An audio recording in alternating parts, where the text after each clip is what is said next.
Kita-kits sa MCC Season 2.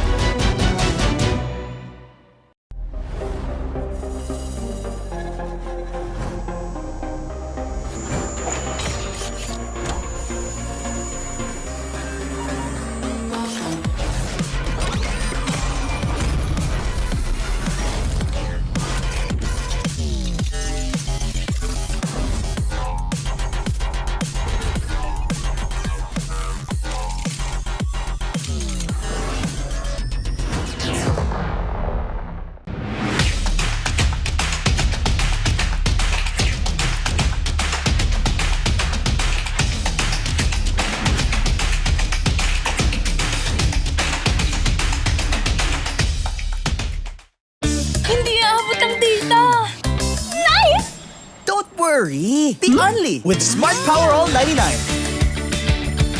Hindi nabitin with 10 gig data plus only Facebook or TikTok and more. Load now!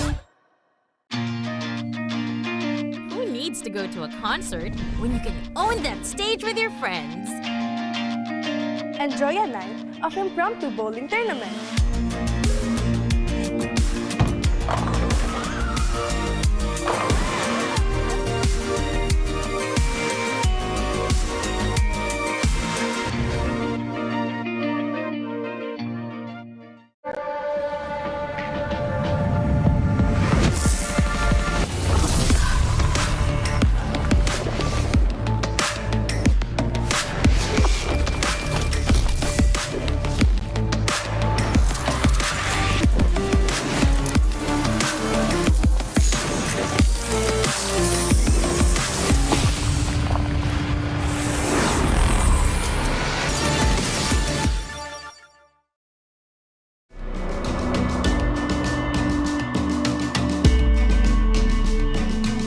Malakas ka ba?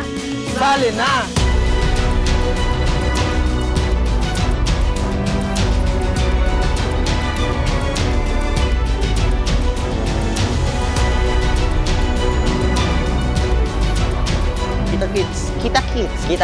Kita-kits sa MCC Season 2.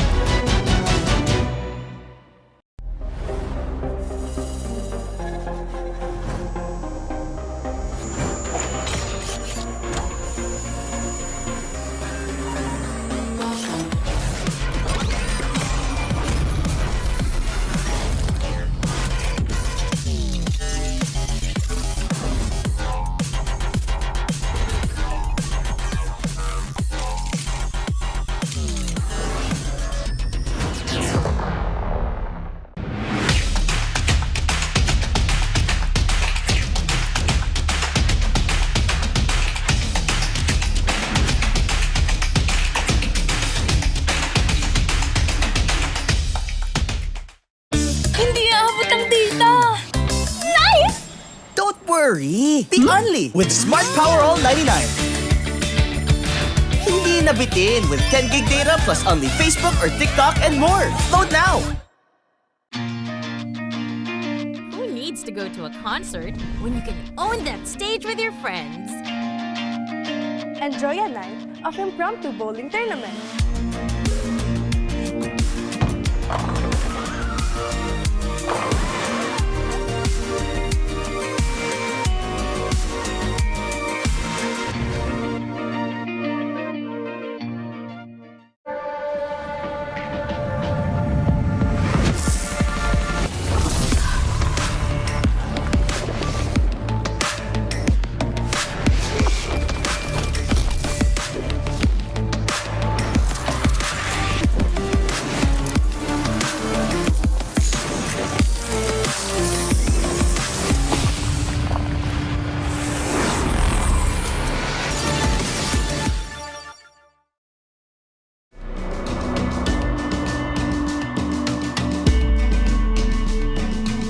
Malakas ka ba?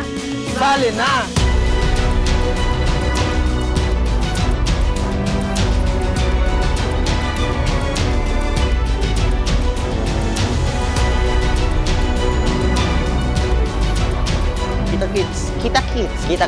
Kita-kits sa MCC Season 2.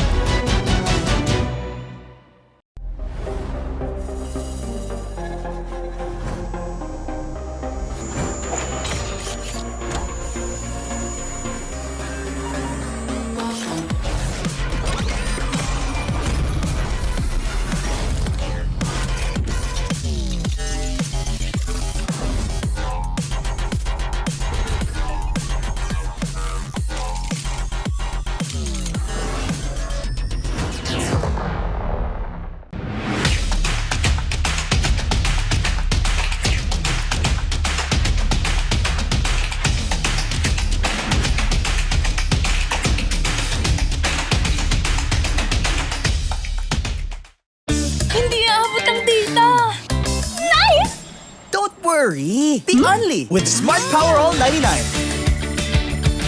Hindi nabitin with 10 gig data plus only Facebook or TikTok and more. Load now! Who needs to go to a concert when you can own that stage with your friends? Enjoy a night of impromptu bowling tournament.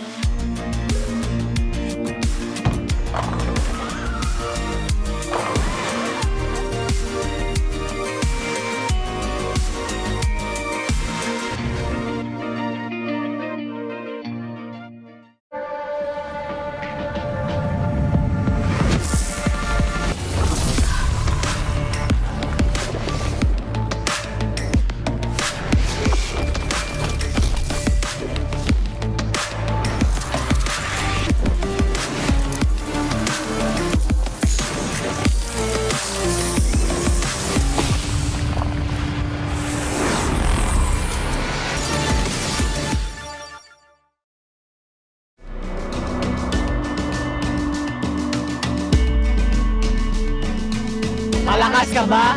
Sali na!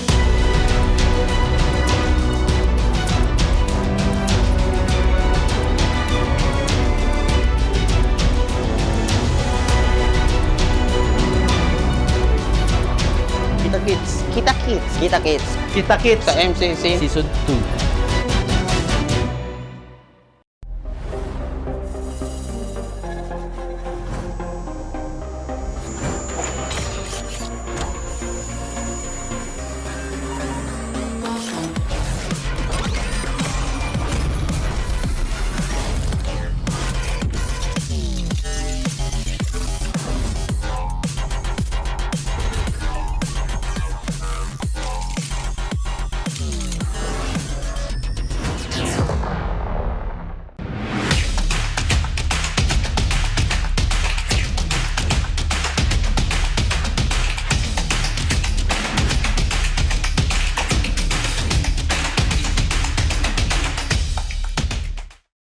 Hindi aabot ang data! Nice! Don't worry! Be only with Smart Power All 99.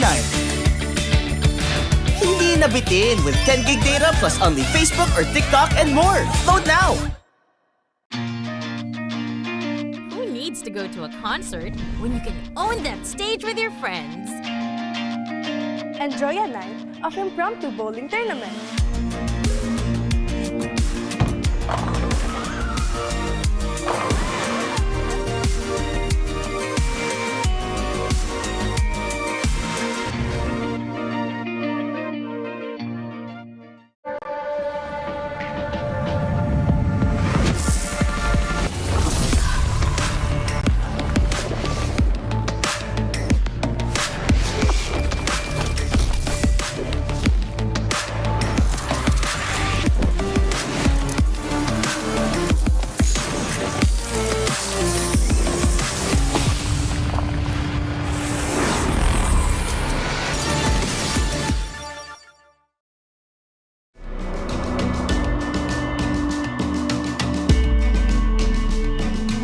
Malakas ka ba? Sali na!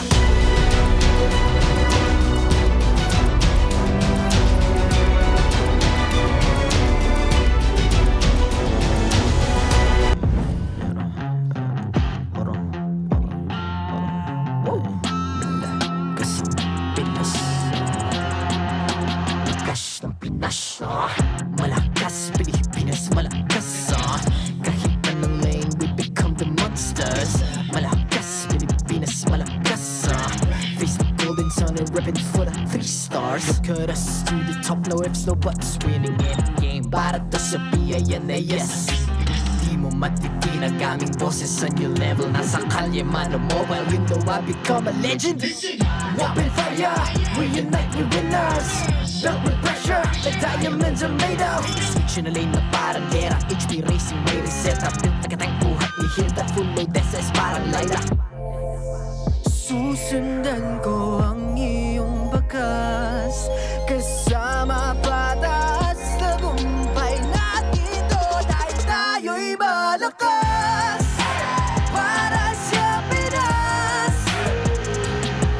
nasa amin ang alas, hindi tuwa atras, kinikilala sa taas kasi kami kami ang malakas para sa Pinas. Nasa amin ang alas, hindi ito aatras. Kinikilala sa taas, ganito kami sa Pinas. Wow! Hold on. Yeah, wala ka sa Pinas. Laging MVP, no surrender, no retreat. Pag nagsama-sama, just imagine what we can achieve. Laging MVP, no surrender, no retreat. Giving 100 all my all, cause we just cannot be defeated. We are unstoppable, immune and invulnerable. Ready ang equipment, lahat frozen, malang crowd control. Pakita ko na jab like pow, east to the southeast. So matawag proud and loud, cause every enemy we devour. Susundan ko ang iyong bakas, kasama pataas, tagumpay natin to, dahil tayo'y malakas para sa Pinas. Nasa amin ang alas, hindi ito aatras. Kinikilala sa taas kasi kami ang malakas para sa Pinas. Nasa amin ang alas, hindi ito aatras. Kinikilala sa taas, ganito kami sa Pinas. Wow!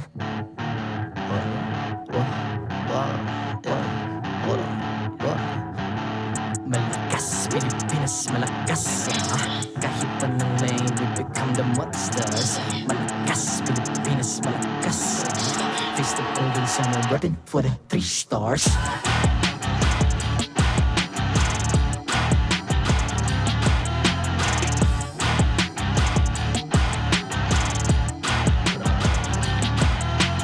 Ang lakas ng Pinas, we unite, be the stars. Ang lakas ng Pinas, we unite, be the stars. Ang lakas ng Pinas, we unite, be the stars. Ang lakas ng Pinas, we the stars. Ang lakas ng Pinas, we unite, we the stars. Ang lakas ng Pinas, we unite, we the stars. Ang lakas ng Pinas, we unite, we the stars. Ang lakas ng Pinas, we the stars.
The 15th season of MPL Philippines is brought to you by the following sponsors. Infinix, the MPL official tournament phone. Lakas sa laro with Infinix.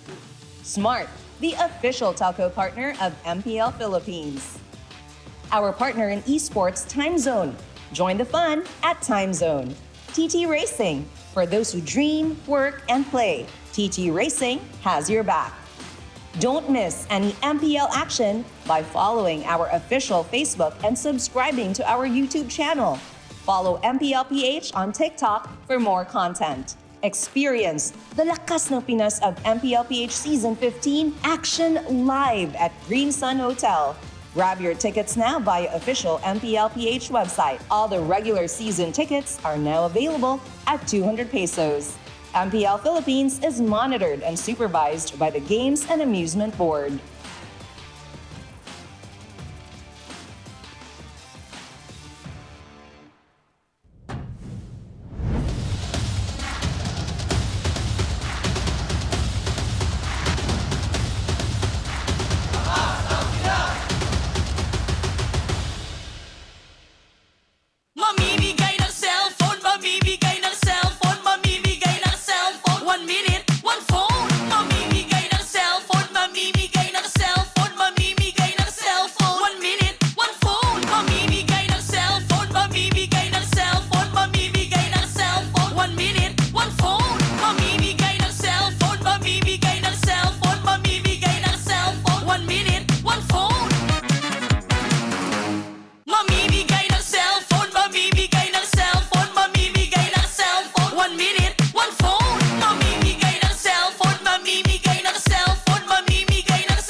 para sa panibagong simula dito lamang sa MPL Arena. Welcome back, everybody. My name is Hans Galleria at kasama ko dito, welcoming back also, Miss Jamie Fournier. It is so great to be back here at the MPL Arena. Hans, alam mo, sobrang init ng pagtanggap sa akin last week. Kaya nga naman, I'm so happy to be with all of you here once again. At ito ang mainit. Because again, we started off the Golden Week celebration from last week.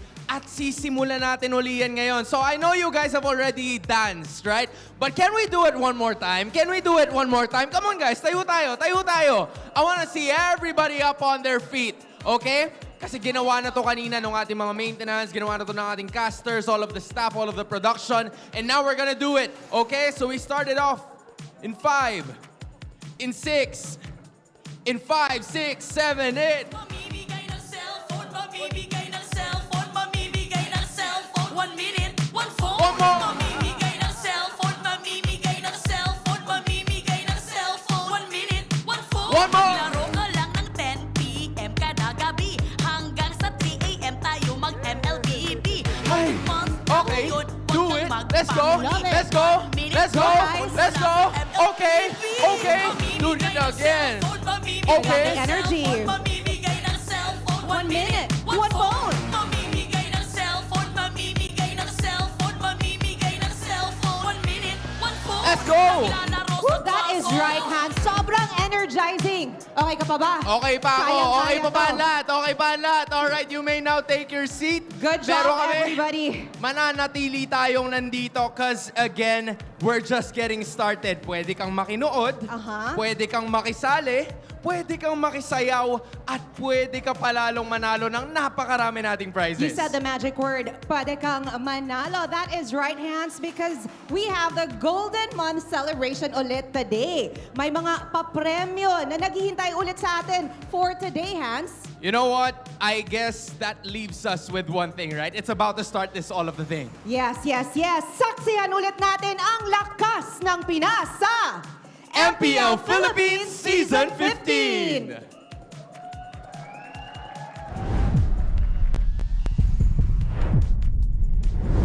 Man, I'm so glad we got a little breather after all that dancing because we're ready to kick off day number 2. It's week 2 here. What is up, guys? I'm Naisu, and I'm joined here with, is it Ingan and Ingan or Renmar and Renmar? I feel a little left out here, boys. Yeah, someone didn't get the memo. Guys, comment down below, Naisu, Kalbo. You know what to do. No. No. I have spoken with my fellow chat out there that, the equivalent to that would be me shaving the beard. But I'm not going to be as abrasive and make bets on the live just yet. No, Naisu, the longer we stay together, I'm pretty sure I'm going to influence you to do something crazy like that. Nope, probably not. Nope. I also don't think so. Well, anyway, again, guys, we have a triple header to go through for all of this Saturday here. Again, week 2. If you missed the action yesterday, it was amazing. There's a running joke, by the way. Yeah. It started, I think, over on the Tagalog stream. But it's the mother of all series is what we basically call it. And also the daughter, right? Brigida was over here. Chantel was over on the other side. And we got 2 series, 3 games each. We'll see if we get that today. They're not here, but let's see. But first off, before that, we do have to say thank you to our sponsors, Infinix. You can play like a pro with Infinix GT20 Pro, the MPL official tournament phone. Grab yours now and use a voucher, Infi NPL, to get up to 1,000 pesos off for you guys watching. And of course, exclusive freebies. Don't forget the hashtag Lacoste Solaro. Whoa. You're welcome. Make it sound so posh. Yeah, Lacoste Solaro. Lacoste Solaro. And you know what's better, Naisu? What's better? You can get more data for maximum gaming with Smart's Powerroll 149 and make it look easy with 16 gigabytes for all apps, plus your choice of only Facebook, Messenger, and Instagram, or only TikTok, plus only calls and texts to all networks, bound to be OP for just 149 pesos for 7 days. So load now. It's a whole lot of words there. Yeah, I know. You know? I was trying to catch up with the Filipino broadcasters. I was hearing them. They were already on TikTok. I was on Instagram. He's also still breathing from all the dancing because I think he had the most energy out of all of us. Renmar definitely was there too. I was dangling. He was dangling. I got some catching up to do. I apologize about that. I have 2 left feet. Okay. But of course, for our first match today, guys, as you can see it, we're 10 minutes away from getting started here. It is going to be Smart Omega and TNC Pro Team. I can't wait to see that kind of unfold, because if you caught the games even last week, there were some upsets that happened, of course, throughout the week. And already, I think, just real quick from yesterday, at least I was surprised. Yeah. With AP Bren taking game 1, that we had against Aurora. Yeah. Like, that was pretty impressive. And I think my favorite thing so far about the early portion of a season is when you have these quote-unquote upsets happen maybe, but that's the thing. The beginning of the season, you have so many things that can fall into place with that, and I love to see it happen. I'm hoping for AP Bren they can continue to make things happen for them and improve and then get that win, because Aurora still, they remain undefeated. Yeah, I mean, honestly, for me, it was a win-win situation for both of these teams. Again, Aurora was able to stay on top. At the same time, AP Bren was able to show that they belong in the big leagues. Yeah, and in the big league standings right now is the Aurora TLPH right there at the top. Of course, Falcons Philippines were able to take down Onyx in a revenge match after losing their previous 2 series against Onyx in the previous tournaments. TNC in the middle of the standings, and yes, I am one of those people impressed by TNC Pro Team. After their week 1 performance, I already made an entire video saying about how I already see them as a playoffs team. I will die on that hill. TNC. Yeah, man. TNC, that's how much they impressed me. 3 teams that struggled though, Omega, AP Bren, and Twisted Minds last week. Yep. Omega only had 1 series, Twisted Minds played 2, and they all looked so tough. They went up against Aurora and TLPH. While, of course, if you missed it, we were just touching on it. AP Bren looked impressive yesterday against Aurora. It did, and I think part of this too, again, for TNC, I'm wondering if, at least for me, TNC, I want to believe that they are also going to be a playoff team. That's why I think, like, at least this first match that we have here for today, a lot of the eyes are going to be on TNC to see if they can continue what happened, at least for that first victory, that momentous, I would say, historic event victory they had last week. And again, for today's schedule, this is what we've got in store for you guys. 3 games, TNC versus Omega, Twisted Minds versus Team Falcons, and then TLPH versus AP Bren. What are you looking forward to the most hearing on? I mean, I'm looking forward to, at least one of the 3 teams that haven't won a series win at least 1 game, and it could happen going up against TNC for Barangay. It's going to be a classic Yawi versus Chakni once again. Well, for me, I'm looking towards TLPH and AP Bren. Something about that tells me that hopefully AP Bren can continue what they showed yesterday and even force a Game 3 against TLPH, who have looked undeniably maybe even sharper than their previous tournaments that we have seen them play in.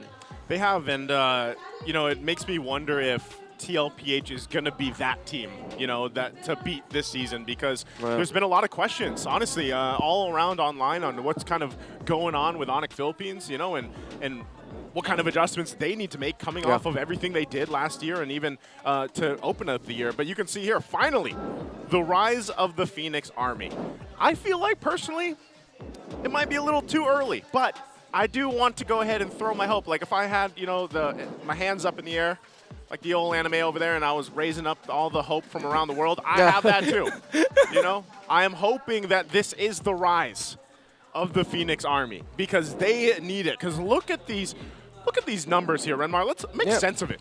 So it's been 301 days since TNC's last MPL PH win. Again, before they won last week, the last time they won was in MPL Philippines Season 13. It's also been 538 days since TNC's last win in Week 1 of MPL PH. The last time they won in the first week was in Season 12. And it's been 706 days since TNC's last win versus the AP Bren franchise, their last one being in Season 11. So we're just putting that up there to put things into context as to just how long the Phoenix Army and even non-Phoenix Army members, just people in general saying, hey, when is the Phoenix finally going to start rising? And hope is high this season already. Yeah, I mean, all throughout the days that you mentioned, it's all different iterations of lineup. I mean, during S12 even, that was a time when King Kong and Innocent was together for TNC. Yep. And not only that, but that's the thing. It's like, it seemed to be TNC was that team where some of these like newer players, so to speak, went through some of their rookie seasons,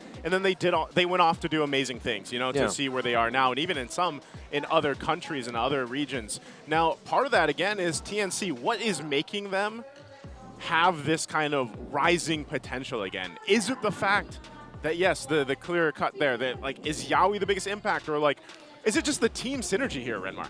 I think it would have to be a combination of both. Undeniable, you can see Yawi's presence. The fact that they're moving and playing, from my eyes, it remind me a lot of the early days of Team Liquid Indonesia and MPL Indonesia Season 14, when we started getting a little bit more familiar with Widdy, Hezkiel, and Fabian. I'm seeing shades of that in this TNC Pro team, but then at the same time, it's like you're finally seeing the long-held potential of Lord JM Kozen.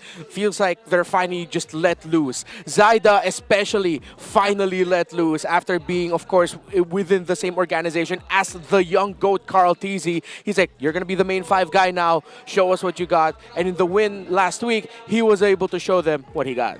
Yeah, and I think a big part of that, too, again, is just it's all coming together for a point with, you know, all their stories. And that's why I liked week 1, where we looked at the history of a lot of the players, you know, when we introduced the lineups there. But before we get further into the matchup, we do have to go ahead and throw it over to our host for this all-access segment. Let's take a look at this.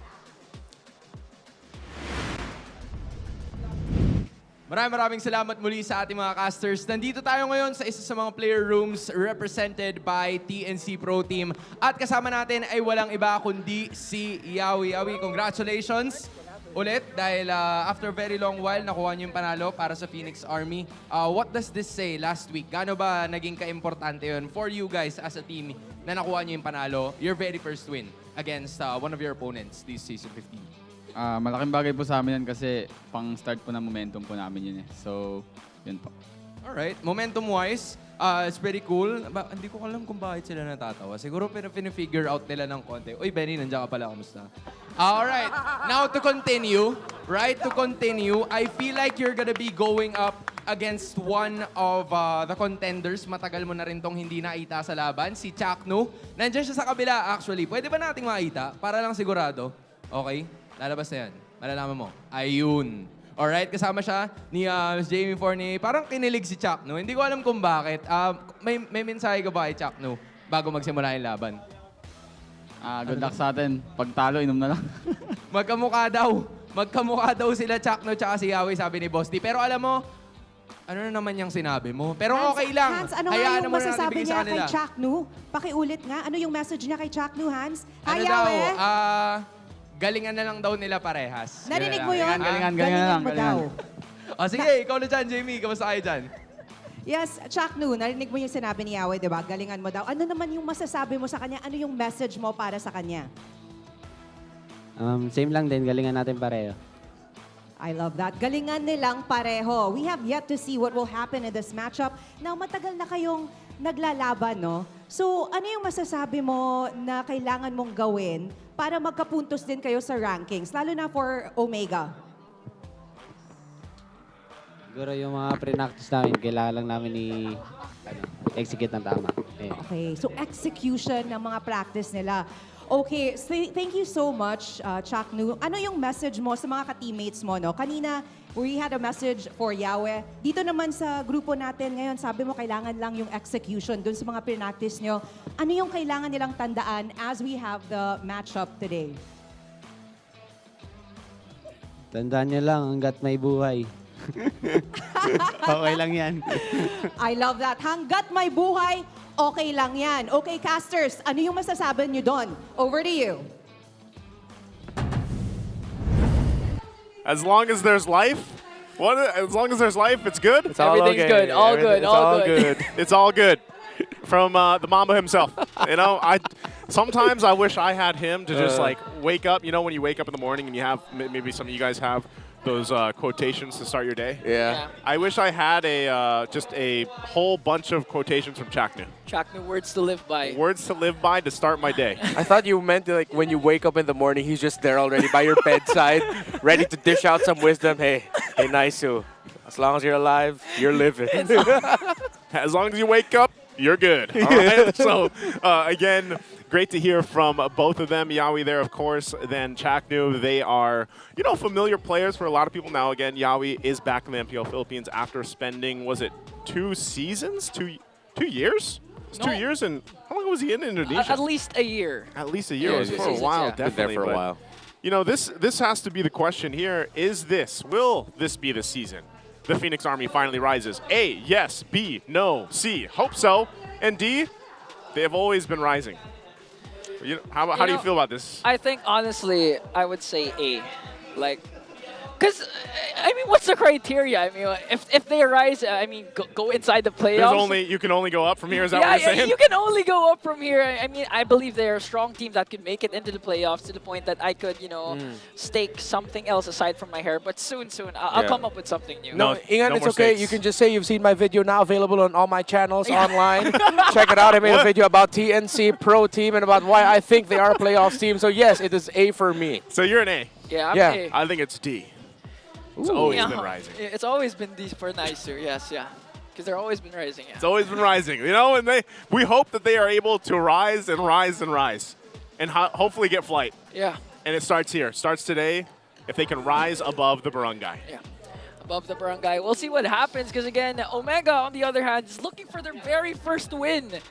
I mean, if they could do it, now, that's gonna be better because you don't want the barangay timers to happen during them catching up to the standings. That's the thing though, Ingan. And we were casting this last week, and we were wondering where is that momentum or where is that timing for Omega this season? Because for a lot of teams, it's all over the place, But game one, it is going to be TNC picking blue side. Are we statistically still heavy blue side favored, Renmar? Yup.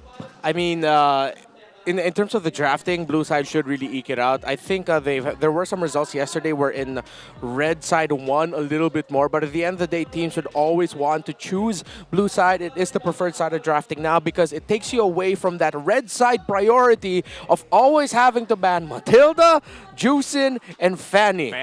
You're stuck with those three bans on the red side. On the blue side, you can get creative with your bans, either the third ban or the second ban in the first phase, that you can move the draft a little bit more differently. Red side, you're sort of stuck. Yeah. Simple solution, like we saw yesterday, and I scratched my head a little bit. Just bring out the Lucas Jungle. seems to work in ranked games. Bring it out here, But first, we got to bring out the marshals alongside the players and teams. Let's go ahead and throw it over to the stage. To oversee and uphold the tournament's integrity, guiding us through this match are our marshals, Joshua, Chico, David, and JJ.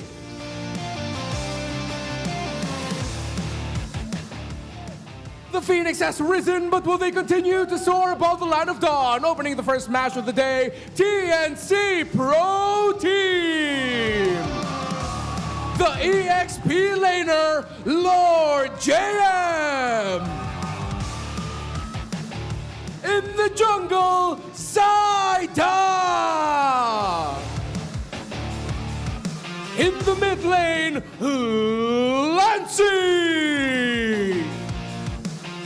The roamer, Iawi!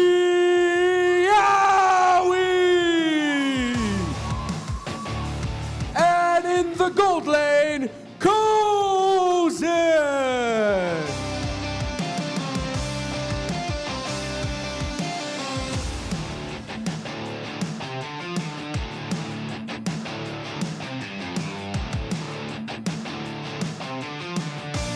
And their opponents, looking above the skylines of the barangay, ready to take the Phoenix back down, it's Barangay Smart Omega!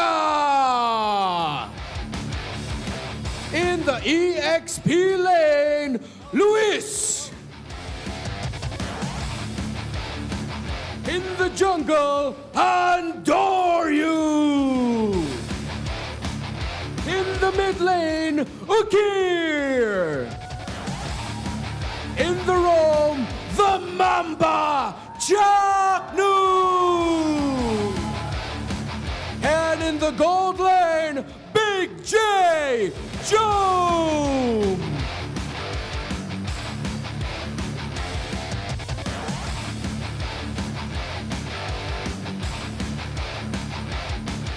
And their coaches, Coach Imba DJ and Coach Lembot. MPL Arena, welcome to day number 2 of week 2. It's TNC Pro Team versus Smart Omega! And okay, let's take a look at the lineup here. Once again, after the introductions, it's TNC Pro Team.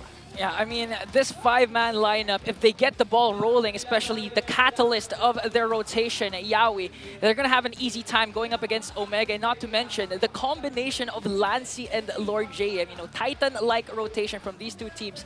Again, if they show up today and they wake up with a good smile on their face, they can actually go for a 2-0 sweep. I'm also looking forward to the gold lane matchup, man. Kozen and Big J. You know, Big J, I feel like didn't get to shine last week, like we're used to seeing, and maybe this is his moment, at least, for their matchup for week 2.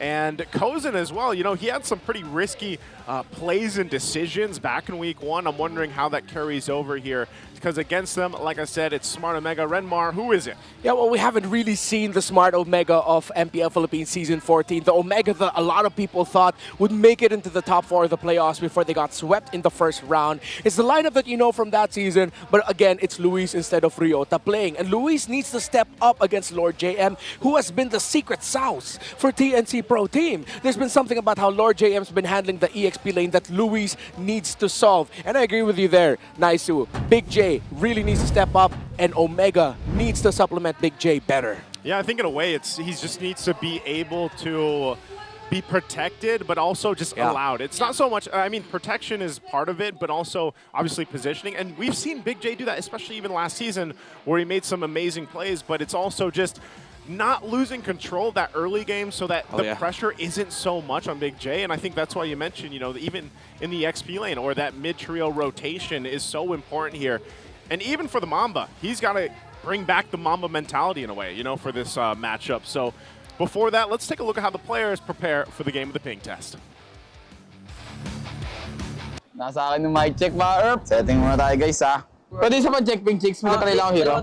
Dalawa, nice. O, tara, sunod na to. Bas ka. Hello, M. Tikin saan, M. Ready agad. Eh, wag niyo ba yung ano, gagamitin ko mamaya. Gagamitin ko, pipit ko ngayon. Wait lang, kaya. Ito kaya skin ko, si, para tumatagal si.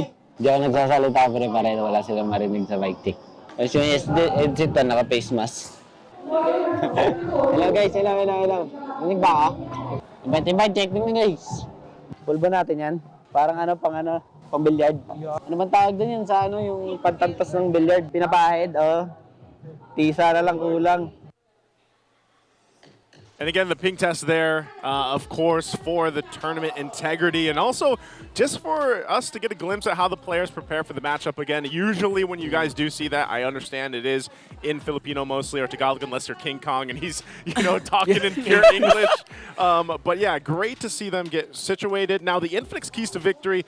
How is this going to work out, Renmar? Well, all aboard the Phoenix Express. I mean, Yaoi's there. Make the most out of Yaoi's aggression and rotation. Lancy's been doing stuff and showing things in the game to actually match that. Make sure that the rest of TNC Pro Team will make the most of what Yaoi brings to the table. So deal with TNC support duo. Smart Omega, I mentioned Lancy, I mentioned Yaoi.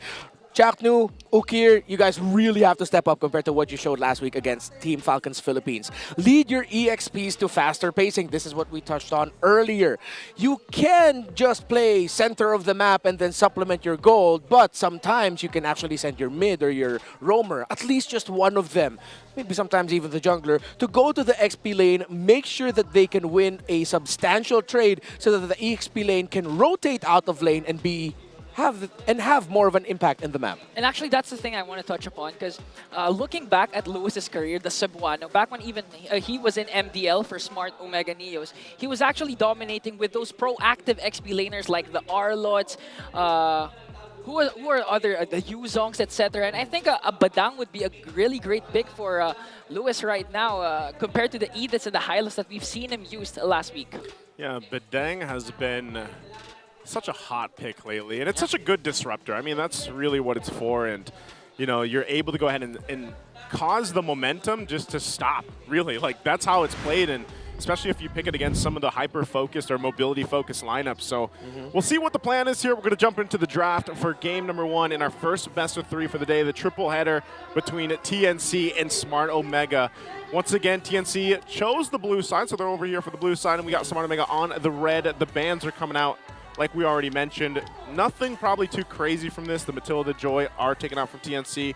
Jushin, maybe, of course, they also take the role of taking out that Fanny. Yeah. And we'll see some of the first priorities. I'm honestly thinking, because the Joy is taken out already, what has mostly been that first pick on blue side? Is it towards that Granger? Suyo. Yep, it's always the Suyo. Yeah. Suyo Joy is the usual priority right now on the gold when one of those two are open. But with them taking it away, I think they want to rush the Harith or the Granger this time around, especially with the Juicing off the table. So now this is TNC. Again, this is one of the benefits of the blue side draft. You can have much more room to pull off some crazy draft strategies to catch your opponent off guard. And any team drafting against a blue side team that took out Joy and Suyo will get caught off guard. At least you know you're trading for either the Harith or the Granger, most likely, and they decide to go for the Selena. TNC, what the hell is going on? Swerve. I mean, it's in the keys to victory. You mentioned it yourself. Ride the Phoenix I did not Army mention the Selena. I wish Chove Skirt was playing right now because I'm like, skirt. Like, this is a total swerve right now with the Selena first pick. But again, that opens up for a Granger pick for the side of Smart Omega. They can choose between the Hyde and the Granger. But this is what I was saying. The Badang that could go in the hands of Lewis. What? And so far, debut pick. Redmar, it's a Baksha! TNC Pro Team are completely just changing draft priorities right now, except for the third pick blue side CC. That I really appreciate, by the way. Best EXP laner right now, you can sort of tie that up with Badang, but in terms of dominating the EXP lane, it is CC, but Badang is very high impact. So with the lineup surrounding Selena Baksha, Omega decided to go for a Hayabusa. Now, where TNC will place this Baksha, we don't know, whether in the roam or the jungle. However, a part of me is thinking we might actually be seeing a roam Baksha, something that TNC brought out last season, just it didn't work out well for them. I mean, after the adjustment, it's easier to cast the shield. Even if you miss, the cooldown's been reduced. But at the same time, the last time I saw Baksha recently was actually from Team Falcons in Snapdragon Pro Series, wherein they paired up the Baksha with the Barretts, and Baksha was actually the jungler for that game. I like that they went this, though. This is a nice kind of change of pace, I would say, honestly, from what we've been seeing, at least from week one and then even yesterday. Do you think this kind of unorthodox picking right now from TNC is going to work out for them based on what we see already from Smart Omega? Well, it might come back to bite them. The Hayabusa might actually be able to just hunt down for the Selena and make it a tough time for Kozin. So whatever they pair with it in the center of the map has to be something that can soak up a lot of damage, especially after Andoryu hits level 4 and gets his first item early on. If that does happen, you're going to be seeing a Hayabusa that won't be shy with using the shadow kill once he gets to see the Selena. So we're actually seeing a little bit of a throwback to Season 8 priorities. Back in Season 8, if one team gets Selena, they want to make sure the other team does not get Jawhead. So just a little bit of throwback, and just seeing the Hayabusa again, the bans of the Jawhead Selena, my mind goes back to those days. Yeah, Season 8, man, that was my first season. Oh, right, it was. You know, and I remember constantly kind of seeing that battle between those two picks, and that's one of the things, though, as this Vexana does get picked up here, is it's still risk or reward for Selena. We've seen some of the priority from other teams go for this, and you have to really be able to play around it. And then it's another debut pick. It's a Novaria, but this is also a signature pick for Lancey that we also saw last season, where he was getting some insane numbers statistically. You know what? I'm going to be that guy. I'm going to be that guy for TNC Pro Team this season. What? Selena, Novaria, TNC in 5. I don't mind.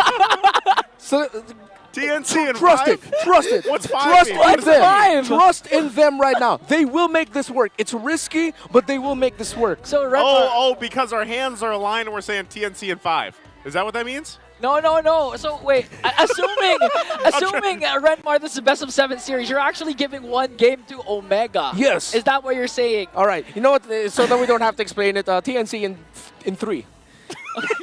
I still don't know what it means. What does that mean, Renmar? In 3 games. In 3 games. Okay. TNC in 3 games. I'm sure people at home, too, were like, dude, what? Are we putting our hands in and we're going to be like, all right, TNC in 5. 1, 2, 3, TNC. You know, but anyway. Selena Novaria, that's Poke, that is Vision. This is a throwback to when Popol and Koopa Selena. Again, the idea of MPL Philippines Season 8, except at that time it was Selena paired up with something a little bit tankier. Koopa and Popol were a little bit tankier, but this is so risky for TNC, man. Like, as much as I want to say, hell yeah, this will work, the analyst brain tells me, bro, they got to chill. You got to put the analyst brain aside, look at the index, and just say, you know what, if you want to rise, you got to be a little risky. And that's what TNC is doing for Game 1 with this lineup. You get one last look here at what they're bringing to the table. This is crazy, but it might work for TNC. And now on the other side, can Smart Omega bring a Game 1 victory under their belt? We're jumping into the land of Dawn here. TNC and Smart Omega.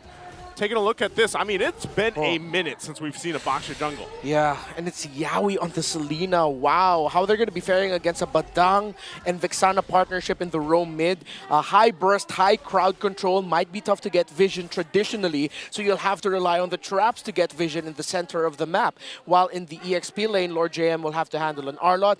Lord JM, I hope he looks to be aggressive because that is not a favorable lane for an Arlot, and he could definitely be more impactful in the map if he plays this well.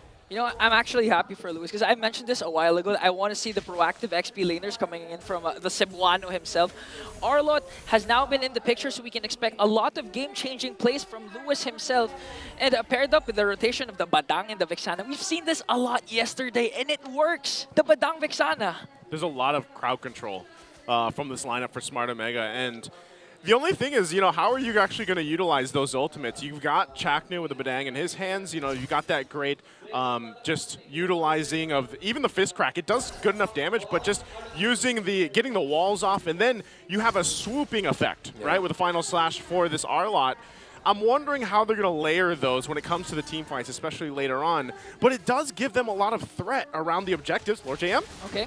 First initiation forced out by Omega, but Lord James fine. He doesn't care. He has the mobility. And again, Omega reading the laning advantage that ACC will have against an Arlot, their first major rotation to actually help out their EXP laner. They weren't able to threaten Lord JM in any considerable fashion, so TNC Pro Team have started the turtle, and it looks like Andoria, though, will be able to get there in time to contest it. Okay. Chaknu got hit by the arrow. A lot of skills connecting, but Chaknu was able to still escape, and it looks like Omega, will they be able to contest? Oh, wow. The ultimate coming in from Lanzi connected, plus, but still, Okir, he got the turtle. That's wild. Andoryu got to press retro. Zaida didn't even press his, and Okir somehow was the one able to get the turtle. This is it's a crazy start, man. Make sense. that's what I feel like that's been the theme from draft to now. You know, maybe that's going to be the theme of this matchup, but right now it's the fact that they were able to go ahead and get themselves that turtle for Smart Omega off of that. And, you know, you saw how devastating an arrow this early on in the game can be, even for Chaknu, who, again, he's got, I believe he had the Tenacity emblem. So, you know, the fact that he's able to go ahead and not die is good for them. But then where do you go from here, right? You already got your first objective. You build up from there. Your XP lane seems to be the dead lane right now. It's just going to be fine. Do they make a play here, Chaknu? Oh, fist crack, just to make sure that TNC was able to get a kill. And actually, Andorio is the one who counters it out and gets Lancy in the middle. What is happening? That's exactly what we were talking about. Once Andoriu's level 4 and he will hunt down the Selena and the Novaria with the shadow kills. He does not have to worry about a big beefy roamer to soak up damage because they don't have that. They have Zaida at the center of the map who was placed forward, who wasn't able to take down Chaknu, and I'm just really looking forward to seeing how TNC will make this work because I'm still scratching my head. Yeah, he's, again, that's twice now that Chaknu hasn't gone down. And these arrows from Yawi eventually are going to be a problem that they have to deal with. So some of the early game is going to work in favor for Smart Omega, and a lot of it has to deal with, again, think about this. The way this interaction works with Novaria and also having the Selena, you get so much vision. Like, this is your vision game for game 1. There's no way you lose in vision for TNC. So throughout the game, that's the strength with the lineup that they have. So even if they just kind of, you know, calm down a little bit in the early game, they know that they have one big advantage, and that's vision. But can they win these skirmishes and team fights? They are the ones to start up this turtle next, and Smart Omega will have to get in positioning. Lewis this time around, also, they have to be careful of that final slash as Andoryu now makes his way for this turtle fight as they get ready. Okay, Andoryu already picked up his Hunter Strike, so again, he can replicate. Just go for the backline. Lewis goes in with the final slash, prepared up with Chaknu's fist crack. And Zaida's the first man down, and Andoryu picks up the turtle. And again, this is so much more difficult for TNC Pro Team to execute. It looks so easy right now for Omega. Okay, they're just trying to go Chaknu once again with the flicker fist break. Make sure, Lord JM, even if you have high mobility up against 4, Oh man, you can't out-sustain that. Again, it's so hard right now for Zyda since he doesn't have a roamer protecting him. He has vision, sure, from the traps, but he's going to be the guy that Omega will see first. He'll just be standing there, getting the vision, holding the objectives, while there's only so much TNC with the lineup that they have right now can do when Omega decides to jump in with Luis's final slash, the combos coming in as well from Yawi. And that's the thing I was pointing out earlier, you know, Andorio goes in, he does use the retry, but not going to be able to follow up. Is you saw that earlier. Lewis sweeps in with the final slash, and then the way Chaknu lines up his fist break is based off that final slash. So that's something that every time an objective comes up that TNC does have to watch out for, even if they have a vision. Chaknu won't land that one. Multiple members here, though, for Smart Omega. Oh, Lord JM just checking things out. Andorio's going to be fine. Also, meanwhile, this whole time, you have your gold laners just doing their thing, farming up. And that's what Big J needed this game in comparison to what he had last week. Yeah, I actually like the confidence coming in from Jome after picking up the Hunter Strike. Transitions already to a Sky Piercer, so they know that they're in control. Zyda going up against Lewis, though. But here comes Ukir and Chaknu. They're going to finally pick up a kill onto the Cebuano. Okay, good thing Andoryu didn't decide to commit any final slash, and Omega wasn't in the right position to just continue that assault.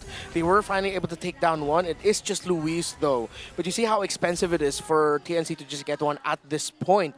Question is, I wonder if it will get to a portion of the game where the damage of the poke from the Novar and the Selena might actually just be too much to handle for either the Arlot or the Badang, that TNC will build that advantage that way. Okay. Again, playing this for the turtle. Andoru? Wiki Shadow kills Zyda out to retrieve Andoryu, so two turtles will be secured. One turtle will be secured by TNC, but here comes the counter attack once again. They want to go for more, forcing out Andoryu to use the Shadow to retreat. So TNC still slowly, they're crawling back. You know, one thing I have to remind us is that this is actually Lancy's signature Novaria back in MPL Philippines Season 13 during the height of what could have been a much deeper run in the playoffs for the then Minana Evo squad. It was Lancy's Novaria that was frequently respected by their opponents. And even when he played it from time to time in 14, right? Season 14. Yes. It was a hero that a lot of people just knew that if Lancy had it, there's always that gameplay making capability, even later on in the game, and that's what we're talking about. Just so again, with maybe the poke gets to a point where it's too much, because we know how that scaling goes for Novaria, and they might just play around that timer. Lord JM? Wiki Shadow kill onto Lord JM, pops his vengeance, has the Shadow out because he's not going to be able to take down Lord JM. Meanwhile, on the other hand, Lewis catches a final slash, and on the right target, Kozen finally falls down. Oh, the fact that... No, I'm going to say that was more of a Luis thing than it was an error on the side of Kozen to be placed that deep. It was Luis able to display him really well. You see that the Arlot was actually forced to commit the flicker to make that play. Dominant Size is the first item for Luis, so he's going to be going for the tanky build Arlot. While for the CC, very standard so far with the War Axe and the Brute Force Breastplate. Looking at the Zyda Baksha jungle, it's anti-Kiras Rush since it is mostly physical skill damage from Omega. Oh, good catch from Okir. Paired up with a Wiki Shadow kill from Andoryu to bring down Lord JM. Here comes Big J making the play. Chaknu soaking up the damage, but Zyda as well. And it looks like the clash will stop here, but they want to go for more. Wow. Going to connect onto Lewis. That's a trade TNC is willing to take. See, that's the problem there, and that team fight showcased it perfectly. If you stay in those areas, stay in those fights, then eventually TNC just gets space and they fire off from the back end, and it's so hard to kind of play against the constant dodging of arrows or the shots from the Novaria. Yeah, and you also see that Yawi's reading Chaknu very well. His rotations with traps and him being not afraid to get vision, usually like how a traditional roamer tank would like to do it. So he knows that he has a dash, he can transform, he has the flicker as well in case it gets a little bit too hairy and he needs to get away. But Yawi's traps and abyssal arrows have been on point to reading Chaknu, and that's what sort of has kept things level. The fact that Chaknu cannot get into the Mamba positioning as much as he would want to. Yeah, and apart from that, you know, Lancy's Astral Echo, the moment they cast it, and connects onto 4. Yawi's going to have a good time just casting the Abyssal Arrows because the hitbox will increase. So TNC has full control over this first Lord, but it looks like Omega, will they be able to strike back? They're going to hold it here. Half health for now. Omega trying to get in positioning. Big J clearing out that mid. Wow! And there you have it, Astral Echo. like a red carpet onto Omega, bringing down Lewis and Shakno. Now they're trying to go for the engagement. Kozen picks up Big J. Still no casualties for TNC. Lord still hasn't been secured, and Andorio is still alive for Omega. They can actually make a play with the Shadows to try and go for the steal. They might try to make a play, Lord JM. Right low Zyda too. I don't know if they can actually commit to this just yet. Yeah, Omega cannot get close. And this is what I was talking about. 5 kills per side, TNC in 5. That's what I meant. TNC and that's when they got the Lord. They're making the lineup work. I told you. I mean, I doubted it, not gonna lie. I was very skeptical. But once you see everything layering together, Lancey's comfort with the Novaria, I feel like, alongside the Yaoi's great timings of the traps and Abyssal Arrows, is what's making this work. Hashtag TNC in 5. Hashtag TNC. If they win this, you know, then we've got the answer we're looking for. Because right now they have this play with the Lord making its way down the bottom. Arrows are going to fly. Oh, plus the Astral. Echo Astral Spear. A lot of projectiles just crashing down onto Andorio to bring him down, but they're going to counterattack with a kill onto Yaoi. A roamer for a jungler. It's well worth it for TNC. They're not letting Omega get into position. They lost Yaoi, yeah, but they got a push down bottom. Their minion waves are still pushing in. I think Omega's sort of like seeing an alternate version of what it was like to go up against the chip of Team Falcons Philippines, wherein they're just wary about the vision and the turnaround factor that a chip provides, except this time, it's the Astral Echo and the ability set of a Novaria plus a Selena. And he's been low-key here, but Zyda has also been a very important part of this lineup because he's the main tank. He's the guy who's just there. It's like, hit me, please. I do this for my team. He's the sandbag, you know? He's the sandbag. And it's funny because some people were wondering when we came into this, I think it's still developing the meta right now for the season, but for sure, you know, is it going to still be a lot of the assassins, or do the utility jungler heroes now have a space in the meta?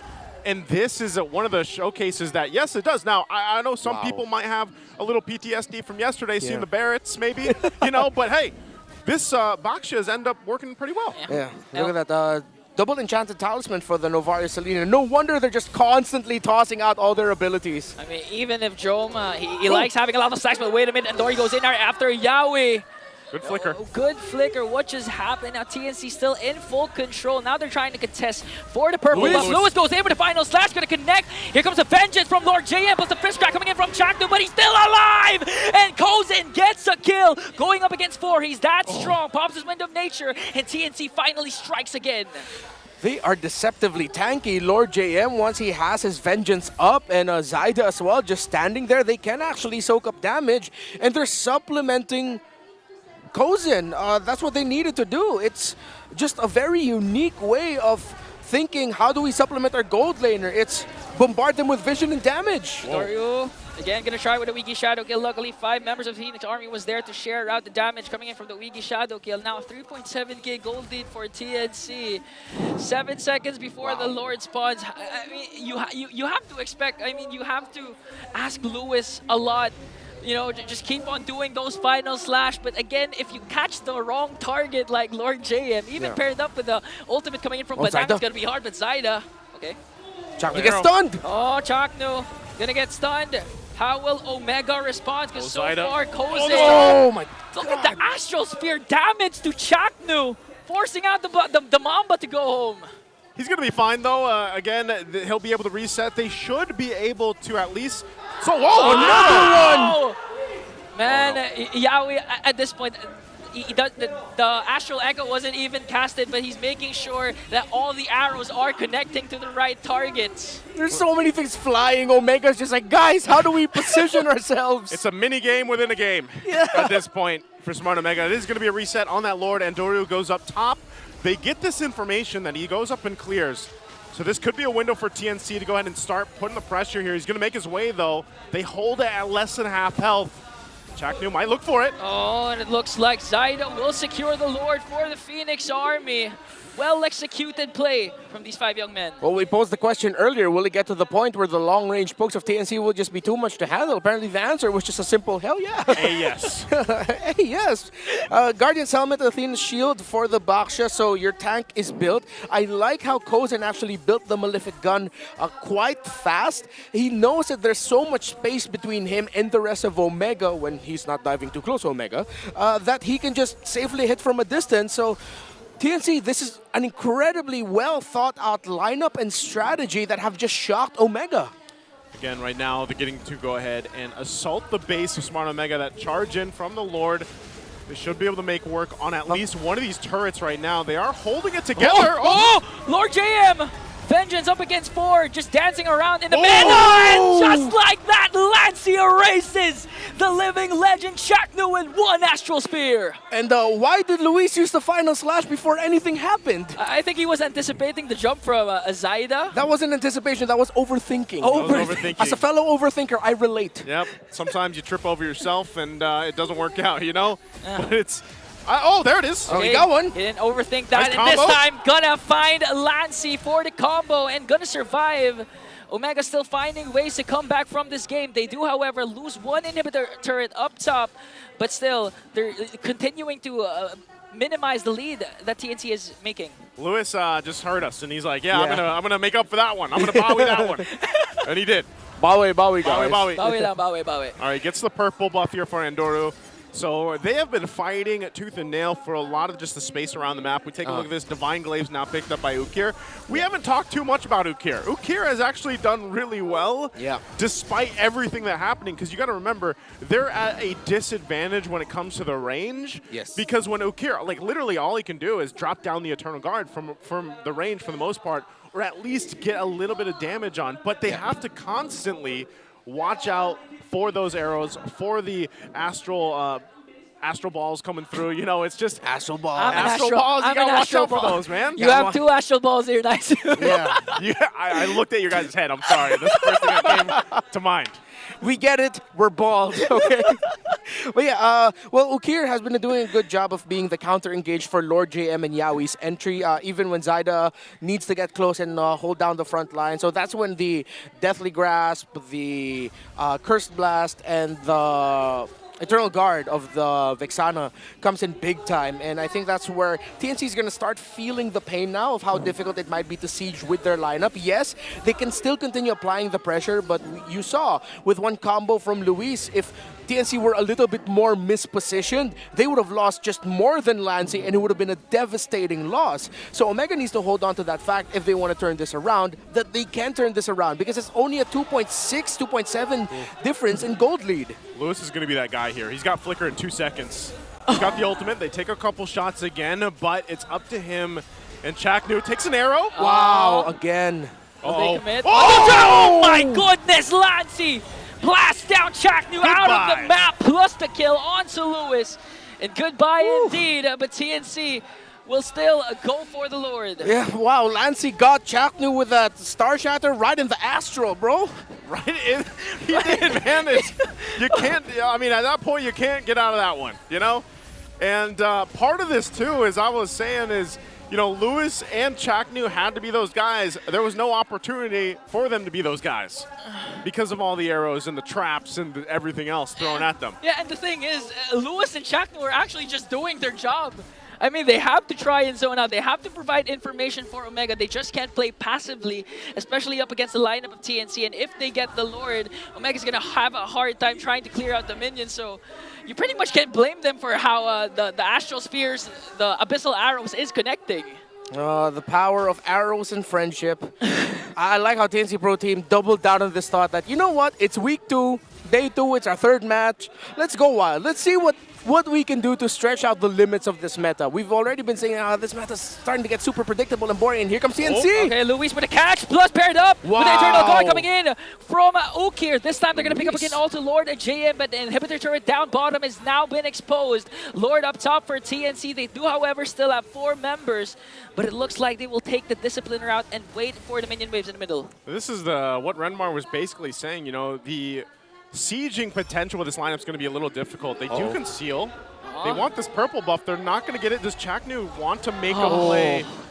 Okay. It looked like that they might have actually wanted to try to go ahead and make a play based off that they had the numbers advantage, but ultimately, Smart Omega can do this probably one more time, even if that next Lord goes to TNC, just because, again, if they're able to catch someone, and most likely they will when it comes to the base defense because of the fact that you have a final slash and you can try to scoop someone up from TNC. Oh, Winter Crown!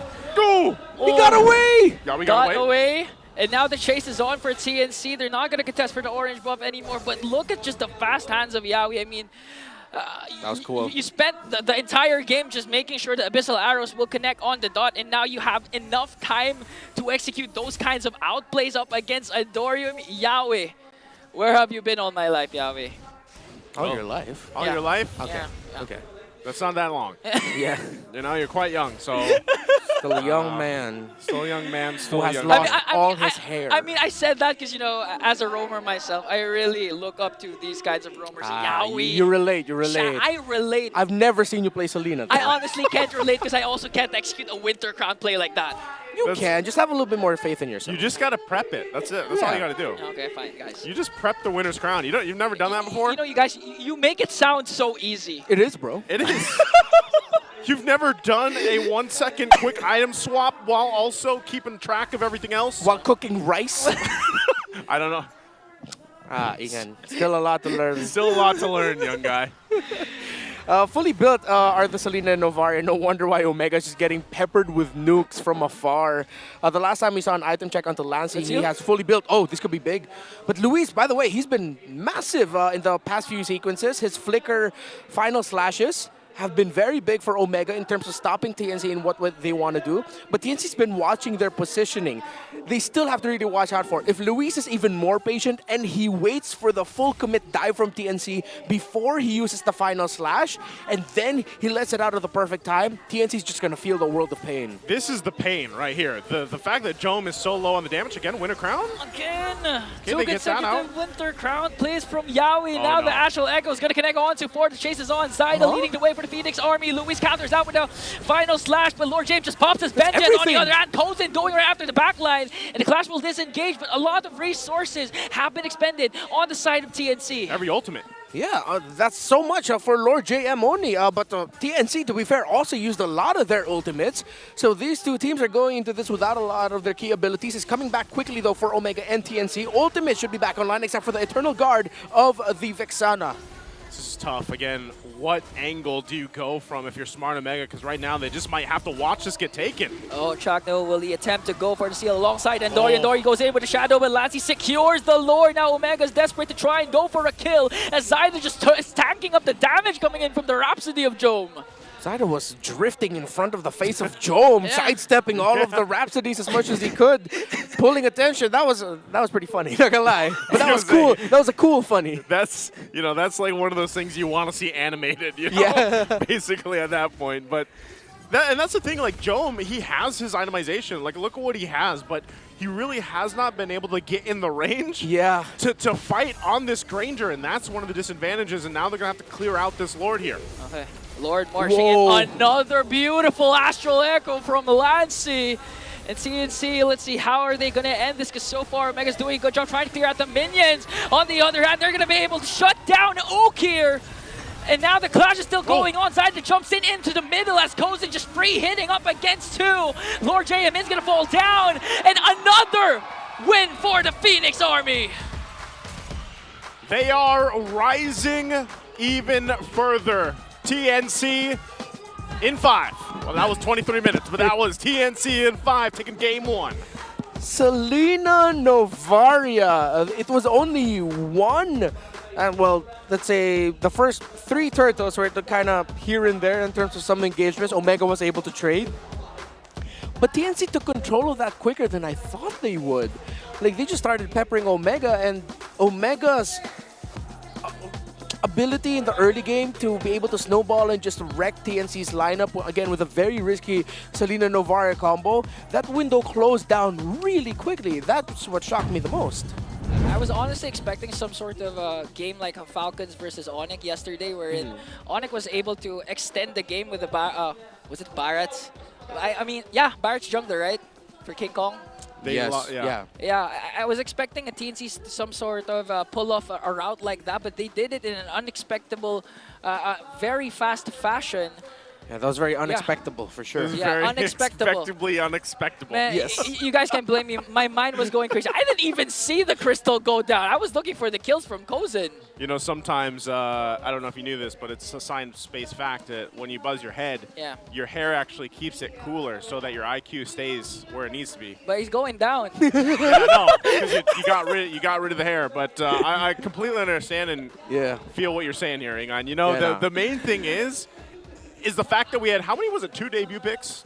Was this 2? This There was a three. lot. Baksha, Novaria, Arlot. No, it's three. It's three, yeah. I mean, that is a lot if you think about It's it. a good amount in one draft. But TNC had 2 of those. And the Yeah. fact that they were confident enough to bring that out for this game was, it speaks for itself here. And, of course, Yawi getting the MVP for this game. And look at that. That's a different kind of arrow, though. I don't think she shoots her arrows like that. Nope. Well, maybe she. No, yeah, she doesn't. I think she just raises her hand out. It comes out of her hand. Yeah, it just flies out of her hand. Oh, It's void. No, that's some crazy body horror. That's pretty cool. I never thought of Selena that way. 3-1-8 for Yawi. And Where do you think it comes from? I don't know. I think there's the wrists, like from the from man the ether. Spider-Man. Like the from man the spider. ether. Yeah. Go, go, go. Abyssal arrow. 92%. Go, go, go. That's what he would yell every time. Well, to be fair, if you translate tara to English, Yeah, the it's go. Filipino word for go, it's go, go, go.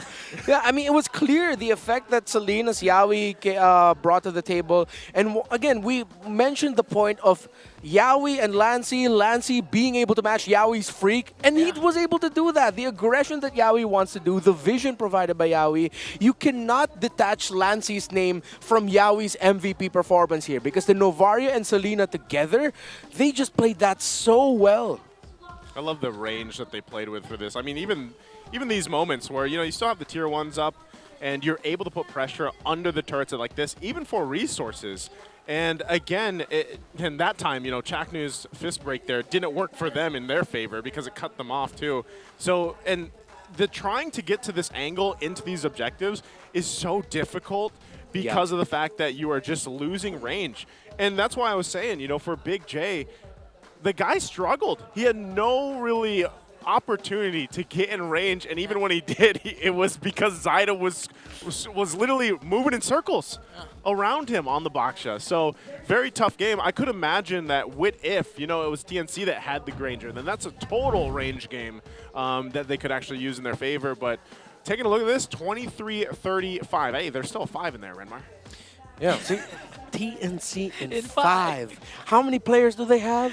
5. If you count, the one Hans saw a while ago, they're technically 6.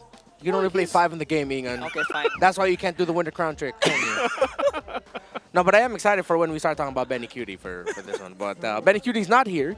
Kozen definitely was. And then again, I really appreciate the itemization. I believe that's a 3rd item Malefic Gun. He didn't go for the Wind of Nature 3rd. I'll have to double check on that, but he got that relatively quickly, and that just meant that it would be near impossible now to be able to catch the Irithel. You'll have to go through Lord JM, Zyda, the rest of TNC before you got Kozen, as long as Kozen really watched his positioning. The one time he didn't was the only time he died. And then after that, you saw, it was like, oh, okay, Luis isn't messing around. He's going to use his Flicker Wild Slash when he, Final Slash, excuse me, when he knows he can get someone. So I'm going to watch out for that. So as much as you saw TNC dominate, you also see them respect the capabilities that Omega can bring to the table, especially with what you mentioned and pointed out earlier, Naisu, wherein Jome, despite being the rich guy here, you barely felt the damage that he could have dished out. Yeah, and again, I like the concept, too, of Smart Omega's lineup. It could have worked, but I think, again, they just were constantly trying to figure out, man, how do we even get in range? And this was what was so difficult for Chaknu and Luis, and why they kind of juggled that role a little bit, especially as the game went on. Sometimes it was Chaknu trying to go forward first. Sometimes it was Luis. Sometimes they were trying to make that work together. But if it failed, then they didn't have any of the follow-through to actually go and have that team fight, because a lot of times, too, even if you get there, who are you going to catch? Yeah, you can't really catch an Irithel, and Kozen was well protected because of just the fact that how much vision was provided from that lineup. So I wouldn't be surprised again if, throughout the regular season here, that we see more of this combination between the Selena and the Novaria. Mind you, it is still a risk to pick that up because I feel like only specific teams or players, combinations of players would like to go that way. Yeah. But this time around for TNC, it worked out well. And I'm going to say something that might be a little bit controversial. So tell them. You can, it's specific to who the team that would pick it, but it's also very specific to who you're going to pick it up against. Who? No, exactly. It's like, I feel like TNC went into this thinking, Oh, hey, is that rhetorical? going up against Omega, Yeah. they can be the type of team that we can use this. this kind of combination with. What that means for you, At up home. to you how you're going to read that. But in my point of view, it's more of like, Chaknu's always been the type of, he knows how to play around the shrub so well. Yeah. So how do you stop a guy like that? Make sure that you get vision on him. Don't let him position. Again, that was one of the main points that we made earlier. Speaking of vision, is this true? Yawi secures the first Yes. Selena win of the season? Yeah, all the other Selenas have lost so far this Finally. season. Selena, what is going on here? Yeah. She's picked up so much. And this is crazy that this is actually her first win. Yeah, this is her 6th pick and Sixth her pick? first win. That's not a solid win rate. I would not let my teammate pick that. Yeah, it's If one they should. for 6. 1 for 6, baby. But hey, it's Yawi that makes it happen, and that might be something again. When you consider who do you do this against, who do you go with this lineup against.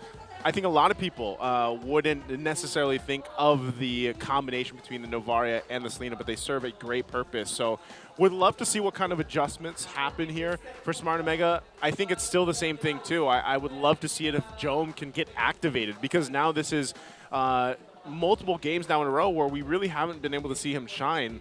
And you can see this real quick, too, from Yawi. His first in average assists at 8.39 back in MPL PH Season 9. Oh, that was the Super Team Echo era, right? Yes. Yeah, it was. Yeah, Season 9. I mean, if you go back to that season, you're actually seeing it right now, the Express, the rotation of TNC, how they're playing around their picks and the rotation. Glimpses of Echo Season 9, honestly. And I actually want to go back to the Selena point. Were all Selenas used up last week? We're all mid laners? Yeah, all mid. No, no other position. Oh, for no row. So that means Selena is a roamer. Am I right? What? In the right hands, Yeah, maybe. in the right hands, yeah. I wouldn't put a blanket statement out there.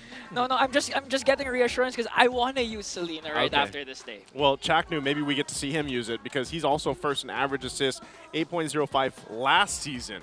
He was first in average assists. So, and I remember some of those games, man, some of those games that we were casting last season where Chaknu himself single-handedly saved some games that they should have lost, and they were able to turn around. And that play style, that mentality, that Mamba mentality is clearly it's still there, but so far it just hasn't got them that victory that they're looking for. And part of that, again, is the fact that I just think Smart Omega in general is trying to build up that synergy around them as a team. Yeah. Because individually they all have, their moments where they do shine, but ultimately they just haven't been able to go and come together in a game to get that dominant game win or even the series win that they're looking for. Yeah, that's why it's so tough right now, actually, to read Omega as a team, because it looks like they haven't completely read themselves just yet. Oh, that was kind of deep, but That's it's pretty like, deep. Yeah, we're not seeing the Omega of last season, and I don't think I don't want to say it might be a while. Maybe that game number 1, if it was like a more traditional lineup from TNC Pro Team, maybe we would have seen Omega be able to match that and maybe even take the game. But it looked like they were just completely overwhelmed by a surprise setup. If I'm not mistaken, on the side of TNC Pro Team, there is a talented member of their coaching staff. I'll share this anecdote later on. I'll just have to double check some things, but maybe we'd look into Yawi and Chaknu's comparisons. Yeah, let's look at this. Top shared heroes is the Cho and, of course, the Kufra. But as everybody says, Yawi is him. He is Cho, and same thing for Chaknu. Chaknu is Kufra. Reminds me of the old saying back from our good friend Eterna when she said Kufra's Chaknu, I think it was. Yeah, yep, Kufra's Chaknu. And that was back in MSC 2022, actually. And that's it. I mean, that's the interesting thing. 45 times for the Cho pick. For Yawi, 54 times for that Kufra pick. And 61% win rate on that Kufra, too. And the 56 over here for the Cho. And that's why, again, these two players, these two individuals are just known for being those, stalwart, just strong type of roams. And I always think that when you look at these players who have been around for seasons and seasons, and you see their hero pool for the roam, that's what's usually astonishing to me because, again, this was a roam Selena. Has not been picked up there many times. Ends up working out really well, and it takes a certain mentality of a roamer to be able to pick a hero like that, make it work, make it fit into a team. And so that's what I'm still looking for Chaknu. You know, I still, even if that means pull out the Kufra, man. We got to see the Cho, we got to see Yawi's Cho last week. We want to see Kufra's Chaknu. Yeah, see what I did there. I mean, as much as I love a Kufra, I honestly don't find it as viable as an option for today's meta, especially since Kufra is not that tanky compared to the likes of the Tigs, even the Badangs, etc. One thing I'm actually looking forward to seeing is maybe a Mathilda for Chaknu. We've seen that a couple times from him. Yeah. In the past. No, for today. For today. Yeah, that might be a trick that Omega could try and explore. Yeah, up against considering TNC. that TNC doesn't ban it. Because, again, TNC pulled out a... it's something that it's not super surprising to see a Matilda first phase blue side ban. It has popped up as a respect, but it just goes to show TNC is actually thinking of that for Chakno, and they want to be careful going up against it and make sure that they don't go up against it, rather. As we head into the draft, I would like to share my little anecdote. I've heard some very good things about the analyst of TNC Pro Team in Coach Semi. Coach yeah, Semi? Semi, Xemy. So there have been some stories going around about him, about how he has a very unique mind for the game. He has some very unique ideas, and I wouldn't be surprised at what if maybe give flowers where they could be possibly do. That was Coach Semi's brainchild to come up with the Selena Novar. Maybe that's something we can look out for. Give him those flowers. Thanks for the roses. All right, jumping into Game 2 draft. We got one more band left. This is interesting too. Win rate for blue side, TNC 66.67%. Red side for Smart Omega, 0%. But then again, mind you, they only played one game last week. And one series. One series last week. And they're looking to make things happen here. And hopefully they can change that win rate with this game going into Game 2. Also, real quick, just a reminder, guys, you can purchase your tickets on the line for tomorrow's matches. Twisted Minds versus TNC. So TNC will get to go ahead and play again tomorrow. And also Omega. Omega will be playing against TLPH. So that is going to be a daunting task, I feel like, for Omega, because right now TLPH is going a little crazy. But we'll see them later today, too. Now that last ban, did it come out? Are we still waiting for it? We are still waiting for it. Still waiting for a Fanny ban. I'm surprised. I think Omega chose to stay red side. Here's the Fanny. Yeah, they would have chosen to. Yeah, they would have chosen to stay red because we have blue. Suyo. Okay, here I got this, boys. Via Timebreaker Times, Coach and DJ. Sobrang sarap sa pakiramdam kasi kumbaga yung lahat ng pinag-urapan namin na magkasama ay nakitang namin ng magandang yung resulta. All right, let's translate it. Ingan. I thought you were going to translate it. No, Basically, I'm the Tagalog reader. Coach Imba DJ just saying that he feels good because all of their hard work, all of their time together is paying off, and it's looking like it's giving out good results for TNC. And now Omega looking to even out the score by picking out the Suyo and Badang. Okay. I like the Harith priority here for TNC Pro Team. Omega go with a strong combo right away. They can flex this Badang. Hopefully they're thinking about flexing it and they haven't lead on the idea that this is going to go into the hands of the Mamba. Most likely we're going to be seeing another Vexana pick later on for Omega, or just anyone that can burst down to make sure that they make the most out of what the Badang brings to the table. Jawhead might actually also be a possibility for Omega later on, so hopefully they hold on to the Badang flex up until the second phase of the draft and they don't show it yet. For TNC Pro Team, they can get Eve. Oh, okay. Yawi gets his Cho. All right. Does this mean that Kufra will put out Chaknu? You know what? If you're going to pick up Kufra, now would be a good time to do it. Right?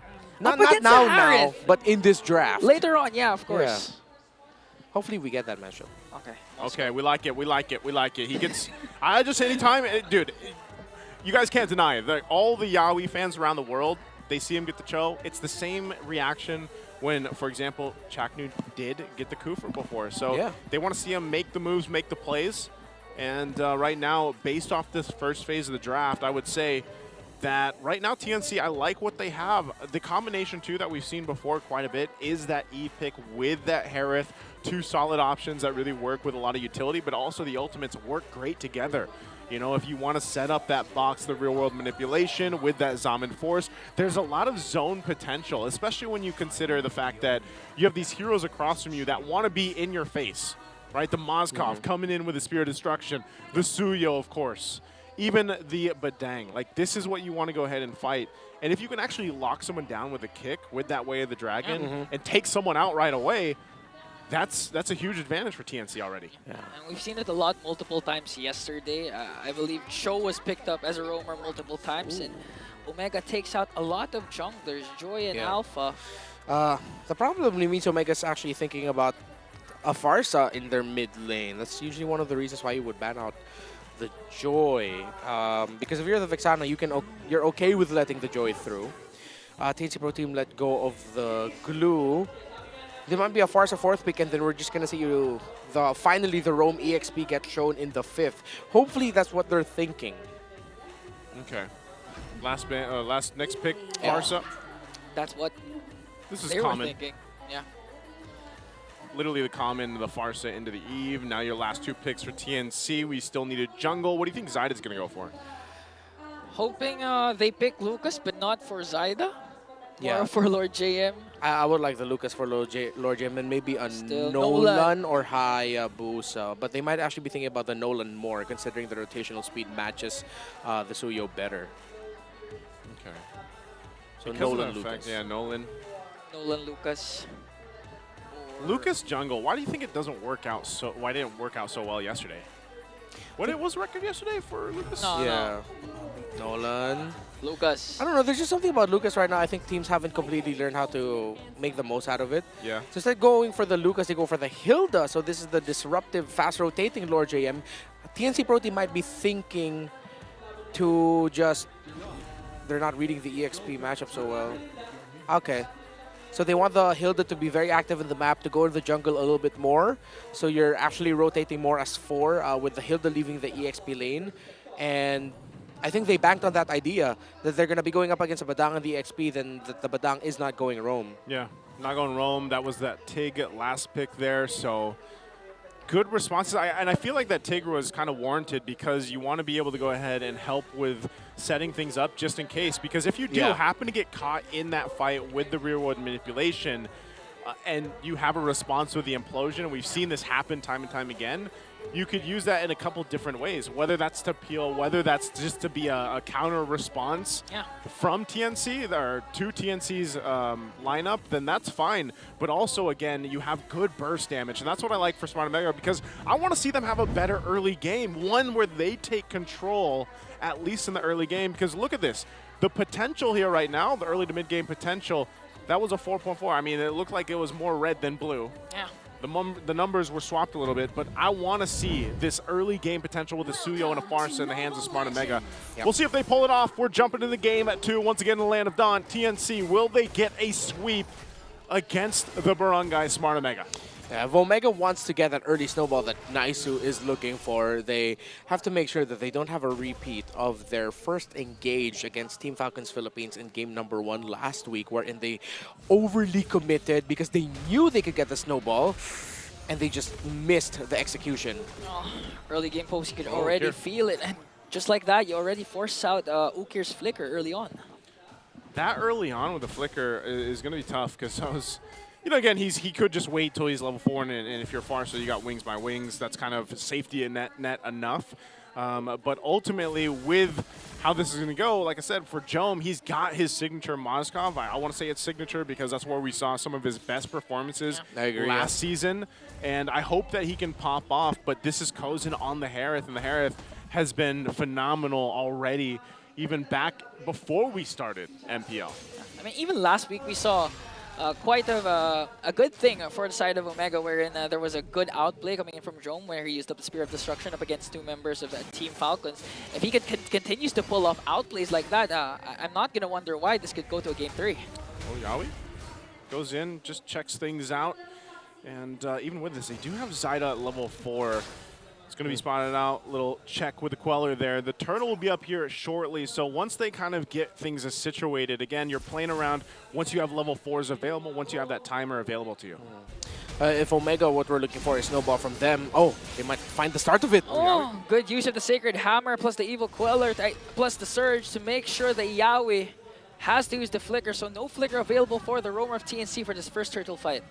Yeah, but you can see this, right? Okir just nearly level 4, so he'll have it. Both gold laners doing their thing. This is going to be a close one for the first turtle anyway, as both teams went for the reset. They've got their level 4s now. Yawi doesn't, though, because he had to go back. So he might just clear that mid lane, get it, and then they are going to start this up. Half health for now. Who's he going to go for? Okay, Chakno used up the Sacred Hammer. He has the Flicker, connects the kick. Will he be able to cast out the Implosion? Oh. He did, but he didn't catch Zyda. First blood will be drawn for the side of the Phoenix Army. A counterattack right away for Omega to bring down Lord JM. Okay, it's a trade, but slightly not favorable for Omega. Good thing they have a Badang with them that can act as the roamer substitute for now and just hold alongside it. But now TNC Pro Team look to get minion wave priority in the middle. They push that while now threatening the turtle. Good call. Lancey pops the real world manipulation to zone out Omega. Meanwhile, Chaknu is now in the picture. Yawi goes in with the way of the dragon, going to connect onto the Mamba and going to bring him down successfully. That's one member down for the Barangay. Okay, keep it together. Still fighting for it. That is going to be finally the turtle go in the hands of TNC. They're still hunting for Andoru, but he should be able to get away. He's going to lose his orange, though, here, too. Yawi will keep him at bay alongside Lord JM. Andoru, he's still going to try to take this. Doesn't get it. Zyda, not enough damage, too. That was about a minute and some change for that first turtle, by the way. Yeah, Omega, it's safe to say that they overcommitted into that one, and it became we don't need to really win this. It became, we desperately need to win this with how long that they spent there. While for TNC, they got they were able to shut down the snowball window already for Omega, because after the first objective, they invaded the orange buff, meaning Andori is going to be off his timers. He's going to be a level behind Zyda, or at least half a level bar behind Zyda, which means that he'll be playing catch up. So Omega might actually want to think about sacrificing the next objective so that they can just steal buffs or steal resources in the lower portion of the map when the second turtle spawns. Yeah, that's a good idea, too. Oh, Yawi doesn't. He just goes. Connects, but Chakno answers with the Implosion. Omega, though, will they be able to counterattack? Zyda goes in with a fracture. Okir manages to stay alive with the wings by wings. No casualties, but 2 ultimates have been popped. Forget, this is also a signature Nolan pick for Zyda in MPL Philippines Season 13 when he became an MPL champion. There was a time where Carl Tizzi's performance was shaky during that season, and Zyda stepped in. In that run, he went 7-0 with a Nolan. Gosh, what season was that? 13. 13? Yeah. I feel like that was so long ago. But I remember that. I remember that specifically when Zyda did step in, because a lot of people were like, I wonder how Zyda's going to do, you know? He did very well. He did very well. Yawi goes in, knows there's no flicker. Wow. Speaking of doing very well, Yawi once again making sure that all of his Way of the Dragons will connect to the proper target. Okir, not safe in the middle lane. Solo kill. Solo kill onto the bottom lane. We didn't get a chance to see it. But still, Big J finding big ways to crawl back to the game. Yeah, okay. That was on his side of the map, too. So did he just kind of escape utilizing the flicker as well, and then threw out the spear, and then Kozin just took too many shots? Yeah, it looked like that was a Big J outplay. He finally had his moment. We didn't get to catch it, man. We've been waiting for Big J. He got his moment, and also they get a turtle now for Smart Omega. I'm pretty sure we're not going to have we're going to have more moments of Big J making big things. Just give it time, or just win week number 2. But if they want to continue, I mean, to extend the series, Big J has to have multiple highlight plays up against TNC. This is just a personal flavor for mine, but one of the things I don't like about what Omega decided to do here is that Okir picked up the flicker instead of the Purify. Bro, you're up against Yawi on a choke. I get why you would want the flicker. You can reposition the feathered airstrike, maybe even use it to avoid Yawi when you see him coming up. When you have the feathered airstrike up already, I get that line of thinking, but the Purify might have been the safer choice. That's something I would do, and I always say, you know, when you pick up the flicker instead, it's just you're relying on pure athleticism. Yeah. You know, and that's why I like to say it's the athletic flicker, man, because that's like your finger has to be an athlete. Yep. Because that's literally what you're doing. And now Gonna make a play here on the bottom side. Chaknu going. Yawi. Okay, Chaknu still goes in with the implosion, connecting on to Yawi, paired up with the fish break, fish crack combination coming in from Lewis to bring down the lover boy. Meanwhile, Lord JM into the middle. Lewis, even with the flicker, is gonna get caught up by Zyda for the counter attack for the Phoenix Army. TNC Pro Team now are starting to feel the effect of the Mamba, but they are still clapping back. How many more trades until Omega finally gets the definitive winning one? Oh, early cast of the feathered airstrike. Kyletzy answers right back with real world manipulation. They're trying to make a sandwich play up top against Omega. Kozen still here in the picture. Salmon Force goes in. After Jome. Fortunately for Kozen, this highlight play was caught in camera. It was under the turret too with your teammates there. That must not feel good for Big J as TNC Pro Team will continue their momentum. Lancy on point with a real world manipulation there, and TNC are feeling it. They're feeling it right now, and they're feeling that pressure mounting up from a rising Phoenix. So they'll go ahead and just focus on getting these objectives. They do just give up this last turtle, which they should. Like we mentioned, you know, you don't want to get too kind of carried away when you're already falling behind. It's could be a slippery slope if they continue to just play this out. Right now, there hasn't been really an answer to deal with Yawi starting some of these fights and some of the choices that Smart Omega is making to respond to this. Because even looking at the itemization, you know, it's getting pretty scary for the Nolan specifically. He's 2,000, nearly 2,000 gold ahead of Endoru. I mean, looking at game number 1 and now game number 2, honestly, Omega has been, to a certain point, playing it safe. But the problem is, it looks like if you're going to play safe, play passive up against TNC, for sure they're going to continue to find ways to infiltrate the front line. Yawi has been phenomenal with the way of the Dragon Flicker combinations all throughout. Yeah, double Dreadnought armor actually for the front line of TNC Pro Team. Yawi and Lord JM. It's helping reduce the physical damage of the Suyo. That's why, even though the Suyo should be hurting a lot, it's been reduced a considerable amount that it might take a while until Ondoria's damage is going to be absolutely frightening for TNC Pro Team. Already on the way to the Sad Sword. I actually forgot the real name for it. Longsword? No, the Blade of Despair. Oh my BOD. goodness. I hear Sad Sword so much now that I forgot the name of the BOD. The Blade of Despair. So yeah, already on the way to the third item, and considerable gold gap. 2,000 is the lead of Zyda against Andoryu. I've never heard Because of Leo, he calls it Sad Sword a lot. Why? Darn it, Leo! Green sword. I'm surprised he doesn't have a sound effect for that one. I think he does. He probably does, but He does for sure. well, at this point, you can see the damage being dealt here. It is pretty scary. Looking at this. Oh, fighting again. Yawi. Dodge! What a dodge from That's athletic. Andoryu. Now the counter play from Omega. Lancy answers right back with the real manipulation onto Chaknu. And they're going to bring down Yawi in exchange for Chaknu. But the fight still continues. The side goes in with a fracture. Going to bring down Andoryu once again. Forcing out the flicker of Jome also. But Lord JM goes in. Wants to go in for the kill. Omega survives with 3 members. But TNC, once again, a quick response. Another picture-perfect placement. Zyda, Sisukir. Oh, but Zyda dashed into the wall just a little bit. But TNC Pro Team, Lancy on point with another Starfield drop down where Kozen and Lord JM look so comfortable keeping Jome at bay. So good at just zoning out Jome, really not letting him to really do anything.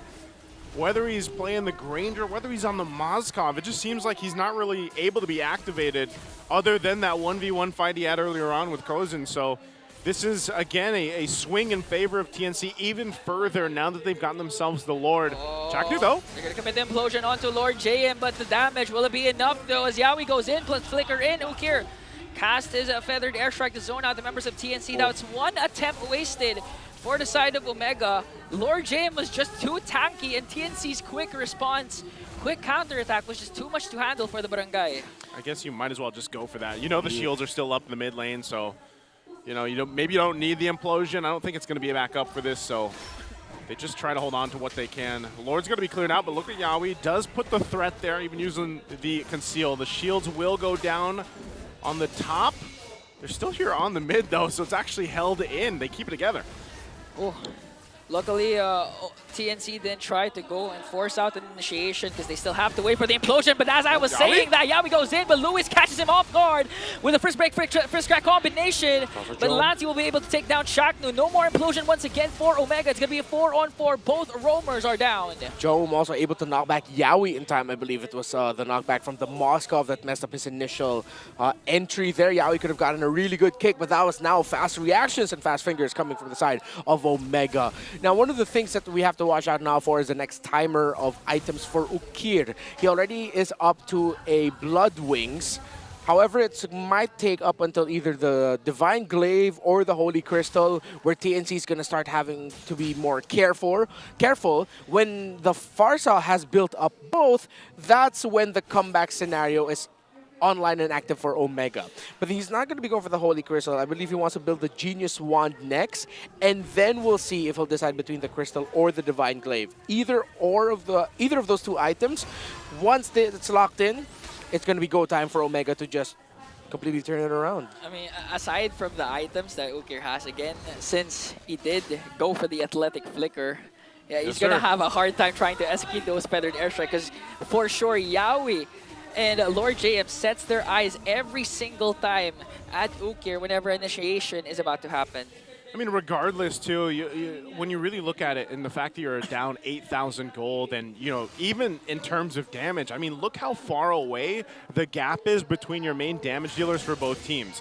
You need so much time for Smart Omega to actually get to that point where they're able to go ahead and have those maybe winning fights, because even so, I feel like some of the times with the implosions from Chaknu, a lot of times he's going to catch Lord JM because Lord JM is going to be that front guy on this Hilda. He's going to be the one to go ahead and scout things out. So for Chaknu, it's almost like, okay, if I have to take Lord JM, or at least maybe it's Yawi, then I hope we have enough damage to get a kill, because so far they haven't, because they're just lacking in terms of itemization. And that's just the facts when it comes to being down 8,000 gold. Look at Lord JM. He knows they're there, but he's confident enough that he's tanky enough that he can just do that right now. He actually wants Chaknu to cast a big ultimate, but Yawi casts the Wave the Dragon first. Chaknu forced to use the Flicker as Ukir cast the Feather Airstrike to zone out TNC.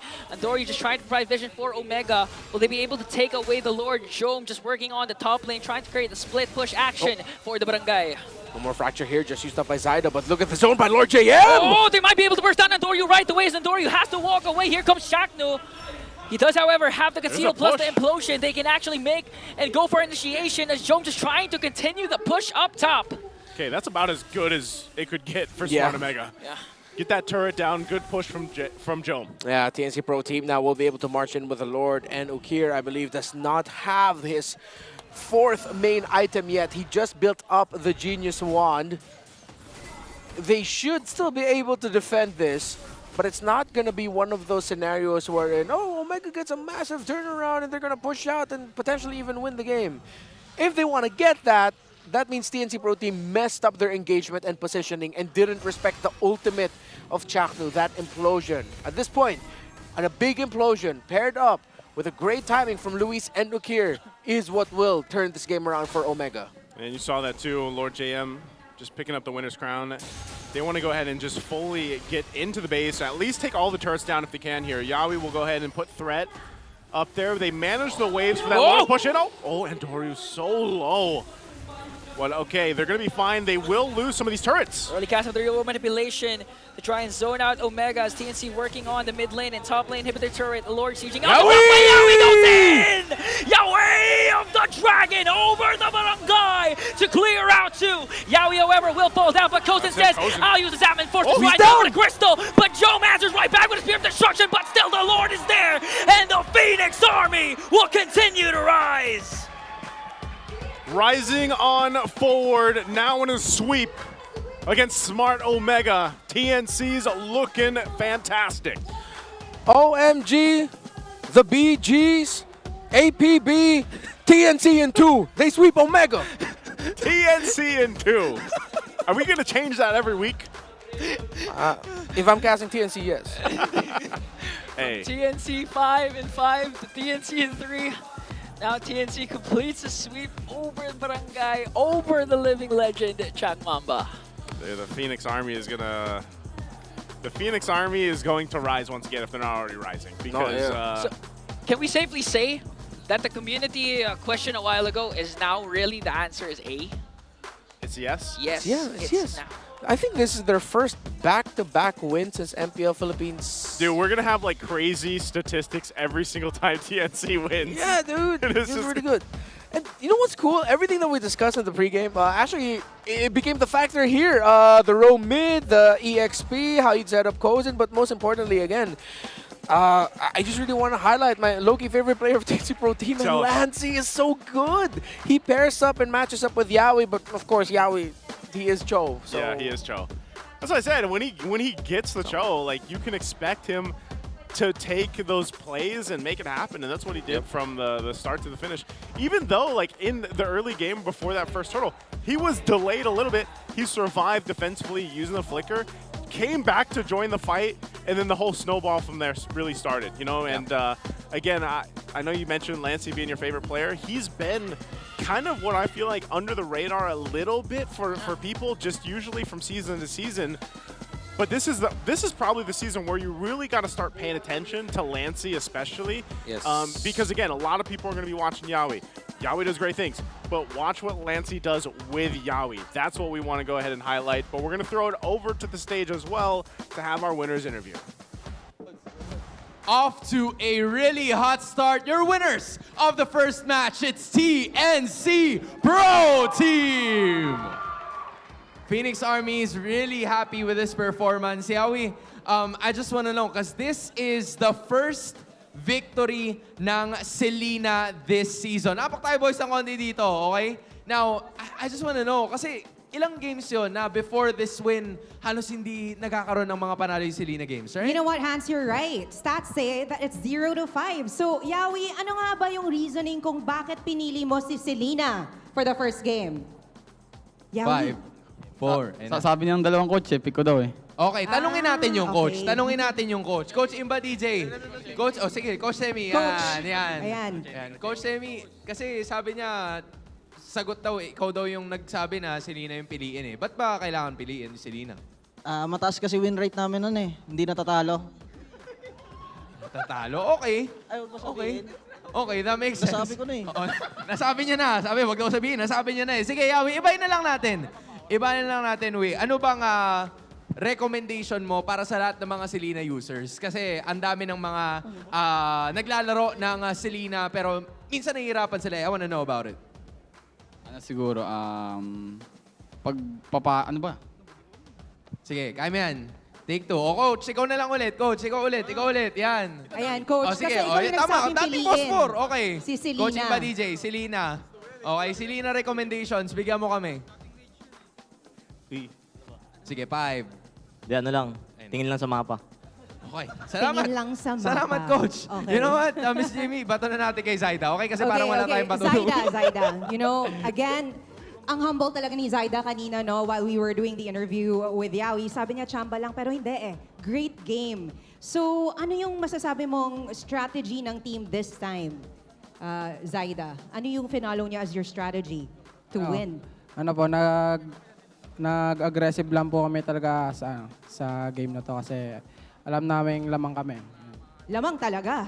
Okay, now ito, for fun naman, you know, we have so many teams na may mga duos. May Yeah. Baby Cakes, may KK Connection. Saan magaling yan, Oo, di ba? may Kite Brothers. Ito yung itatanong ko sa inyo, TNC. Zaida, sa team nyo ba, sino yung masasabi mong duo ng team nyo? Biglang tingin kay Si Kusen Coach. na daw yung isa. Sino magbo-volunteer? Oo. So kung si Zaida yung isa sa mga duo, sino yung ka-partner mo?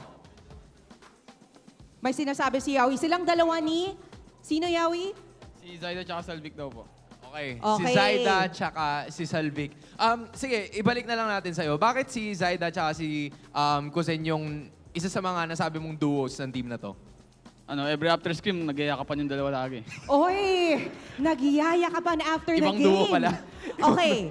So kung may Baby Cakes, Kite Okay. Brothers, KK Connection, ano naman yung pangalan ng duo sa TNC? Ikaw magpangalan. May baby cakes na, yung dalawa.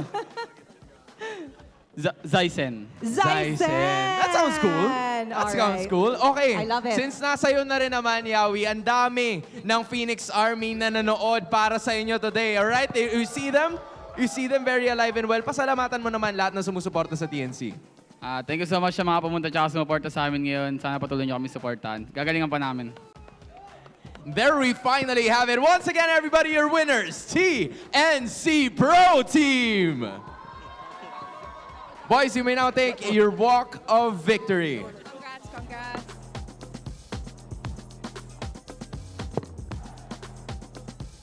And right there at the middle, gentlemen, you may now take your bow.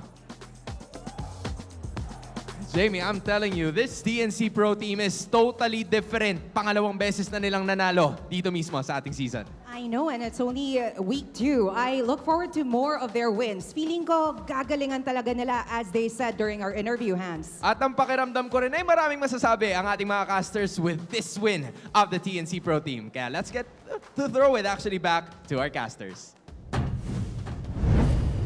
All right, so what was the explanation for the Selena pick?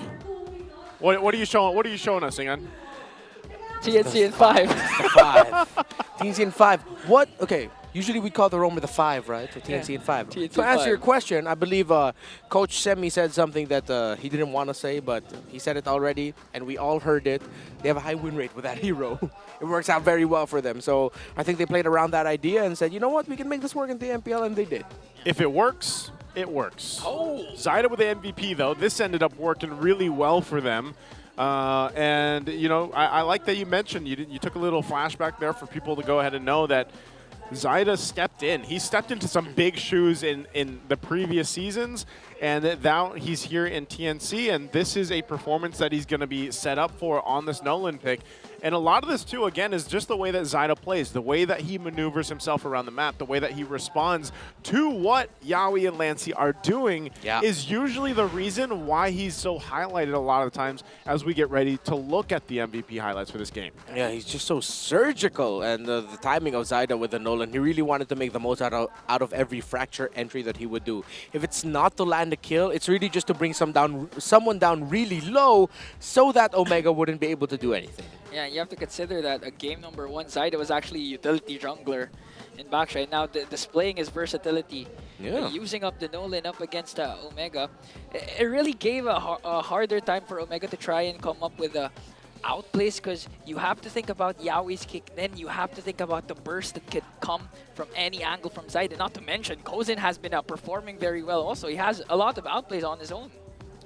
Seems like everything that we hyped up about TNC, it was showcased not just in this game number 2, but in this entire series. Lancey's great placements with the Starfield bring down, it really, Omega just felt shut down in this entire game.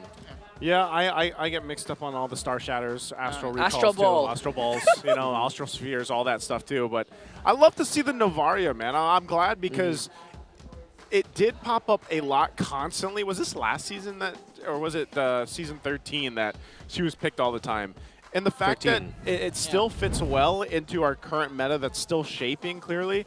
You know, again, you really want to play around vision. And that's why that Selena also worked so well for some of the teams that, well, it's funny that I say so well because it's 1-6 right now. But it does work out usually pretty well, at least to serve its purpose of giving vision. So then you put in the Novaria there too that we saw in game 1. But I would say for this one, for game 2, it just looked a lot cleaner for TNC across the board on how they approach this one. Yeah, and in a meta that has somewhat plateaued, it's good to see a team willing to take risks such as this and making it work. And you really see how devastating it could be. So I guess a Selena Novaria is something we'll have to watch out for TNC. But TNC can also just do it strategic, old school, the fundamentals, this kind of lineup, and they make it look so easy, honestly. You know, I'm wondering what kind of effect this would have as we get through the regular season, and maybe some teams don't want to give that Cho to Yawi, especially if they're on the red side. Like, they have to leave something open. Yeah. You know, and we know that those staple bans so far on the red side are so common that if you're going against Yawi on blue side and you know that he's going to be a playmaker with a Cho, for example, you might have to go, you might start to see teams actually decide, you know what, maybe we should just ban the Cho eventually and see how it changes some of the course of their picks. So that's something maybe we get to the later weeks. But right now, this is just a great thing for TNC and all the Phoenix Army out there. Yeah, you know, speaking of the course of the season, I'm actually hoping that TNC pulls off some kind of a TLID run. We're used to seeing TLID at the bottom, and now they rose to the top. I honestly hope that TNC does the same. Yeah, that'll be a wild story for TNC Pro Team. Like if Yaoi comes in suddenly and then they put together a roster of dudes that have been often overlooked, but then suddenly they become the champions. That's gonna be wild. That was a similar kind of story that happened with the now boys in Onyx Philippines. You know, some of them were really just kind of overlooked when they first came into the MPL and everything, and then now everybody knows those guys' names, you know, and when you look at it, and I was talking about this yesterday a lot just on stream, I was like, man, this is why I enjoy MPL Philippines so much. You get to see all these showcasing of skills, and we're going to get some showcase right now from this check.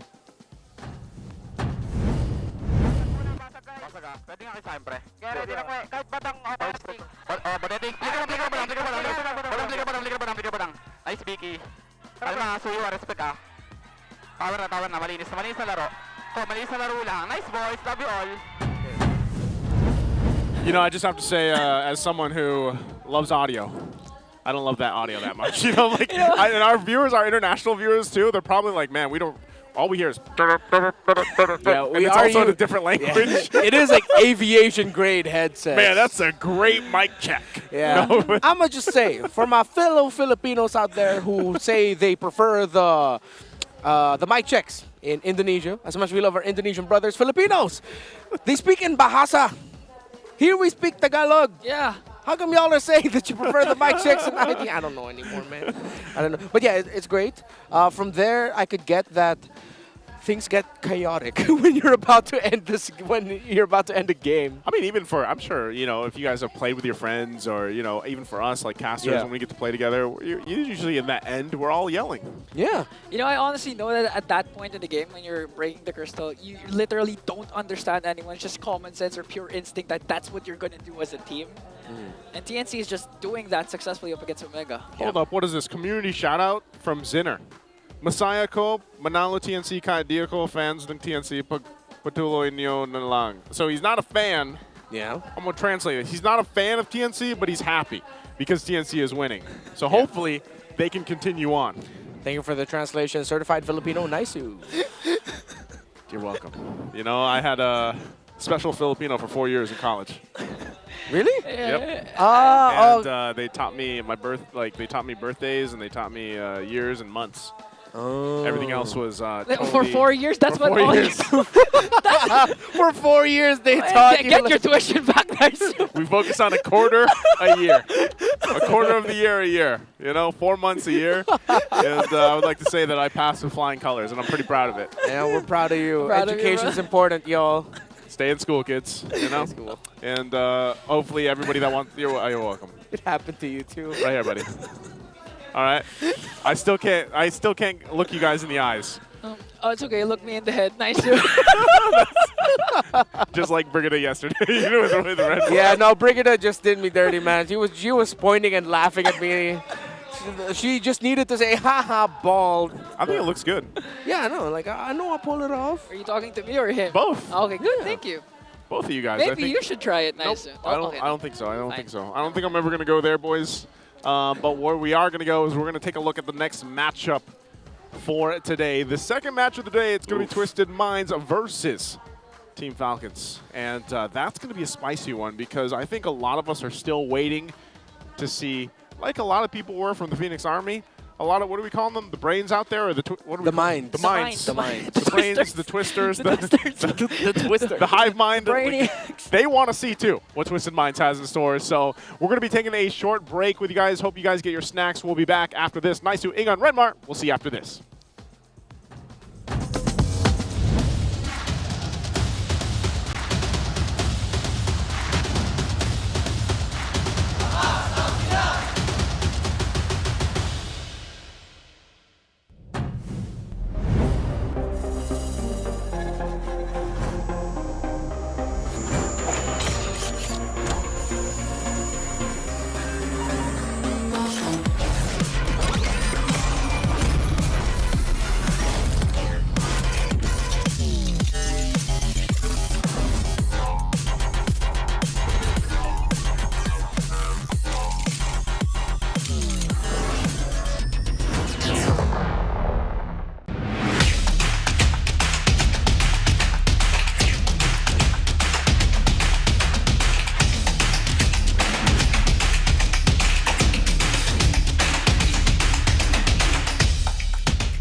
worry! Be only with Smart Power All 99.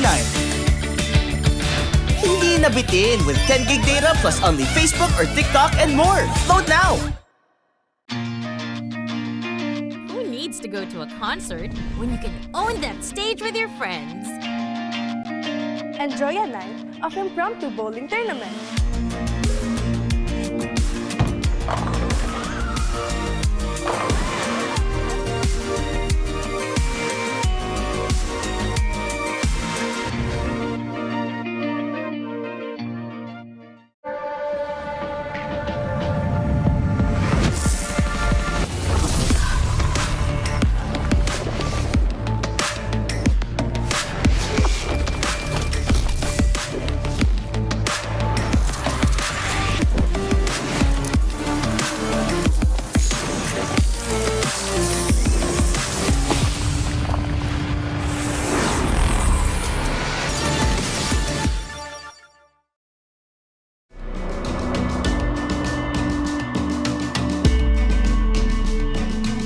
Malakas ka ba?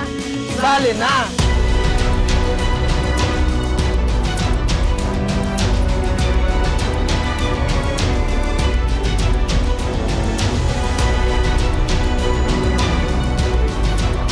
Kita Kids. Kita Kids. Kita Kids. Kita Kids. Sa MCC. Season 2.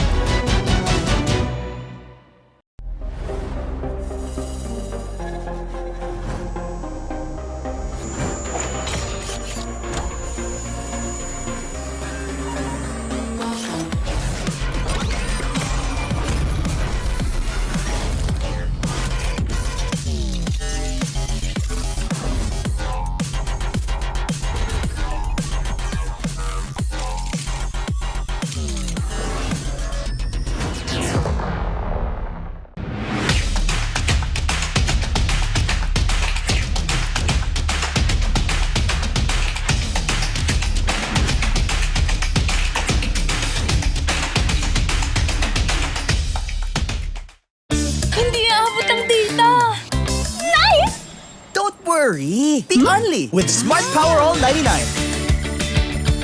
Hindi nabitin with 10 gig data plus only Facebook or TikTok and more. Load now!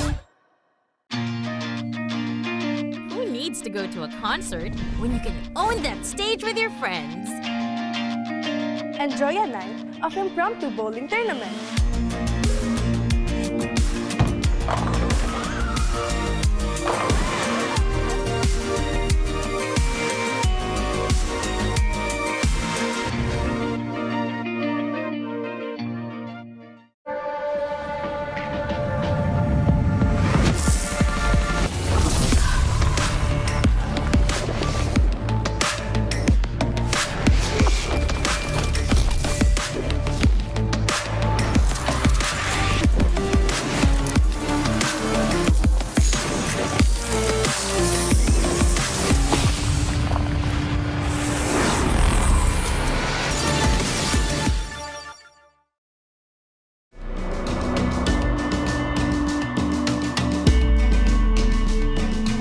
Malakas ka ba? Sali na!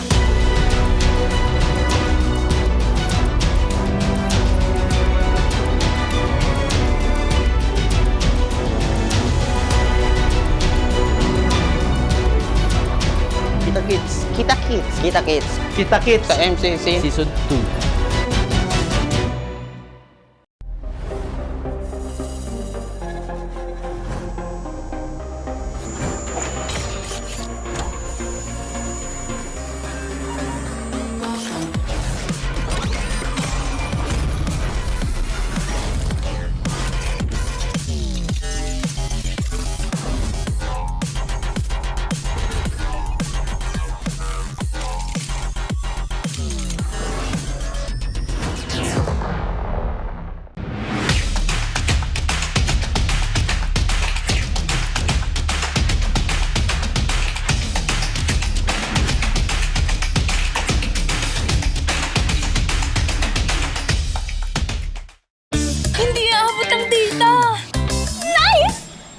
Worry! Be only with Smart Power All 99.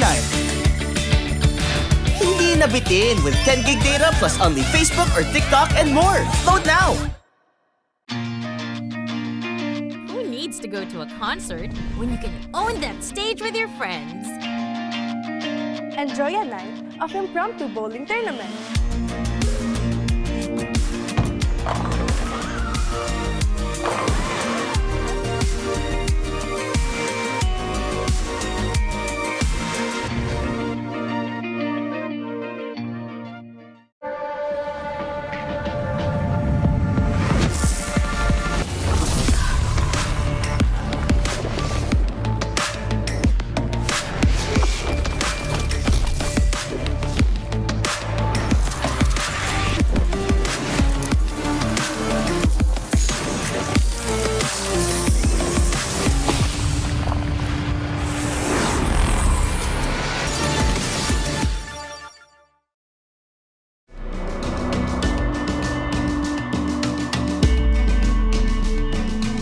Malakas ka ba?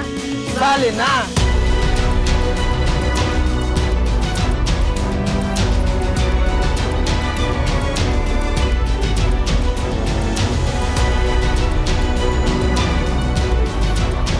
Kita Kids. Kita Kids. Kita Kids. Kita Kids. Sa MCC. Season 2.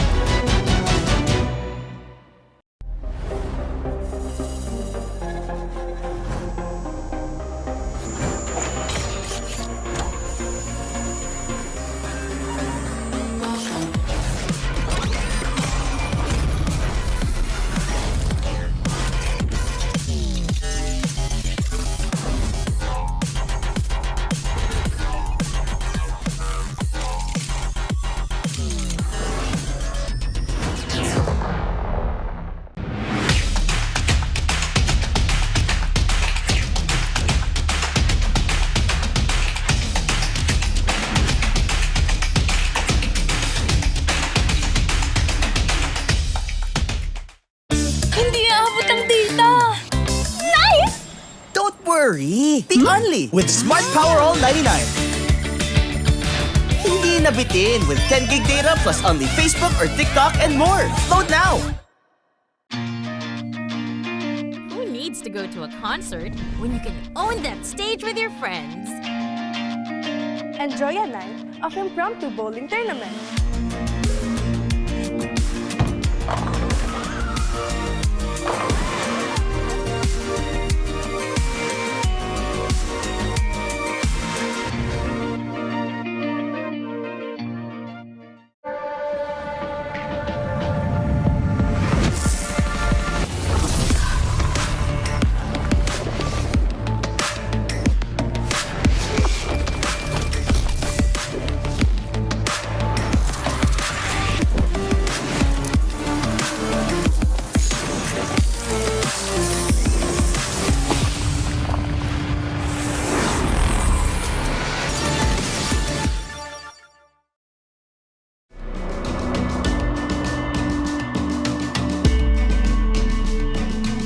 Malakas ka ba? Sali na!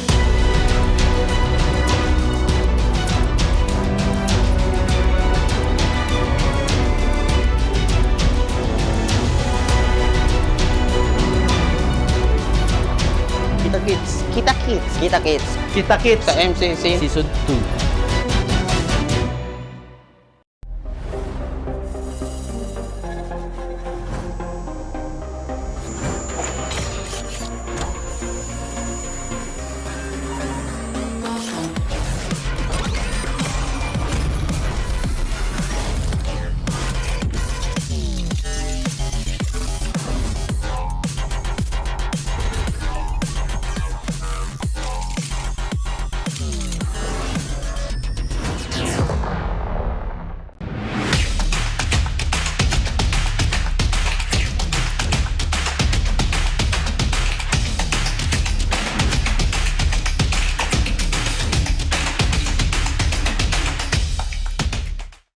Hindi aabot ang data! Nice! Don't worry! Be only with Smart Power All 99. Hindi nabitin with 10 gig data plus only Facebook or TikTok and more. Load now! Who needs to go to a concert when you can own that stage with your friends? Enjoy a night of impromptu bowling tournament.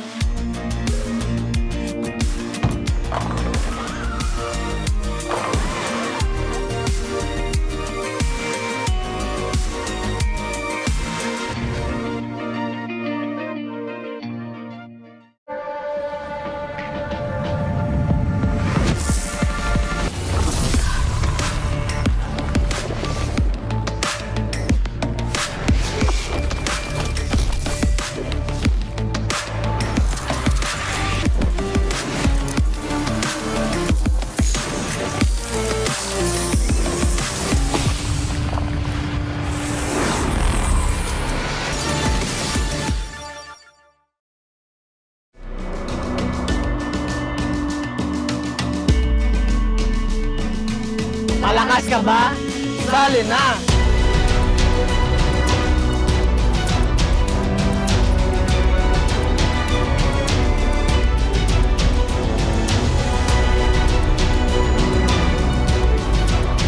Kita Kids. Kita Kids. Kita Kids. Kita Kids sa MCC. Season 2.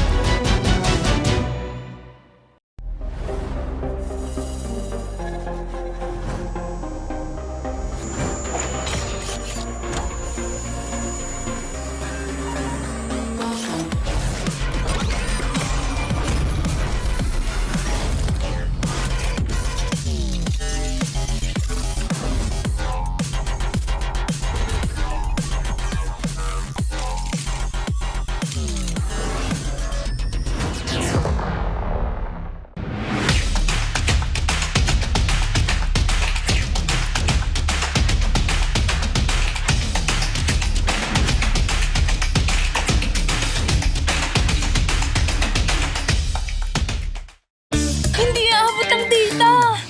Nice! Don't worry! Be only with Smart Power All 99. Hindi nabitin with 10 gig data plus only Facebook or TikTok and more. Load now! Who needs to go to a concert when you can own that stage with your friends? Enjoy a night of impromptu bowling tournament.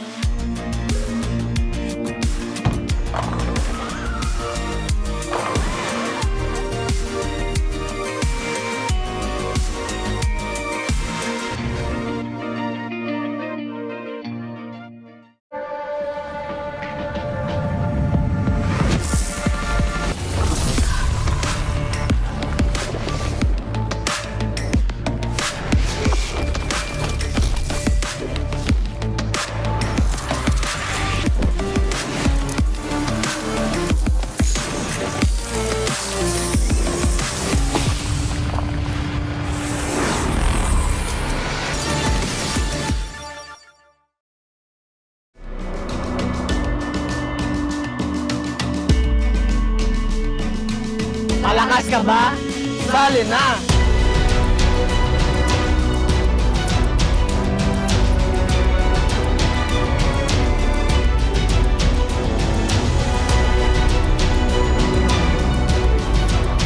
Kita Kids. Kita Kids. Kita Kids. Kita Kids sa MCC. Season 2.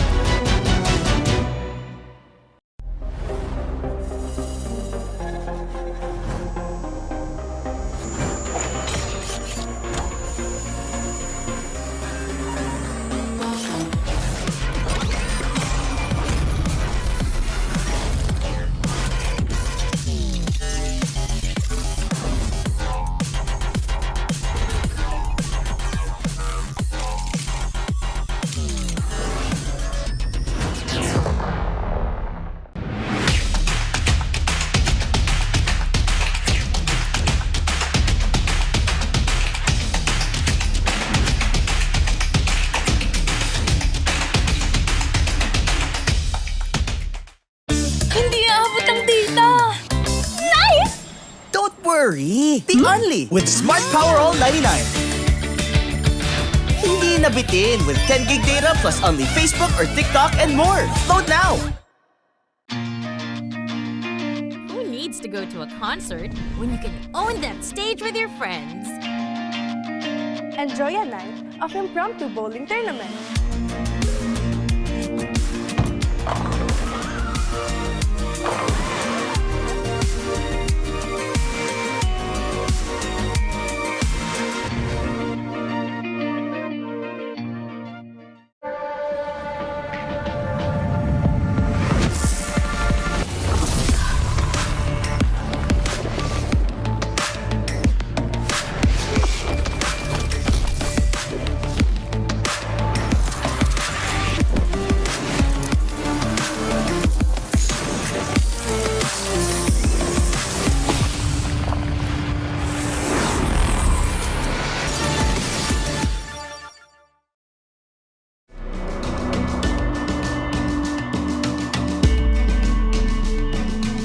Malakas ka ba?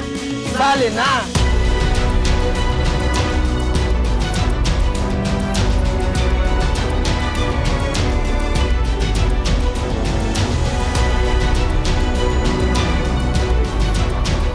Kids. Kita Kids. Kita Kids. Kita Kids. Sa MCC. Season 2.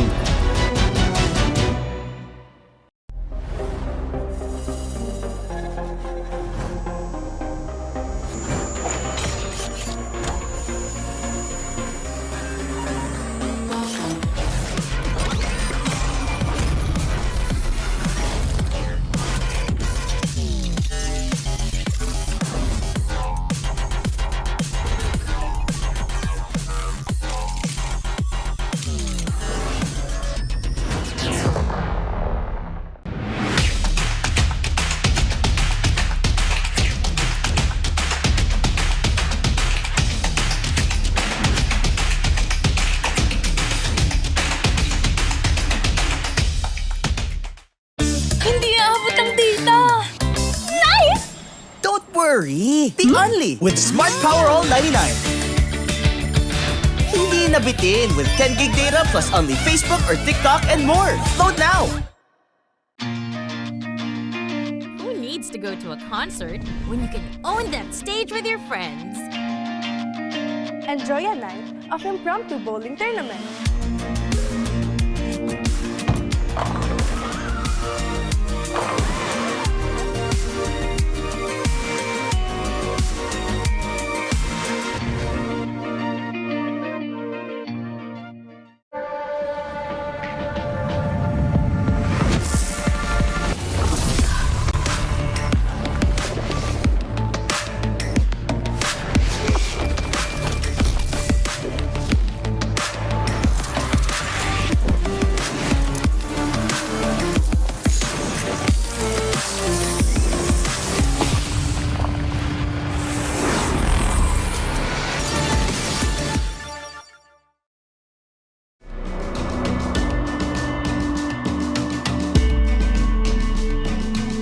Malakas ka ba?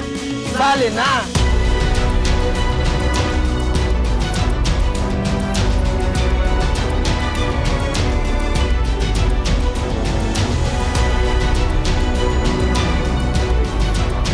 Kita Kids. Kita Kids. Kita Kids. Kita Kids. Sa MCC. Season 2.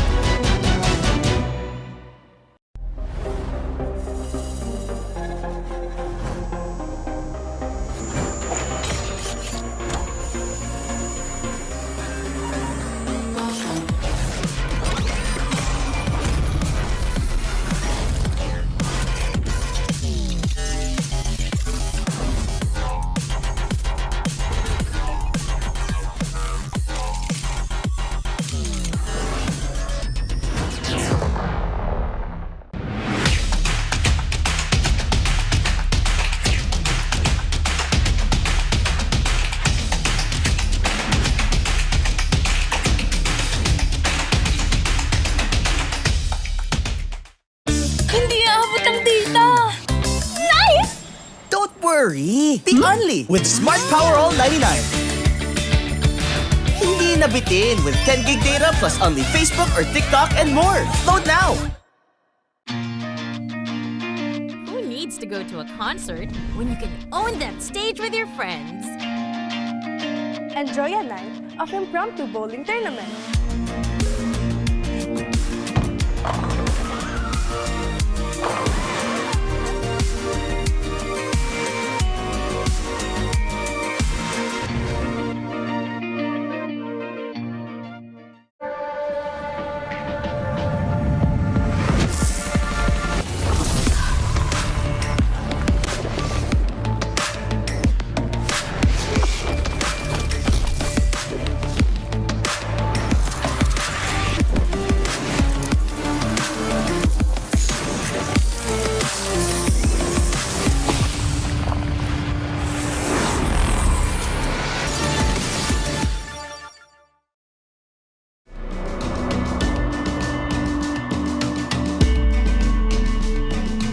Malakas ka ba?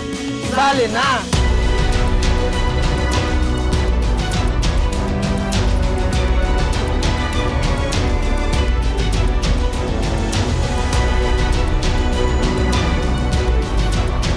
Kita Kids. Kita Kids. Kita Kids. Kita Kids. Sa MCC. Season 2.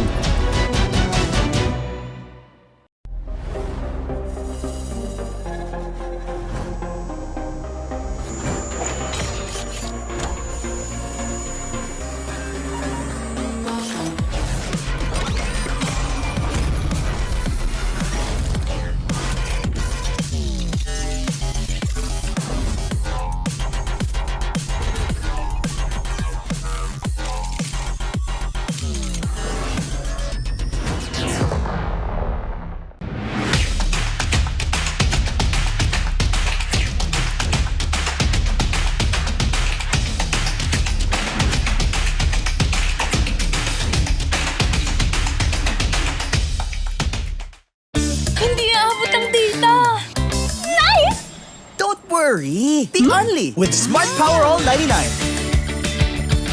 Hindi nabitin with 10 gig data plus only Facebook or TikTok and more. Load now! Who needs to go to a concert when you can own that stage with your friends? Enjoy a night of impromptu bowling tournament.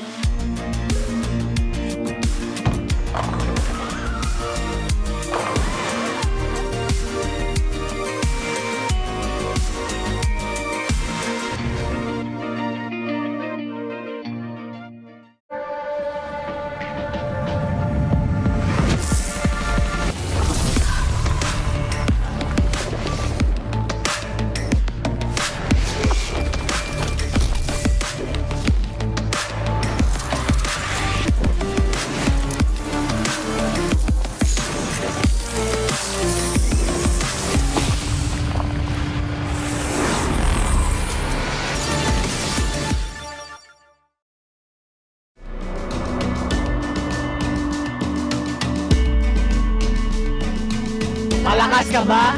Sali na!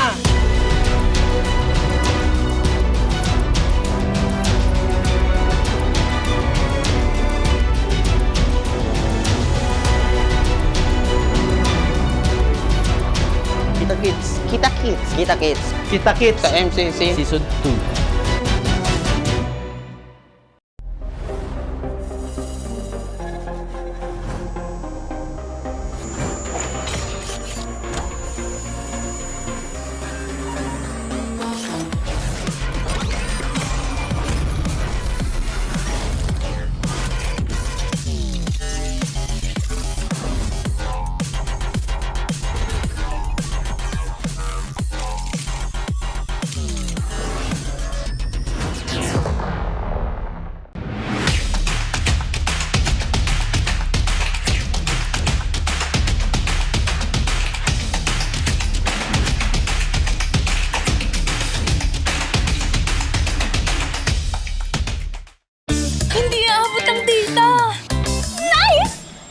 Worry! Be only with Smart Power All 99.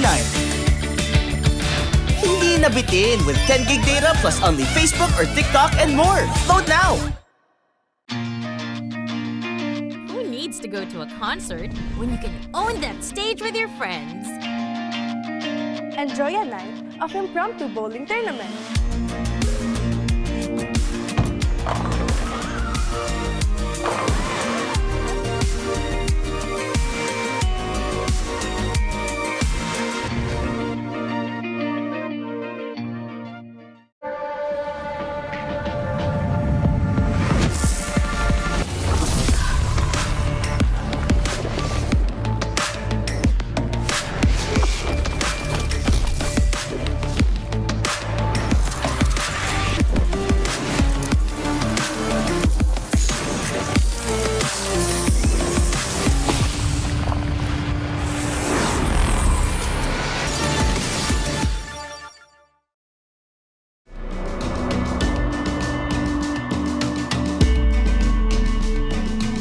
Malakas ka ba?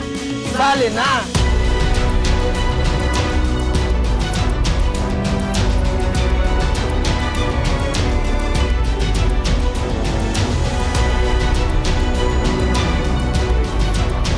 Kita Kids. Kita Kids. Kita Kids. Kita Kids. Sa MCC. Season 2.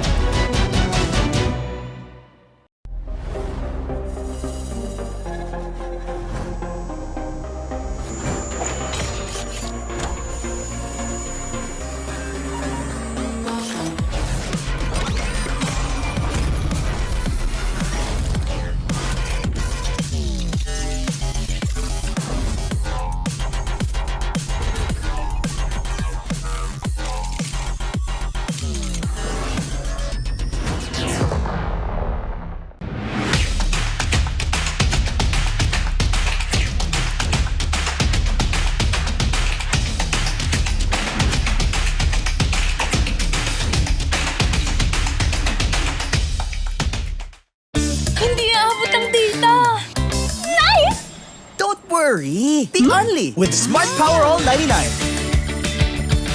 Hindi nabitin with 10 gig data plus only Facebook or TikTok and more. Load now! needs to go to a concert when you can own that stage with your friends?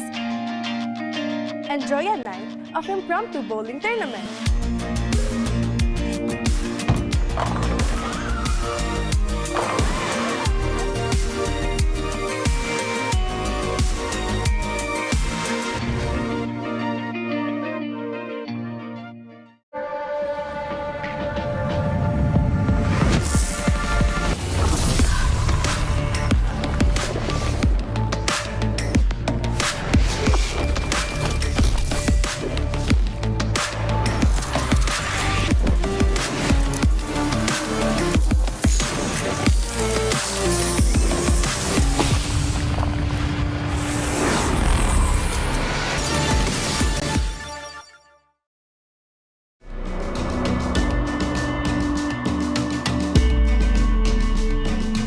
Malakas ka ba?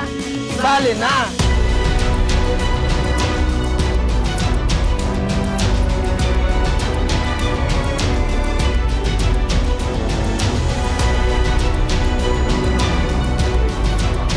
Kita Kids. Kita Kids. Kita Kids. Kita Kids. Sa MCC. Season 2.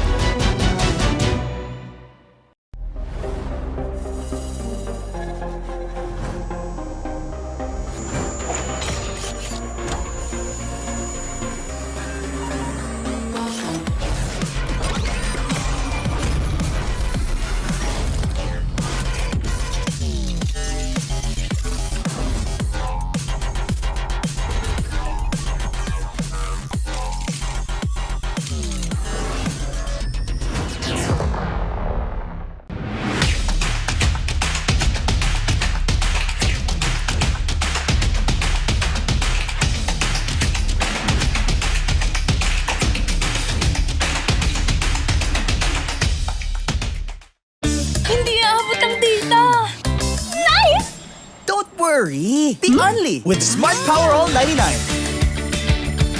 Hindi nabitin with 10 gig data plus only Facebook or TikTok and more. Load now! Who needs to go to a concert when you can own that stage with your friends? Enjoy a night of impromptu bowling tournament.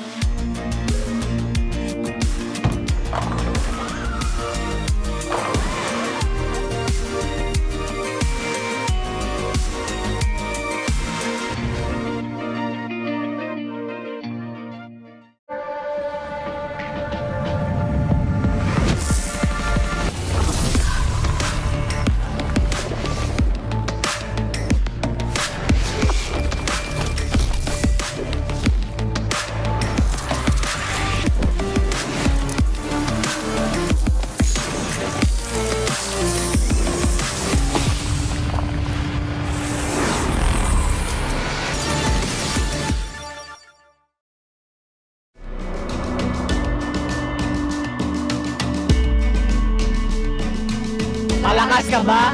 Sali na!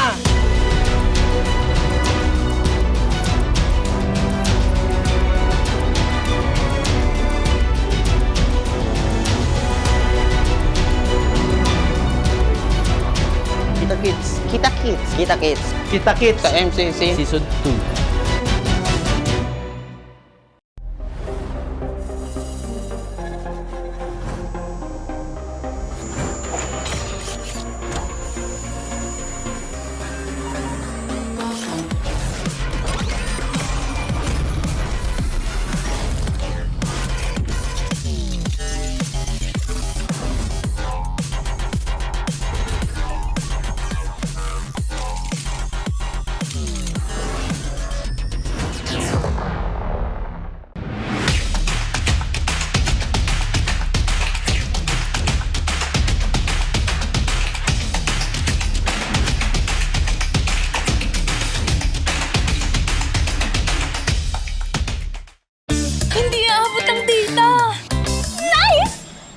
Worry! The only with Smart Power All 99. Hindi nabitin with 10 gig data plus only Facebook or TikTok and more. Load now! Who needs to go to a concert when you can own that stage with your friends? Enjoy a night of impromptu bowling tournament.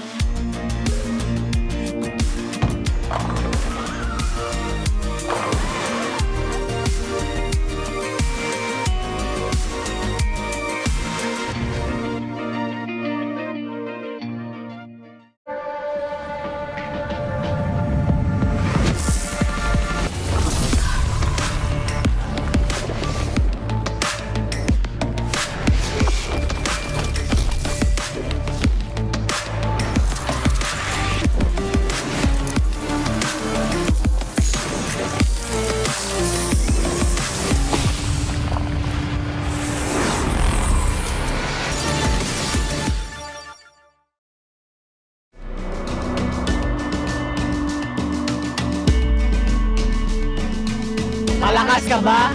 Sali na!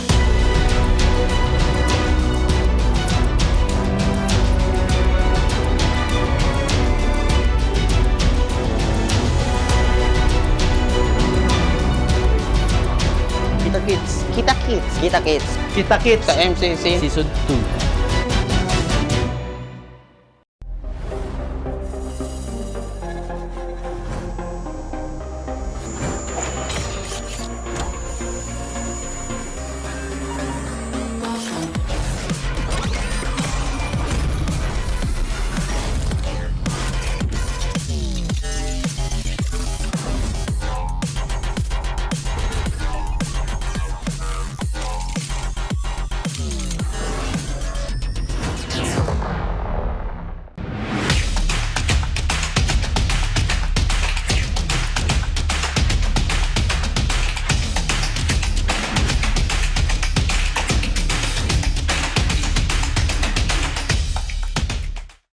Hindi aabot ang data!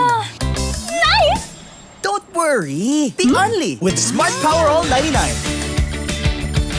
Hindi nabitin with 10 gig data plus only Facebook or TikTok and more. Load now! Who needs to go to a concert when you can own that stage with your friends? Enjoy a night of impromptu bowling tournament.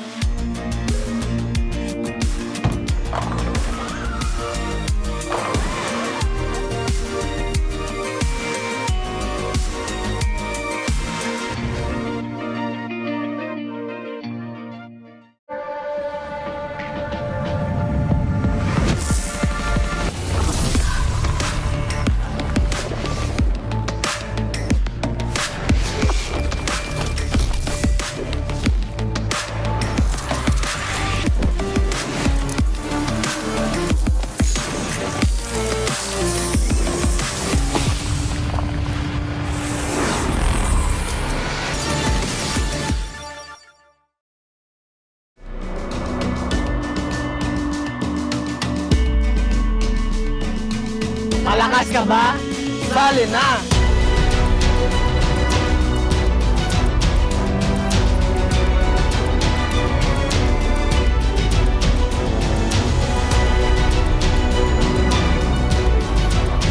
Kita Kids. Kita Kids. Kita Kids. Kita Kids. Sa MCC. Season 2.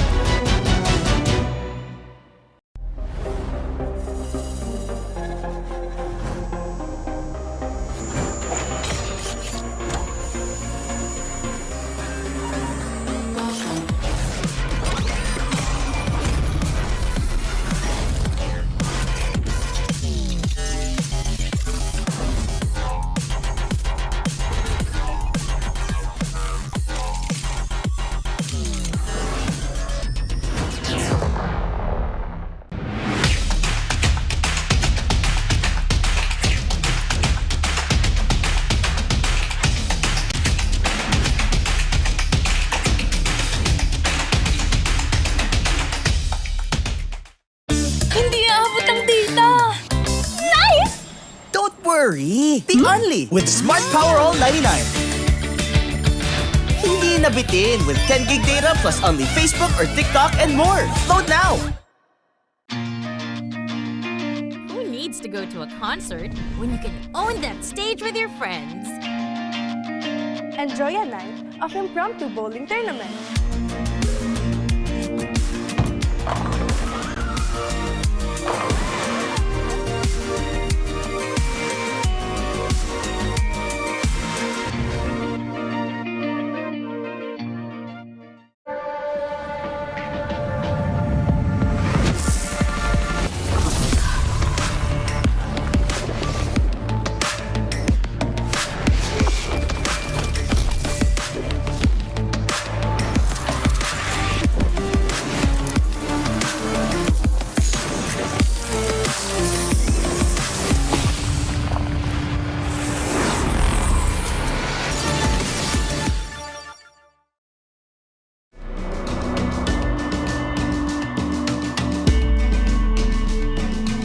Malakas ka ba?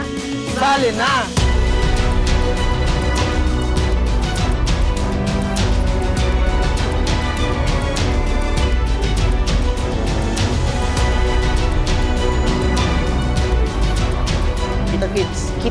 Kita-kits. Kita-kits. Sa MCC. Season 2.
Malakas, Pilipinas, malakas Kahit anong lane, we become the monsters Malakas, Pilipinas, malakas Face the golden sun and ribbon for the 3 stars Look at us to the top, no ifs, no buts Winning any game, para to sa PINAS Di mo matitinag aming boses sa new level Nasa kalye man o mobile, you know I become a legend Open fire, reunite with winners Built with pressure, like diamonds are made of Switch in a lane na parang gera HP racing, may reseta Built like a tank, buhat ni Hilda Full load SS, parang Lyra Susundan ko ang iyong bakas Kasama patas Tagumpay natin ito Dahil tayo'y malakas Para sa Pinas Nasa amin ang alas Hindi tuwa atras Kinikilala sa taas Kasi kami ang malakas Para sa Pinas Nasa amin ang alas Hindi tuwa atras Kinikilala sa taas Ganito kami sa Pinas Wow!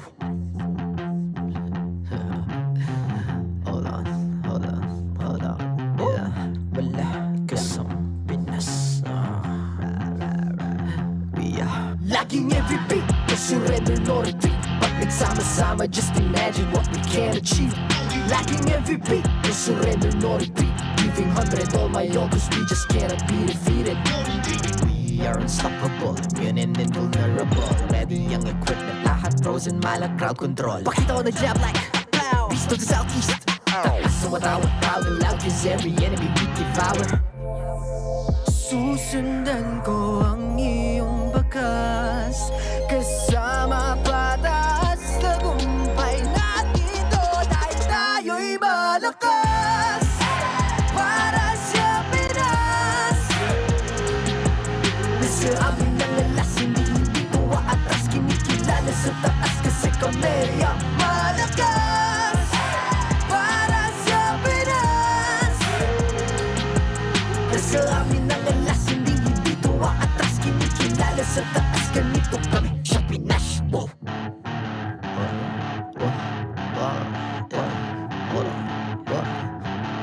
Malakas, Pilipinas, malakas Kahit anong lane, we become the monsters Malakas, Pilipinas, malakas Face the golden sun and repping for the 3 stars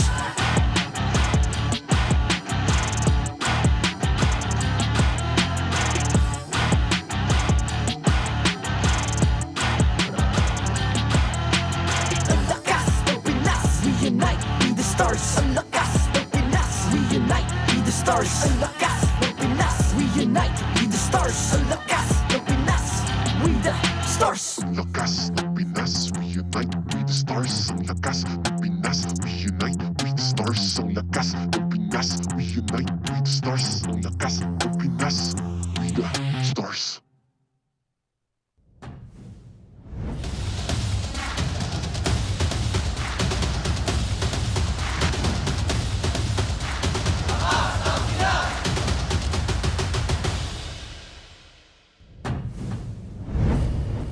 And welcome back after the short break. Thank you for joining us once again. It's a triple header today. We've already gone through one match, and now we're at match number 2. Ahead of us, it's Twisted Minds and Team Falcons.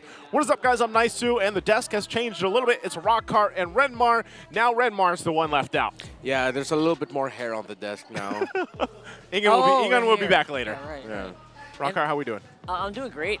Loving my hair so much that I don't think I'll ever go. But you know, I might. Eventually. No, but you've always had a very healthy set of hair ever since I've known you. So I think you're going to be a good. It's a bit thin, but yeah, I like it. Yeah, you're going to be good. I think Rockhart's going to be fine here. But also, we want to make sure everybody joining us is also fine because right now we have to thank our sponsors, and it's Time Zone.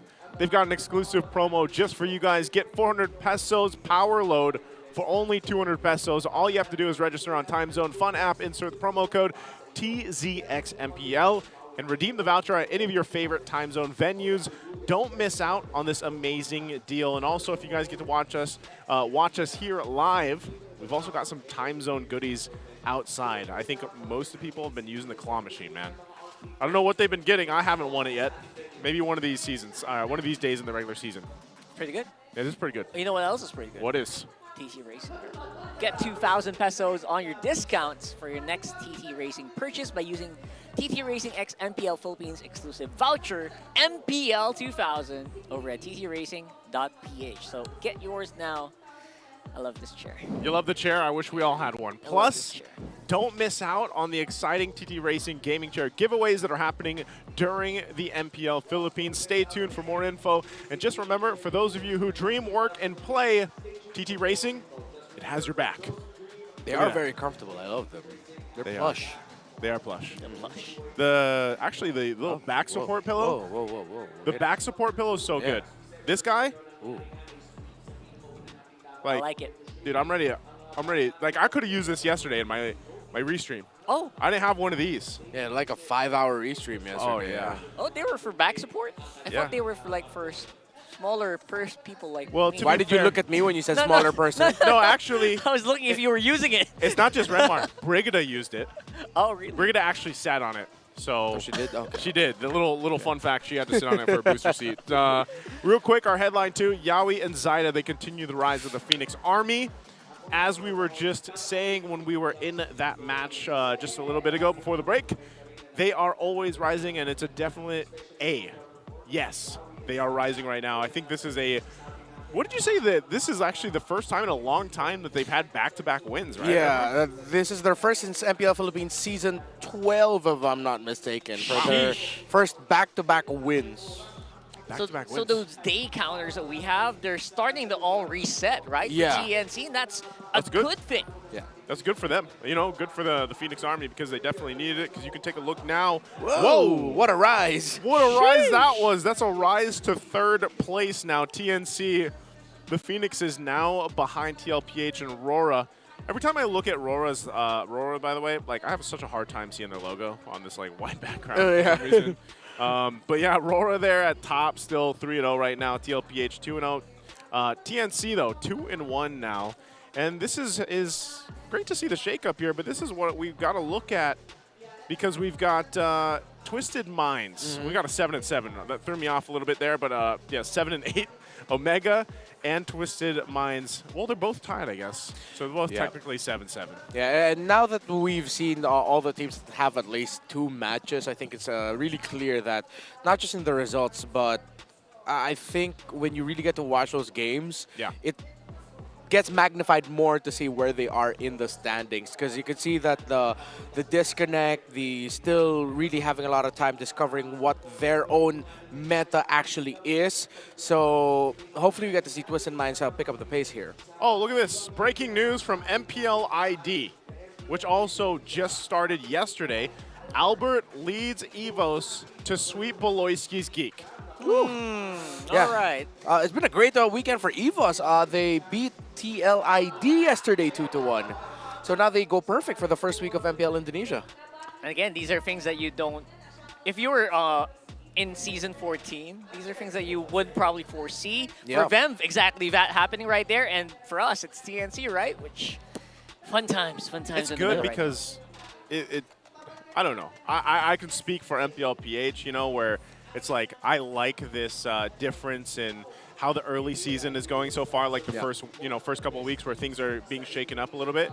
And I hope the same can be said for our other MPL regions out there, because I think all of that would lead to a great international. And, you know, right after this, the next one we have is MSC, right? So I think I'm not sure 100%. I just tuned in for a little bit on MPL ID's first day yesterday, and I'm wondering really who is still, I guess, who's the underdog now, you know, for their current season 14. And I know a lot of our viewers kind of bounce between, and some people have literally shown a lot of their screenshots where they have like both MPLs up, you know, at the same time, and watching both and following both. So SpongeBob's eyes watching both. literally that. But yeah, so far so good, and I hope they have a great season as well. Honestly, you're absolutely right, especially with the upcoming international tournaments we have. I believe Mobile Masters is coming soon as well. Yeah. So next month. That is next month. Oh We have a little so break. Quick. We have a little breather. Yeah. I think. We have like a 2-3 week break before we come back for the final 2 weeks of MPL Philippines. Oh my goodness, that's next month. My brain literally thought it was like February early. Oh my god. That's you know, you gotta untwist your brain, Rockhard, because right now also there is a new twist from Twisted Mind. Is there? I think that's a question. If you guys had tuned in on before it threw it to us, our little loading screen, there was a little clue in there. Yeah. You know, so I wonder if they caught that. But because that's the thing, because at least for the most part, Twisted Minds, they've got to get a win here, honestly. And up against a team like Team Falcons, I think that's a huge thing to ask them. Maybe this will actually work, though, with what they're doing here for the roster. That's right. Yeah. I think for Twisted Minds, it's also just them continuing the trend of teams that we've been seeing since Season 11 with having multi-man, very versatile rosters. We've seen, though, in recent history, it's teams that have the very set identity that have thrived. Of course, Blacklist International had their massive roster last season. Omega and Onyx had some crazy shakeups in 12 and 13. And, of course, we know what Minana EVOS brought to the table in Season 12 that didn't really fully come into fruition up until MPL Philippines Season 13. And of course, that crazy season TNC Pro team had in Season 11 where they had like an entire basketball team as an MLBB team. That's true. Rockhard, do you think that's actually an advantage, though? Like when you have a team roster that deep, or, you know, with a wide range of players to choose from? Historically, MPL Philippines eats these teams up, right? Especially on their debut season, which is where we find Twisted Minds right now. And I feel like for Twisted Minds, it's such an uphill climb to actually prove that this is something that can work right off the bat. It happened for a lot of the teams, right? Onyx, who really had a lot of confidence in Onyx Philippines when they first debuted. Same with AP Bren, the championship-winning AP Bren lineup way back in Season 10 or Season 11, right? Yeah. When they debuted, people didn't really look much to them, but maybe Twisted Minds can do something, kind of challenge that. I hope so, because again, there's a lot of gifted players here, and you know, speaking of them, look at this. This is the MPL PH's meta's 7-year history through the lens of Hajizi and Few. By the way, a nice little flex from Ogwin there. You know, getting that screen time to get the flex in. Yeah. But like, look at, and the hero pool is always something that a lot of, you know, broadcasters and even the fans look forward to, is these players that have been a part of the league for literally the entire thing, if not all of it, their hero pool is massive. And even for Hajizi, he's had to do quite a bit different, because he's like the guy that wears the multiple hats. Yeah. You know, he's done literally everything, and his hero pool reflects that. Yeah, Haji wears different hats. Few has worn the same hat. That changed its style, because at that point he was the more carry type, the old school carry type of magic damage dealer. Eventually that evolved into what we know as the support position for, in MLBB terms, the mid laner in the modern day game, where Hajizi went from that, the carry type, to the assassin physical jungle type, to the mid laner, like to the going- mid laner and the roamer, to the roamer and mid laner in the same season last season. It's So going yeah, from like cowboy hat to baseball cap Yeah. to beanie to like exactly face mask, Yes. ski mask. Everything, man. If you are looking for the main guy, the face of the franchise for Twisted Minds, if you want to have a long history in MPL Philippines, make Haji that guy because his mind has literally been twisted for the past 7 years. And on the other side, it's also a few. They also played Fannies way back in season 1. Yeah, that's so true. That's a different. I think that's a different boot. Yeah, It is. yeah, you not know? even just a hat, it's a boot. Speaking of the boots, though, they're going to have a lot of boots to go ahead and utilize. So we want to ask you guys over here watching with us, how can a team effectively utilize a versatile, multi-man roster? Is it A, rotate players regularly, B, base the lineup on their matchup, C, assign a playstyle for each variation, or D, you can comment down your own suggestion on what it should be? What do you guys think, Rockhart? Why are you giving us homework, right? Come on. You This is such a hard homework. Flashbacks. It is, right? I feel like, number one, I think what Blacklist did was really good. They rotated 10-man roster. It actually, I think it goes hand-in-hand with ANC, right? You kind of look at what happens on the field week by week and change it. Honestly, it feels like it's a Band-Aid, but Yeah. I don't know, what do you think? For me, don't unless you really need to. You have your main 5 and then your second 5 as like one of your main sources of information, keeping the iron sharp. It's like a in-house scrim teammate. But of course, you don't tell the second team that. You say, hey, if you perform really well, of course, we're going to bring you up. But that's sort of like the idea, you know? And then you have them scrim with other teams alongside the others. Like you sort of like have 2 teams within the same boot camp competing because you bring out the best in one another. And to go on with what you said, that's actually what Blacklist sort of did last season until eventually they settled into their final form that ended them having a top 4 finish last season. And Echo Proud, Echo Loud. Echo as Proud, well. Echo Loud. Echo Loud, exactly. Good, yeah. The way that It I worked. see it is almost like having a varsity and a JV, like having varsity and junior varsity.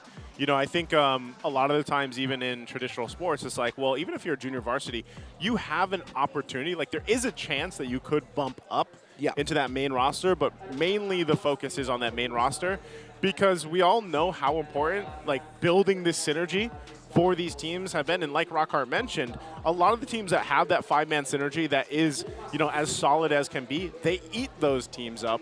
That might be regularly, you know, switching up the roster or trying different iterations of it. And we've seen that throughout the seasons here. So we'll see what happens here. But first, let's welcome the teams out to the stage.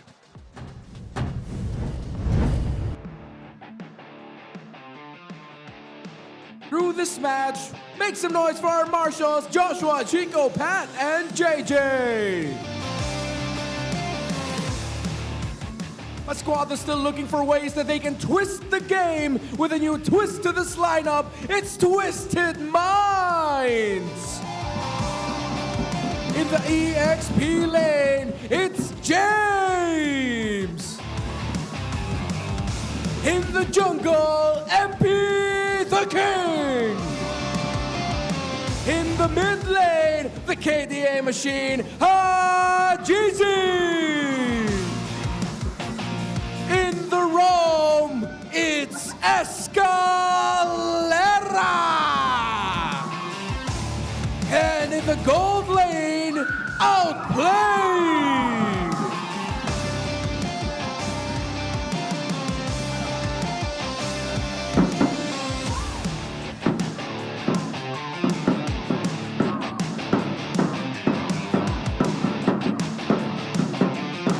Riding the momentum of yesterday, they are now looking for the next prey in the arena. It's Team Falcons!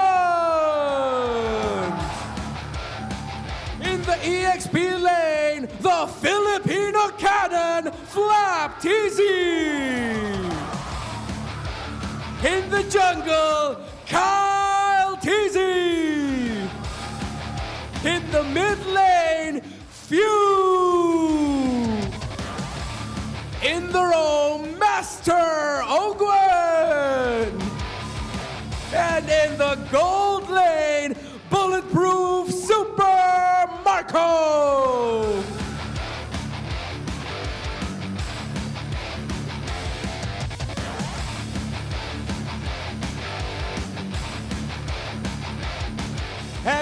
coaches, Coach Bonchan and Coach Trevor. From the sands of Riyadh to the sunny shores of Manila, it's Twisted Minds versus Team Falcons!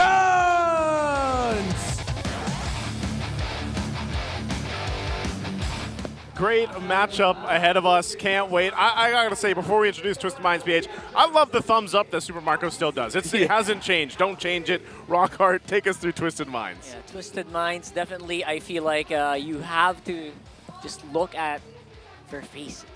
And I think...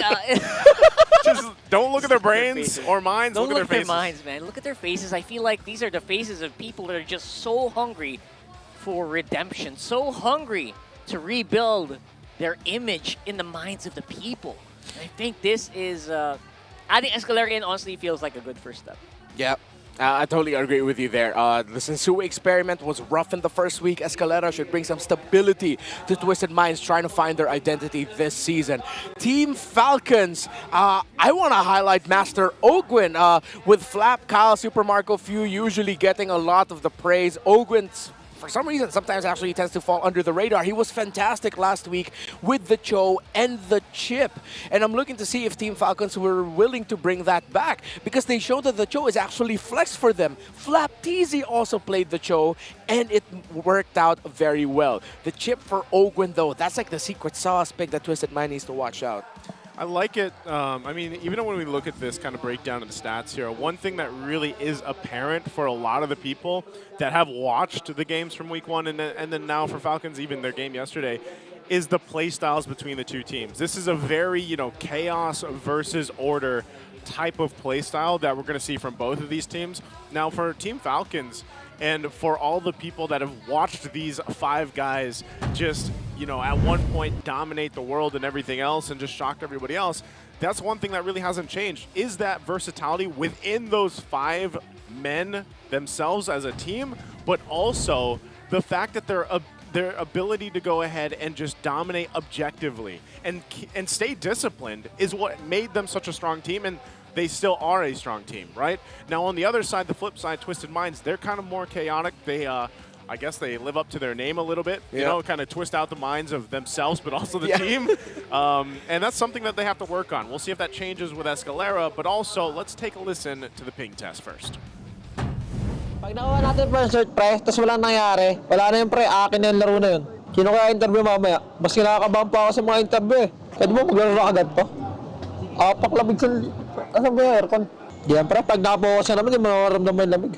Ready, pre. Inform ko muna sa inyo, nasa akin yung mic, Hello, mic check, mic check. Dating gumagana na nanimina plano. I promise that I got you, girl. Si Flap TC ang nasa my day ko.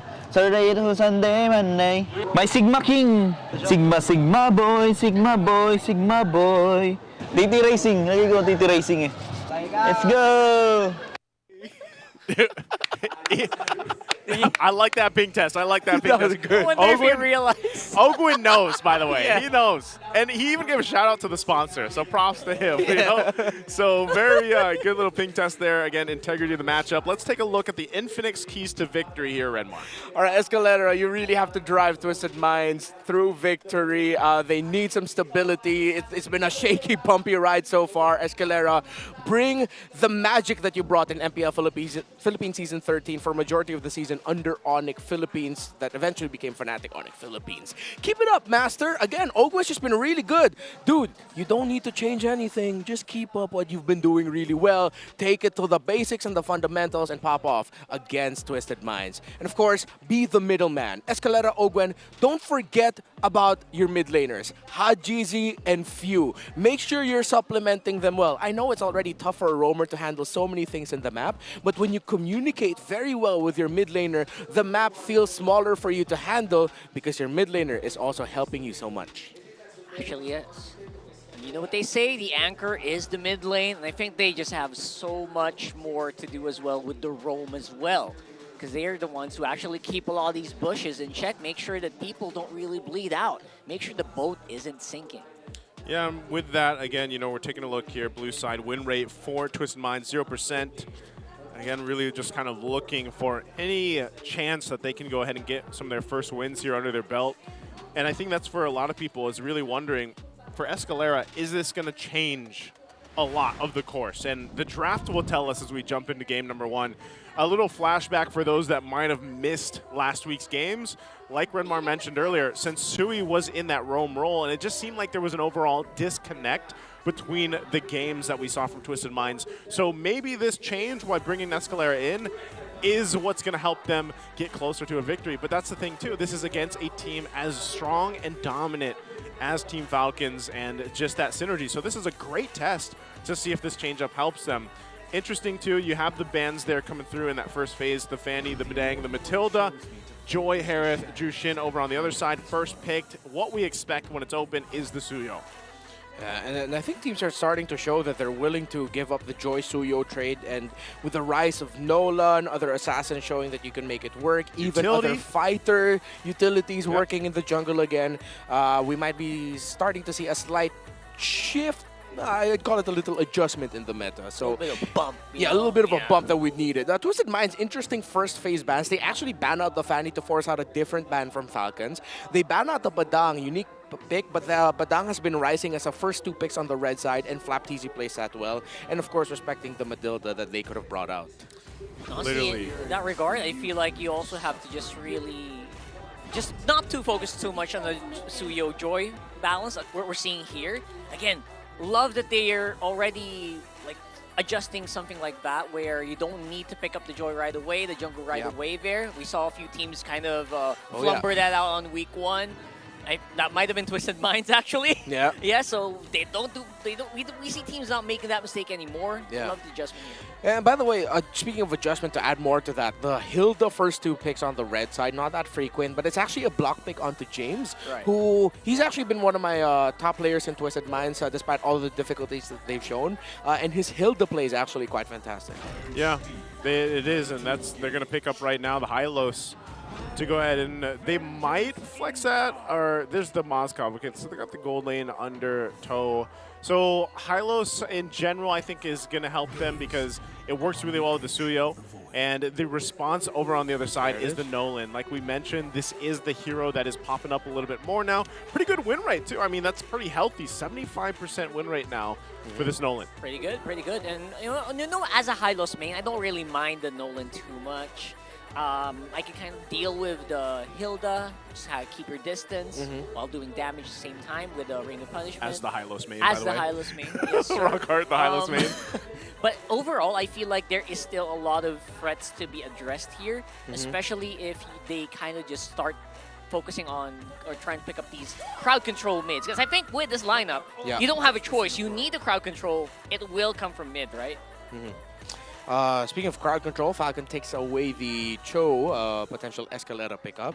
I think Twisted Minds have leaned into the idea that they pick up the Hylos, so if ever, they have a soft counter to the Eve, and they have something that pairs well with their own Eve if they decide to pick it up.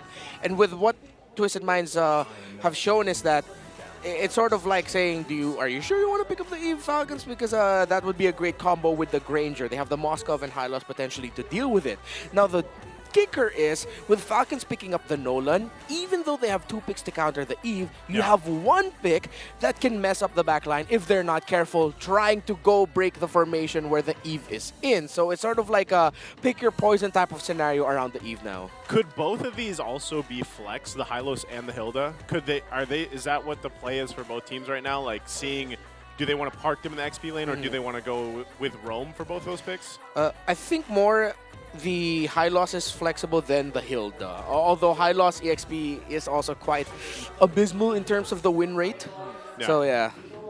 And Oakland definitely can play these heroes. With the Jawhead lockdown, that is going to secure the Hilda on the XP. Okay, Hilda does go for the XP. There's a Jawhead pick. Jawhead Nolan. This is good, though, because of the fact, too, that it was left open. And I don't know if statistically they would have done that, considering what you just mentioned about the Hylos. But that is a usual combination, Jawhead, Suyo, that some teams have really liked to lean towards. So now these last 2 picks for Twisted Minds, what are they going to put in the mid lane? They've got a couple options left available. The Farce has been doing pretty good for a lot of the teams that do want to get that extra burst and have that mobility still to work with. So we'll see if they actually decide to go with that. Eve obviously still open too. It looks like it is going to be the Farsa locked in, so there it is. And then the Lucas now. All right, not bad at all. Obviously the Farsa, as long as you position well, you're fine. But it is a Nolan, it is a Jawhead. Eventually, this Farsa is going to be in trouble so many times in this game. But I like the Lucas as well, just to make sure the Hylos can always be ready on the bush. If you throw it on the XP, it's going to be able to bush check less. Yeah. So I like this. And Falcons have really blocked off from a Valentina pickup, I think. I wonder if they're willing to lean into Faramis. That might be a bit too aggro. They have the reach from the Granger. They can play it safe and go Vexana. Vexana is pretty good. Yeah, I'm looking Faramis or Less Vexana. on the Eve. Yeah. Yeah. Eve is still available, but I don't. I would not want them to Eve.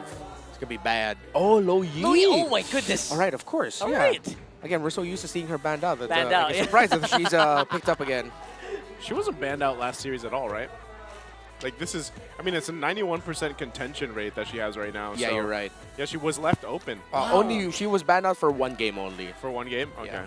Amazing. So, interestingly enough, and leave it up to Team Falcons, man. They are the team that wants to usually utilize some of that macro option, whether that's the chip, like you were mentioning earlier with Ogwin, or you get your hands on Lui Yi, you can do the same thing. You can put pressure where you see fit alongside the game, and that's really what they want to do and how they want to approach this game because of the fact that, again, yes, you have to kind of deal with the pace that Twisted Minds lineup could give them from early to late game. We take a look here at the index.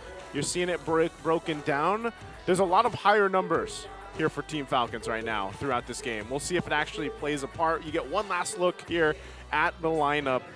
And interesting. I think this is interesting for Twisted Minds, but really want to see if this Escalera change instead of Sensui playing for this one is going to change things up. We jump into the Land of Dawn. It's game one in our second series of the day, day 2 of week 2. Will it be Twisted Minds or will it be Team Falcons drawing the first blood? Again, the Granger falls into the hands of Super Marco, who yesterday he was able to get the first Savage of the season so far. And now Escalera getting the information. Two different lineups. On Falcon, you have pick and pressure. Pick off and pressure is the identity for them. While for Twisted Minds, it's more steady, stable team fighting concepts. And if you keep the team fights up, I feel like Twisted Minds does have a pretty good handle on the early, or to mid rather. But in the early game, I feel like this Jawhead is something that you really have to keep your eyes on. And he is keeping his eyes on you as well. So your MPTK might not have an easy time in the jungle here.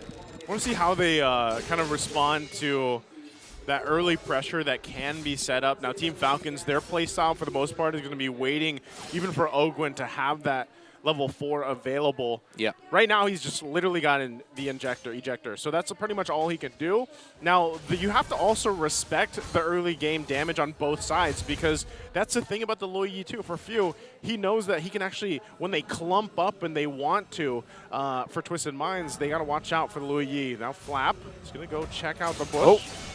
Nice bit of a check here. Flap TZ, of course, with the power of wilderness, going to be able to keep himself alive. He's fine, but the rest of the team, good positioning, going to go for it themselves. Oh, I'm not sure. I don't know if you expect that. Escalera put on half here, and of course, a diversion not available for Few, but the damage is pretty good from the rest of the team here. Kyletzy chased Flap TZ as well. Two TZ brothers giving it pretty good damage. MP the King's out.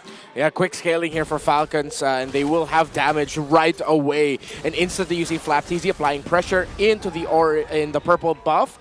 See if they're going to invade it. Diversion play by Few to send Kyle. Interesting. And that's so deep down, getting ready to intercept on the orange. He expects it. He sees MP the King. Don't think he's going to do anything yet, though. Good attempt there, but still actually going to go ahead and take one of the camps. So MP the King, part of the plan is really to slow him down or at least give that gap. And so far, Kyletzy keeps up with the pressure. So Very MP the King will aggressive fight as for it. well. Yeah, very aggressive. Yeah, MP the King, though, keeping up with the pressure as well. We don't see a significant XP deficit yet for the Suyo. Twisted Minds, let's see how they find a way to slow down the pace of Falcons, who are just controlling the tempo. Could be problematic here. FlapTZ knows how to dip, he knows how to dive. Oh, He finds one. HotGZ goes down. Ogwin beautifully positioned on the jawhead. Very patient. It is a trap. Very patient. Good pickoff too, and that's what you expect to see from the master Ogwin with the jawhead. So a lot of that, once again, he's just kind of scouting things out, and he makes a play. Yeah, a very good read. It really looked like Falcons PH were baiting them into that, knowing that Ogwin was in the right spot. I think they were just waiting to get the information where HotGZ was. Simple toss-up, follow-up. And I think we're starting to see also just how devastating the Jawhead Low-E combo could be. Because once Ogwin gets a toss, that's going to be an easy trigger with a duality pull for few. I mean, I say easy, but he has to make sure that the shadow light is right. The balance. The balance. Yeah. You know what it is with the Low-E. But so far, they've been making it work. And when Twisted Minds try to respond, they find themselves getting bursted and pulled in by the Low-E. And that's something that's very deceptive because you don't know. You can't always check yourself like, oh, what do I have over my head? It's not something that's easy to find, and it can really catch you off guard. Yes. Kyletzy's damage is catching them a little off guard too, because even this Escalera, Ogwin again, toss it up. Ogwin again with a beautiful position here. James actually will be able to survive here. Haji's forced to use the Feather Airstrike very early on, though. And because of that, Falcons might see an opportunity here. James is low, and from the back, it's outplayed. It's going to be a 5v5. It looks like there's going to be MP getting taken out with that turtle. Escalera going to be the sacrificial horse here for the meantime.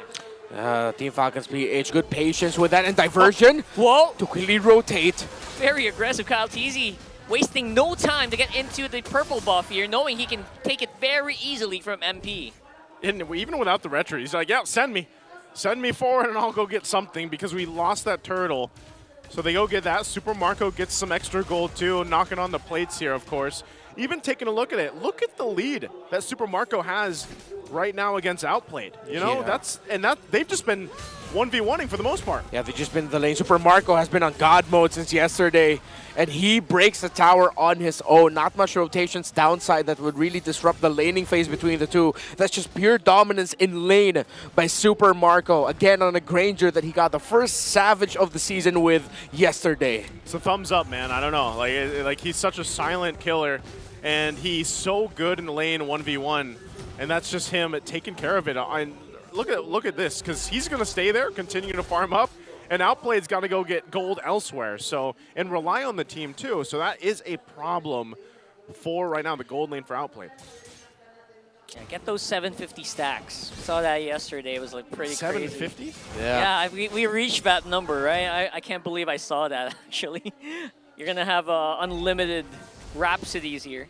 And now the 5-man once more from Twisted. Good staying use. together.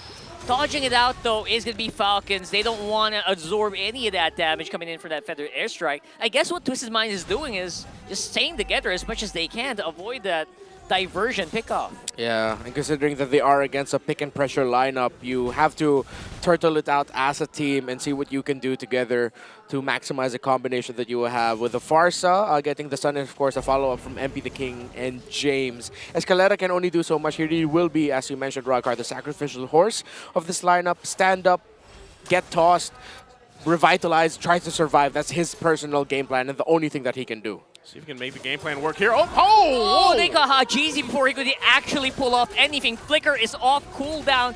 Nothing at all. Huge surprise factor from Falcons. Man, Ogwin is a menace on the Jawhead right now.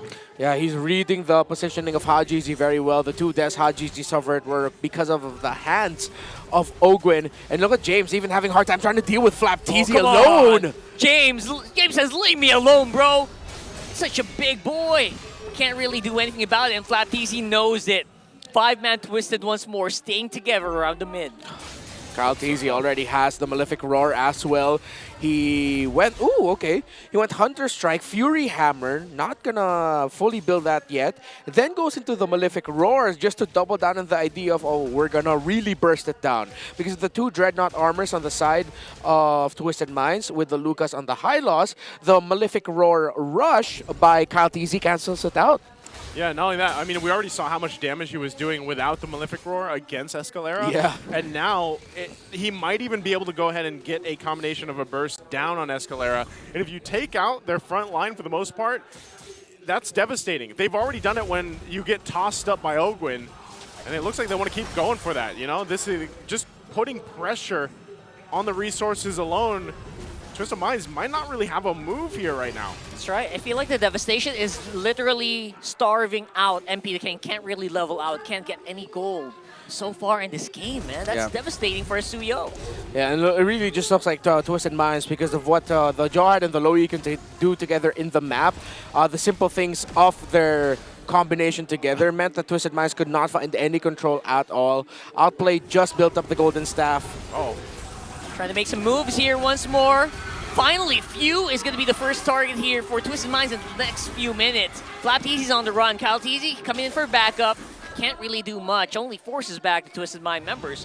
It's a start. That's a start that they need because they see that when they lose Few and they lose some of that magic damage available to them, they really kind of hesitate. So, but knowing that Falcons doesn't want to overcommit because the Lord is up now. Yep. And if they just lose one, that's fine. They still have a pretty big lead against Twisted Minds, and they'd rather focus on this objective. Yeah, Twisted Minds have shown that they can get a pick and punish, though. Again, the Hilda and the Jawhead will be the most susceptible to that, but at this point, it looks like Twisted Minds need to spend so much to just try and pick off two that Falcon will still have the comeback capability, especially around Kyletzy's Nolan, who is level 14, getting closer to 15. I think it's safe to say that's a 3-level gap between him and MP the King Suyo. Damn. Jeez, look at the damage dealt by even MP the King, man. It's just nearly non-existent. Like, just near him is Ogwin in terms of damage. I mean, That's rough. as strong as Suyo is, he can't get near his opponents. And look at that, because of the Ogwin as well, outplayed, getting forced back when Kyletzy takes that turret. I feel like it's because of Ogwin, right? The Suyo can't get near the targets. He can't do damage because of the fear of being ejected into the back line. Yeah, you're going to have a tough time either way, really, when you get this far behind throughout this game, even Escalera. Look at Super Marco up front. He just knows. He's like, dude, I've been farming up for 10 minutes. I want my time to shine, and they'll get the Lord easily off of that.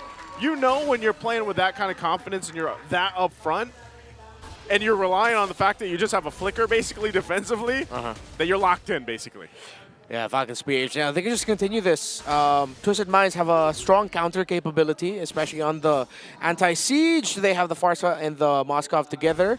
And of course, the Lucas would always be a little bit of a thorn on your side. Right now, it's more of a splinter than a thorn. You don't really have to worry so much about the Lucas. But as long as Falcons doesn't get too over-eager to end this, they focus on the heroes first, should be okay. Oh, you. Twisted Minds right now trying to go for the chase, trying to find anything. Because right now, if they don't do anything, it just feels like they're just going to get suffocated. They're trying to find as any gold source at all. Yeah. I'm not sure if they're going to be able to find much. The shields are all popped, except this mid one. Good usage of the Jawhead Ejector to throw the minions into the shields to have them pop earlier on. Easy, playing around with James. Damage not quite there yet, especially forcing out the Winter Crown from Kyletzy. That might be an opening here. And James and Escalera says, you know what, maybe we can go for a chase. Maybe we can chase these remaining members, make something happen.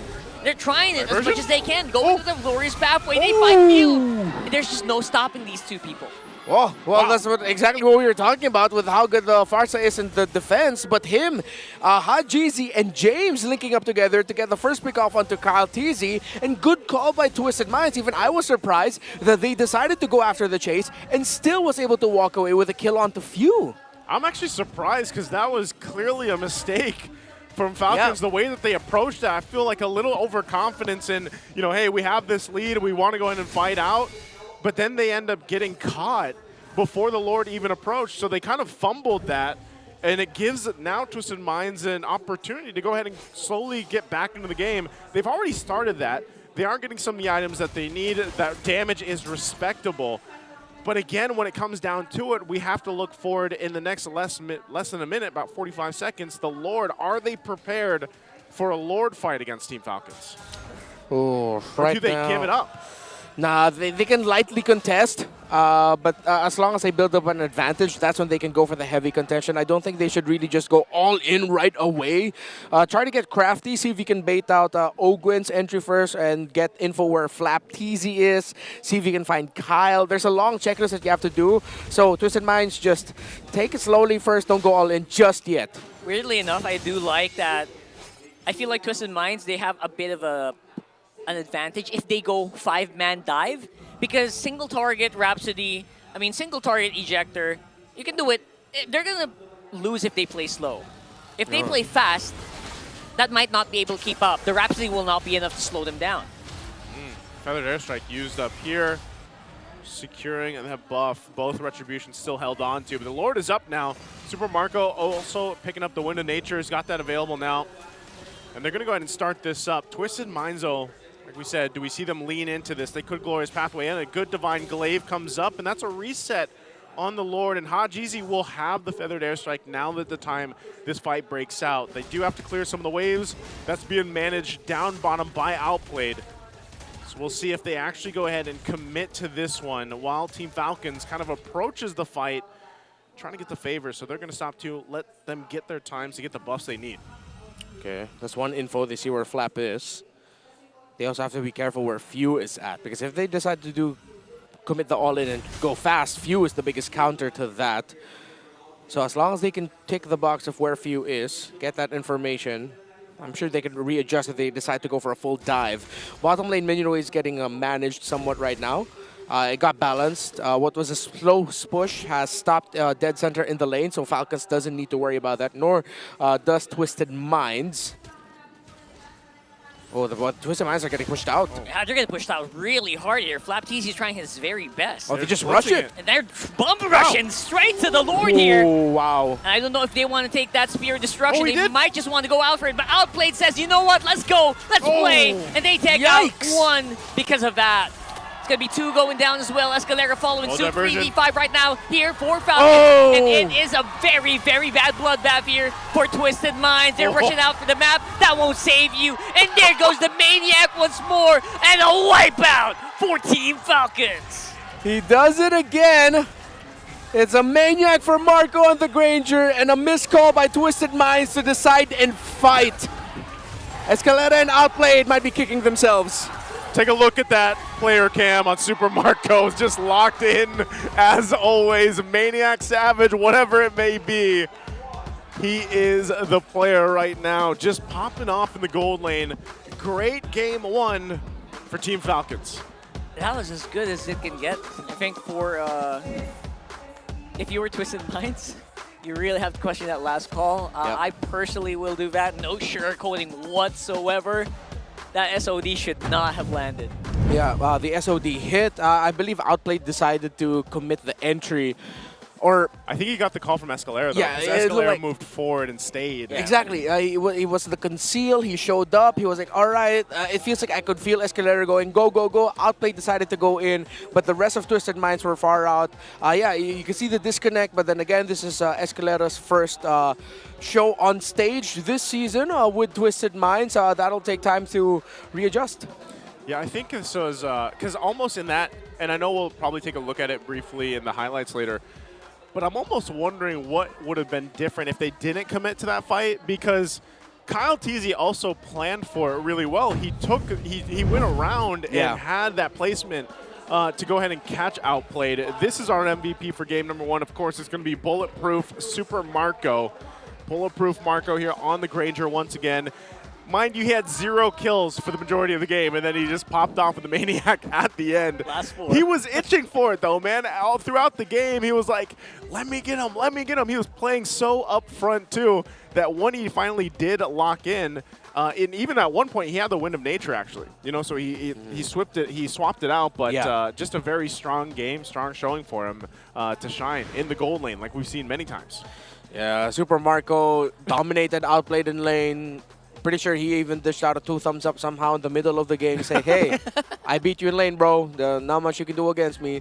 And yeah, it really just looked like Falcons got to execute better. Early game when it hasn't gone completely to the side of Falcons, there were some scenarios where you could say Twisted Minds would be able to fight better, but Twisted Minds, well, they missed some of their abilities. Falcons also were able to avoid, and they just maximize the strength of a Jawhead Loyi together, and especially in the last one, which is why when you pose the question, I feel like even if Escalera decided to back, they still would have ran into a diversion play out of nowhere, and maybe they would have got caught in the retreat instead. Dude, the shot that he even got off on Haji Z when he wings by wings out in the midst of all that team fight. Like, Super Marco's he was locked in that game and very, very dominant as a team as a whole. But also, I think, like you mentioned earlier, Renmar, you really have to highlight Ogwin here. He is the guy that always gets things rolling with regardless of what hero he decides to put in the roam. And this time, the Jawhead, this is probably the best, honestly, that I've seen the Jawhead played so far up to week 2. Actually, completely agree. As much as I also really would have wished maybe a Purify on the Farsa, make it the life a little bit easier. I also understand that there's not much to Purify in this game anyway, except for that ejector. So either way, I feel like they were kind of trapped to try to hold on until the super late game where Outplayed could kind of 1v2 people maybe, and MP the King could kind of pick people off. James has a great front line. They have actually a great front line, right? Yeah. They have tremendous front line with the Hylos and the Lucas. But the damage didn't really ramp up the way they wanted to. But I actually really agree in that last one as well, Renmar, where either way they were going to probably lose it out. So might as well go ahead and try something, right? At least he decided to pull the trigger and see if they could get some trades here and there, make sure that the Lord is abandoned to nothing. But all of the top stats goes in favor of Falcons. First guy in carry for Marco. Of course, this time Flap TZ was the one getting a lot of the info and the damage taken onto him. He was the one holding the front line, as Ogwin was more of the pick-off type.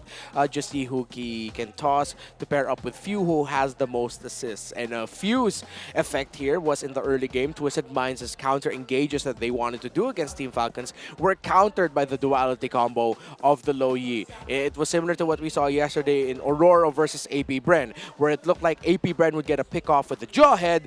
In comes the Gato Kacha flying into counter. This time around, when the Jawhead gets a pick off, the Low Yi blocks any response that Twisted Minds wants to do while dealing damage on whoever Ogwin picked off. And what I really liked also about the lineup there from Team Falcons was just the fact that the game plan or the idea really was, let's put so much pressure on MP the King and even Escalera to help, because Escalera had to, help and respond. It's like, we put so much pressure here that our gold lane just free farms and does his thing. And we rely on Super Marco to just go ahead and win that lane. So that's exactly what they did. So after yesterday's Savage, Super Marco, he gets the Maniac today. He's unleashed. I remember at one point, especially when Bulletproof Marco, the moniker started, his KDA was insane. What season was that? That was like Zero Death season in 11. Season 11? It was in 12? season 10 when we started 10. noticing the trend of him barely dying as a carry. Yeah. And then that continued on to, it stopped a bit in 11. 12 is when it came back with a vengeance. And he might be on his way now too, but definitely can't wait for game 2. We're gonna have to take a look first at the All Access segment. Let's go ahead and throw it over to the host. Maraming salamat muli sa ating mga casters. Hans and Jamie still here. Dito lamang sa loob ng ating MPL Arena. But technically outside. Kasi nandito tayo ngayon sa Infinix booth, right? There's a lot of prizes here. I know. And we're going to tell you about how you can win these prizes if you're here at the MPL Arena. Oh, yeah. So we have the mechanics here, Hans. Why don't we go through it? You know what? To further explain this in a better term, may we talk to Siron? So Siron's one of the representatives coming in from Infinix. Siron, it's so nice to have you here. Hi, Siron. Maybe you Dito ka sa can gitna. talk to us a bit sa kung paano ba ginagawa yung mga mechanics natin sa Infinix, men. Bali, para po manalo po kayo ng prizes natin, need nyo lang pong gawin yung task 2 and 3 na. Task 2, 1, 2, and 3. 1, 2, and 3. So yung una-unang task natin dito, Hans, is they have to follow the in-game zone on TikTok. Okay. Invite at least 2 friends to join. Okay. And the Infinix community page. Oh. Tsaka sobrang easy to follow, no? Kasi may mga QR codes tayo dito. It's guided. Yes. It's guided. And then, right after that, pwede kayong pumunta sa task 2. You can either choose one, right? Diba? Hindi nyo na kailangan gawin lahat. Pili lang kayo ng isa. It's either you take a selfie with a legend. By legend, we're talking about our players, right? Of course. If you want to do a snap and invite at the Infinix booth, dito kayo mismo. Yan, just like what Jamie is doing. Yum. And then last but not the least, you also have the Infinix X Clutch Moments Challenge. So, yung mga best yung MLBB highlights, yung mga nasa drafts nyo, yan. Pwede nyo nang i-post, pwede nyo nang gamitin, and rekta na kayo to be able to do task 2. At uulitin namin, you just have to choose one out of the 3 tasks. But of course, if they want to do all 3, why not? Diba? Why not? More chances of winning. And then we have task 3. Okay. So upload content on Facebook and TikTok, diba, for task 2. Ang gagawin nyo ay make sure to use the hashtags. At may 3 hashtags tayo. Ano ba yung yun? hashtags? Bali, Infinix lakas sa Chamba. Infinix lakas sa Chamba? Philippines Season 15. MPL PH S15. Okay, so actually dalawa na lang daw pala. Dalawang hashtag. Yan. Again, Infinix lakas sa Chamba and hashtag MPL PH S15. Okay? Alright. So there you have it. And then after that, okay na. Nakuha ko na. Sobrang easy. Sobrang easy. Pero ano mangyayari after nun? Boss Iron, let's say natapos na lahat. Anong gagawin namin? Bali, pwede na po sila mag-spin dito sa ruleta. Spin! Dito. Okay, Come. Rekta tayo doon. After you do that, pwede na mag-spin. Okay. Sayo na, sasali na ako officially, okay? Wala na nandito na Let's assume, ginawa ko na yung lahat. Yeah? Ano yung mapapananulan ko? Okay. Spin the ruleta. And you get Akala ko bokya. Buti naman pin. Okay, do I have my pin? Yeah, actually you do. As that. Wait lang, kukuha daw siya. Ako din, I wanna try my luck. Bokya. No, just kidding. Pero okay lang. Alright, let's see. Pag ito talaga, Jamie, bokya talaga, I swear. I called it. I manifested it. It's my fault. If ever, I tote bag. Oh, diba? Excuse me. Okay, he won this round. Coming through, tote bag, may hawak ako. Alright, so in case you guys want to join in on all of the party na meron tayo dito sa MPL Arena, check out nyo lang to. Kasi mamaya, just like Jamie, I won a pin, you won a tote bag. Pero yun na. I guess I'll leave it to you right after that. Actually, nag-claim pa yata. Asa naman Ayan na yung pin ko. Ayan. Sorry. Napaka-unfair ng universe, Hans, ha? Sobrang unfair. Sorry. I feel like naka-black ako ngayon. Zion, mas bagay sa akin. No, just kidding. Just it's yours. Sorry. And I got my black din naman. Black din sa laro pin. Diba? From Lalakas kayo sa laro dito lamang sa Infinix. Alright? So make sure to check out the Infinix booth. But for now, we're gonna toss it back to our casters. Thank you so much, Jamie and Hans. Jamie got a pin, Hans got a tote bag. I would love a bokya. What's a bokya? You'd not. Bokya? No? You wouldn't. Bokya? You wouldn't want to get a bokya. What is it?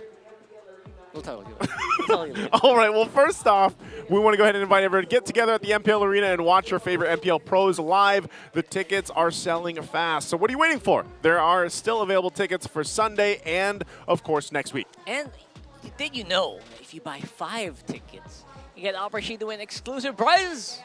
Just one account. Just use one account to buy them. You're going to get something really good. Get them tickets. Get them tickets. They're tickets. 5. There's a lot. And of course, for tomorrow, we have a highlight match that you got to watch out for. TNC and Twisted Minds. Of course, you're going to be seeing a bout between former teammates. A lot of shared history between TNC and Twisted Minds, of course, with the people there. Zaida and Outplayed especially. There we go. It took me a while to remember that. I will admit, I was like, who am I looking for in my brain? It's funny because your mind got twisted a little bit. Yeah, it did. Yaoi also. Yeah, Yaoi, Zaida, Outplayed. Who else? I'm not missing anyone else, right? Yeah, that should be. Lord J. A lot of James? It's a family thing, right? It's a huge family. Dude, honestly. Yeah, there's we'll talk about it tomorrow. There's a lot of shared history. Oh my goodness. Trying to keep up with the MPL family tree is kind of difficult. Like when we started like exporting, and I was gonna say importing, but really it's mostly like exporting. When we've been exporting players, it's kind of difficult, man, because teams have jumbled around, and you have coaches over here, coaches over there, players as well. You got blue side pick over here for side selection for Team Falcons, and they're on a 50% win rate. Okay, they got a 50% win rate over there, but. That's the thing, man. I think for specifically for Twisted Minds, so let's talk about what they can do in Game 2. Because what were the pros, what were the good things, Renmar, that you specifically saw from Twisted Minds in game 1? Because, like, did they have an opportunity? Because it was mostly the comeback they were starting to get towards the middle game. I think it would be the vision that Haji has. You can tell there are scenarios where Haji decided to call a play. I go back to when Haji and James were able to pick off Kyletzy initially, and to be able to see that and call that as a pick-off, and then their decision to even chase and take down Few eventually. So it seems like they're a great counter-punching team, and so far all their drafts in this season has been leaning towards that. I want to see them trying to go for a playstyle where they're the ones leading the control, they're the ones leading the pack. I guess that can happen if they kind of just draft a bit for the early. Because earlier, I feel like they really banked on a super late game. And that whole lineup, it could not really activate before 8 minutes, before 10 minutes. Unless MP the King had a really good game, which he did not. And you know what? They made sure he didn't have a good game. That's a kicker there. Yeah. And they're going to go with the Monoscope in response. The Joy obviously being picked up here is what we expected. That is also going to be a Badang picked up. So this is kind of typical for that red side first phase. What do you think the jungle response is going to be because of Joy's here? They will still have the Nolan available if they want to go for the wild speed. I don't think they're going to be thinking about picking something that isn't an assassin for MP the King, so I'm leaning towards a Nolan. For Falcons, they would want Reach. I'd want to see them consider the CC and the Eve now as their next 2 pick. Considering that they have the Joy with them, they don't have to worry about the Joy being on the other side anymore to surmise to mess up an Eve. So CC and Joy for me. CC and CC and Eve. CC and Eve. Yeah. There you go. Never There's mind. But I will retire now. Chol is really good. Which is still the flex, technically, Yeah. for Falcons, right? Yeah. Team Falcons, that's a flex Cho. Could go in the roam, could go in the XP lane here. I have to highlight what, speaking of like flexing a Cho to the XP, I really have to really commend what Flap did earlier. I His was going to say flexing. that earlier. Yeah. His Ziz play, pose? his Hilda play. Yeah. His Hilda play actually was exquisite in the earlier game. It was. Which surprisingly was really good. Ooh. So with this Hanzo, that opens up a lot, doesn't it? Yeah, and this it won't completely turn off Falcons from picking up a artillery mage like a Farsa or an Eve, but now Twisted Minds will have to really think twice about it. I think that's also one of the reasons why maybe Falcons didn't pick up the Eve already, alongside getting Cho for them, which blocks a pick away from Escalera, which means that Twisted Minds' hero pool in terms of being able to set an aggressive early tempo now just boils down to a Jawhead. That's a good call by Falcons to eventually pick up the Cho as one of the first 3 picks, and then they go for Irithyll for safety. What I'm thinking here is, what's the chances if Badang goes roam here? Higher chance on XP or roam for this one? Ooh, well, the best Badang so far this season have been in the EXP lane, right? but I won't completely turn off the idea of a roam Badang. It is up against a Cho though, and the Cho can just easily dash out. Might get less kills, possibility of kills here if that does happen, so yeah. Okay, so these last band, last band for Twisted is going to be the Hilda. So it's taking out last band here Tigreal. for them is the Tigreal. Yep. Cover some of the roam or the roam options here for Twisted Minds. I'm wondering what this leaves Escalera to pick, unless we do see a flex and it goes for a roam, but dang, I don't want to count it out for Escalera just because, again, this is his debut match for this season, you know? It's so hard to really say much else about Escalera because we don't really get to see a lot of him play, right? I don't think he even streams. I haven't, or if he does, I haven't caught it. You know? So I personally don't really have a lot of picks like, what does Escalera play recently, right? So yeah, I mean, pretty much all roamers right now just have the same hero pool. Same tools, right? Yeah, so. Tigreal, Cho, Hylos, Gatot. Speaking of Hylos, Twisted Minds loves this pick.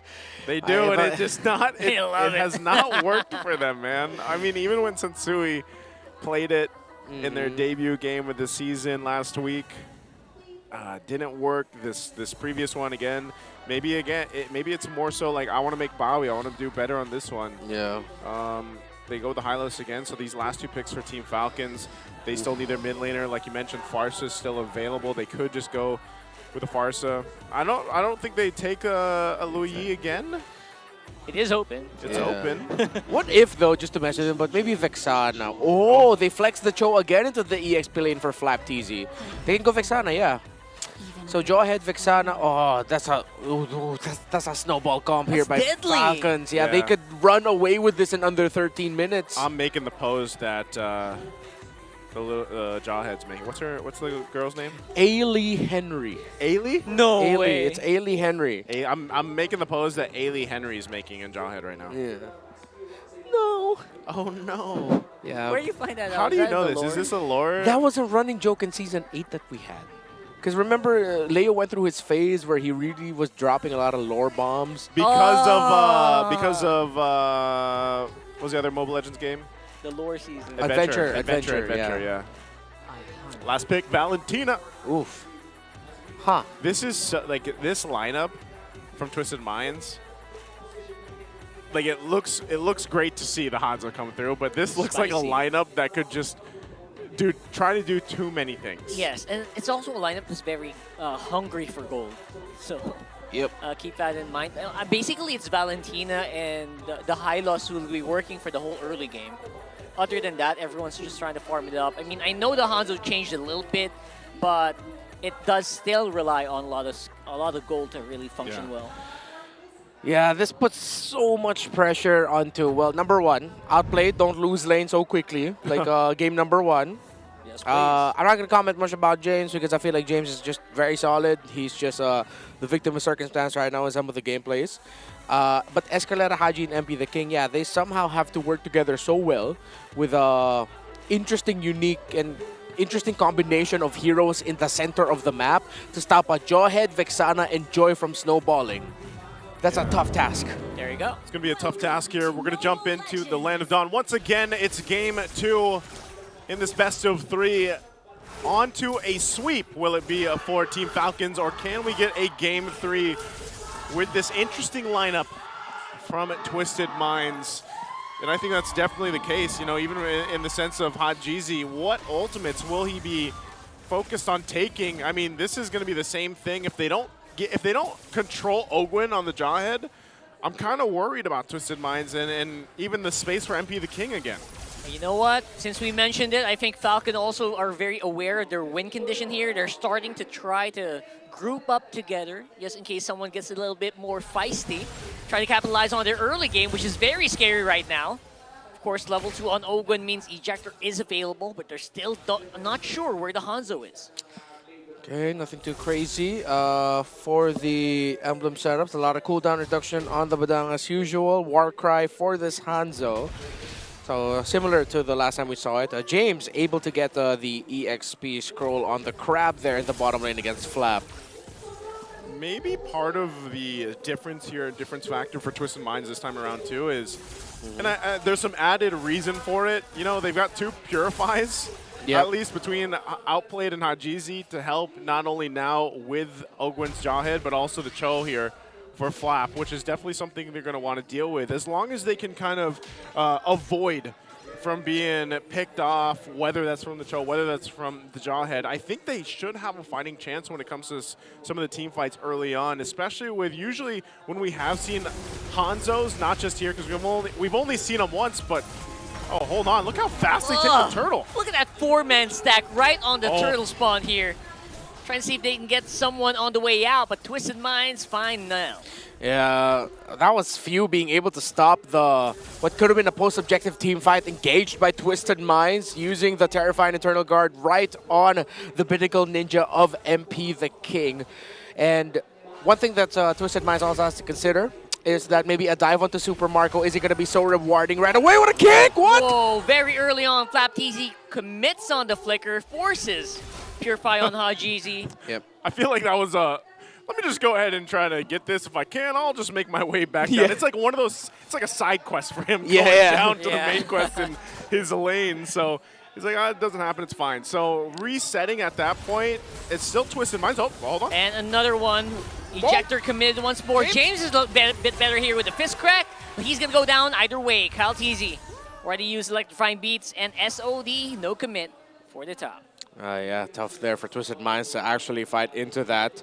So there needs to be a lot more communication right now between Escalera, Hajizi, and James, who looks like he's spending a lot more time leaving lane and going into the center of the map to get information and to supplement that area.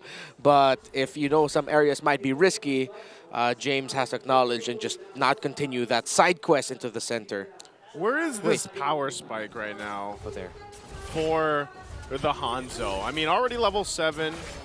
You know, he doesn't have his first item just yet, but when do you start to really see Hanzo as a threat?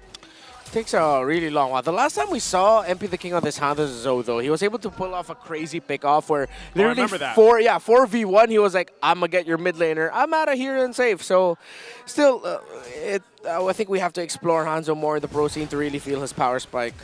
Yeah, what's going to be crazy here is that they don't really have any way out for Hajizi there. Already used up to Purify, and that's going to be him. But Few might be the one who's in trouble here, getting chased on by Outplayed as well. It's 1-for-1 for Falcons and Twisted, and the turtle is on. Yep, mid for mid. Two Corrosion Sides already built by Twisted Minds, but no Pinnacle Ninja for MP the King. No Pinnacle Ninja. There's no way for the Retribution as well. Kick as well committed by Flap T. That might be a kill on James and Escalera. If they don't make it out here, they will be next targets here for Falcons. That's 2 turtles, or 2 kills rather, and possibly a turtle. Man, even with a Revitalize, they were able to go ahead and get them down. They had to wait for Super Marco to make his way, but he did, and then again, they end up winning that fight plus the objective here. So that's a whole lot of wins for Team Falcons. Very stonks. Yeah, it also made me question as to why Twisted Minds still decided to posture for that turtle despite MP the King already showing that he used the Pinnacle Ninja. I know the cooldown of that is super fast, but he won't be able to get it that fast. Not that fast. Yeah, without the Pinnacle Ninja, there's not much a Hanzo can do around the objective. See, he's standing there trying to be within the range of Retribution on that turtle, but it puts him in risk of just literally like, guys, I will only just try to retry. There's not much I can do. And Twisted Minds, there's not a lot that they can do as well in that scenario, trying to protect him. They're just going to take damage for no reason. He was literally just like walking back and forth. Oh, no. But now, because of that, MP the King getting hunted down in his own jungle by Kyletzy. He's not going to get a chance to breathe anymore at that point. At all. No, sir. Again, similar to last week, the rotations of Twisted Minds, they're twisted. Oh my goodness, that way of the dragon was not stonks at all here for Hajizi. Stop it, Ogwen. They're already dead. They're already dead. They're already taken care of. And again, that's why you see, I think a lot of this might require for James to get active here for some of these responses, because right now you do have to protect MP the King to an extent, because Kyletzy is just kind of having free reign, able to go around. He's already got the Starlium Scythe. You can see he's about 1,000 and some change above MP the King. So I wouldn't be surprised if they just get a clean sweep, at least on the Turtles, the 3-for-3. They are getting in position, though, so it does look like Twisted Minds wants to contest it, see if they can catch someone out. Ogwen's just around the corner, is going to get spotted here. James? Ejector being threatened here by Ogwen. Just trying to bait out some skills from James, maybe. Obviously not taking the bait here for now. And multiple members starting to converge around mid. Okay, they'll start this up. Flap will make his way here too, unless they just decide to just go for a play. MP the King still going to make his way. He wants to get this purple buff too, so Flap's in positioning. Super Marco gets a Berserker's Fury already. There's Flap. Wants to fly it out. There's a wall from the Fist Crack, but not going to be able to utilize it at all. Escalera is going to be the one once more to be sacrificed here, but James is the one that Falcons decided to go for. Said, you know what, maybe we can take him out on the way out, and that's exactly what they do. Chasing out Escalera back to his base. And look at this. He does go and grab his buff, but that's another turtle, another objective now for Team Falcons. They're drowning, man. They're drowning out in gold. Just absolutely nothing going right now for Twisted Minds. Gonna chase here by Kyle. There's no way out for Outplayed. It goes down. A little bit more recalls here just for emotional damage. It's the rotations, the timings. Falcons, they look so familiar with it, Twisted Minds. And again, just looks like they haven't found their own timing, their own pace just yet, the right rotations for this metagame right now, early in the season. It's so tough for them. Look at them right now. Ogwen once more has a way out with the Ejector Unstoppable Force, even has a flicker. MP the King trying to go for the kill here. will be able to pick him up finally. Even though they are under the tower, they're playing around with fire here. And Super Marco still not going to be able to get stunned here by Outplayed. Okay, good thing. I mean, Twisted Minds will go ahead and get out a kill. This is what we kind of talked about earlier, Renmar, where, you know, Hanzo does have that potential to do just that. Yeah, it's also unexpected too. I think that's why it's so awkward to think about. I wonder what is the power spike of Hanzo, because like, even with just 2 items, he can do something like that. Yeah. But then you see how susceptible Twisted Mind's lineup is without the ultimate of the Hanzo. There's not much else that he can do. It's a pain to have to wait for that ultimate. No way. Keep going out here. Solo man. kill. Kyletzy against a very not so tanky Hylos. That was the opposite of Riz. What's the opposite What's of the opposite Riz? of Riz? I don't know. Whatever it is. Whatever that's that it. was. Yeah, that was. I feel so bad for Escalera, man. That was Riz for Kyle. Kyle was just like, yeah, nah, I can do this. For Escalera, it's like, there's not much I can do. I'm a slow horseman. Yeah, once that Glorious Pathway is done and Revitalize isn't going to heal you through that because he's already got the Holy Crystal too. I mean, look at the lead he has still on MP the King. It's even further ahead now, sitting at almost 8,000 gold. And, you know, when you're taking out the front line with that, a Starlium Scythe and a Holy Crystal, and you're still working on your 3rd item, that's kind of scary because Escalera is supposed to be the guy to go in front and lead the way, but when he's nearly as squishy as the rest of the team, it feels weird. Here's those Ogwin. Getting jumped in once more by Ogwin. Didn't really pull the ejector. He still has it. But he will be able to force out the Glorious Pathway. Feels like a free skill being pulled here by Falcons. That's huge. Okay, but since Twisted Minds needs to spend more time actually hiding their Hanzo, and MP the King cannot show himself much, a bit of a minion wave push down the mid means Falcons reset the sequence. They'll apply pressure with their minion waves on the side lanes as well. So now Twisted Minds has to deal with that, or suffer the wrath of a split push. It's so many fires to put out right now for Twisted Minds. Kyletzy has just been unstoppable. 4-0-4. Super Marco's been bulletproof as well, alongside FlapTZ. He's got the Wishing Lantern now too. So yikes. That's going to be even more difficult to deal with if you're one of those tankier, more healthy heroes.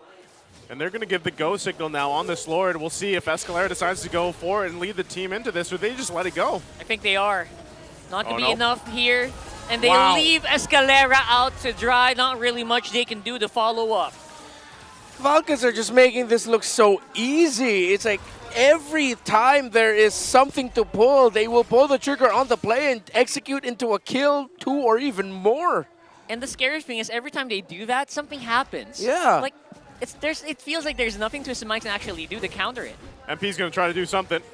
Nice chase with a Soul Whoa. Snatch here. Chases out with the flap. He's going to be staying alive here for now, though waiting for that next Lord. Man, Hanzo is so busted in that regard. Like, it's already 2 items for FlapTZ. He's up to a Blade Armor plus a Thunderbelt. I'm pretty sure he has some good stacks on it too. But MP the King can still do that to him. That's why you have to watch out for Hanzo as a pick.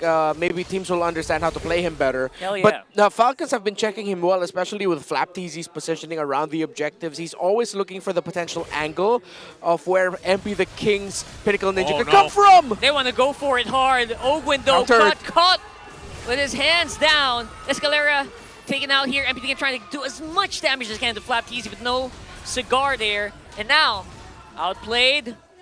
Waiting for the go signal, waiting for the trigger finger. But it's going to be trigger discipline, at least for now. Yeah, it also looked like Falcons read that the potential SOD coming out. So Super Marco stood where he did and where he got hit to block for FlapTZ, actually. Yeah. Who could have been hit by that Spear of Destruction. Definitely could have. So they'll go ahead and MP the King is going to just go ahead and get whittled down really quickly. But ultimately, all that led to was that first turret go down. They have worked on the shields too. Part of that is also just Ogwin doing the jawhead thing where he goes and tosses one of the canyons or the minions into the holy shields and they get taken down. So they are, again, when you lead into any of Team Falcons matches, this is what they do. It's very controlled, it's very order-like, and they will stick to the foundations on what made these guys such a strong, dominant force to reckon with, and eventually, you know, world champions, because it hasn't changed, honestly. Like their play style and that discipline. Look at this here, Escalera. My goodness, Escalera he's able to absorb more damage now compared to earlier. Flap. But now the question is, where is MP getting? They're looking for more. Escalera can't make it after round 2, though. They're going to have to back off once more. But Ogwen joining in with the unstoppable force. Let's enough for Kyletzy to make it to the back line and get more done with a triple kill on that Joy. Oh my God! Kyletzy will jump in for the team. You see Kyletzy laughing, literally laughing on the player cam when that happened. Too wild, too easy for Kyletzy. Oh man, it's only James right now. The turrets are going down. Are they going to end it here? I think they can. Not much wave clear here, but the minion waves are also a bit thin. So you know what Falcon says? We don't need to take it right now. I feel like this was one of the moments where Ogwen was like, oh, help, help, help, because he goes and he unstoppable in the base, and Kyle's like, I got it. Hold my drink. Oh, is this a comeback, though? Is this a possibility of a comeback? He traded out for Ogwen as well. Super Marco with more kills than he can carry. And there as well. Triple kill. He's 9-0. The gold laner, 9-0, still bulletproof in this game. Bulletproof Super Marco. He's gonna chase down, Here we though. go. Did we jinx it? Did we jinx it? Soul Snatch into the body, but not enough damage output to follow up. And there goes Flap chasing him out. Finally catches MP the King. That's And it. I think that's gonna be game. We got a sweep in our hands for Team Falcons. Making it look clean. Team Falcons go in with a sweep against Twisted Minds. And they made it a cinematic showcase at the end there. That was cinema. Not if you're a Twisted Minds fan or a member of the Minds, but cinema if you're a fan of the Falcons. And my Falcons heart is very happy. We ended the week 2-0. Hell yes. But Falcons, wow. It just... Going up against a team like this, I think it's very important for the development of Twisted Minds, because you really get to see against like one of the top caliber teams in the world, your most glaring issues even more. It's like they're magnified. So Twisted Minds now will have a lot more better info to see and understand what they need to fix. Well, for Team Falcons, bro, I'm happy. I'm happy for them. Yeah. I'm happy for them. You're happy for them, you know, and that's good MLBB. Good that MLBB is. all around. That's a really, again, it's a good showing of just how much these guys can rely on each other. Because that I could literally almost hear it like, oh man, help! That with the open entrance. Oh no! Because we've all been there when you play Jawhead, right? And you get dragged into a base, you're like, oh man, here we go. And that's the thing. It's nice to see for Team Falcons make the adjustment that they did, and also for a part of it is just, I think Twisted Minds. I don't know. I don't want to like count out Escalera here. They had similar. I feel like a similar experience almost from when they had Sensui in the Roam. It just didn't really seem like that they found that synergy or that connection between the team on an individual level. So maybe they can fix that up. We're going to go ahead and throw it on stage for our winning interview. Your winners for the second match of today, it's Team Falcons! I love to see it. Falcons Nest, ibang klase ang kanilang performance this week. You hear all of them once again, buhay na buhay. Super Marco, gusto ko lang malaman, Savage kahapon, mania ka naman ngayon. Ano bang kinakain mo regularly? Ano bang meron?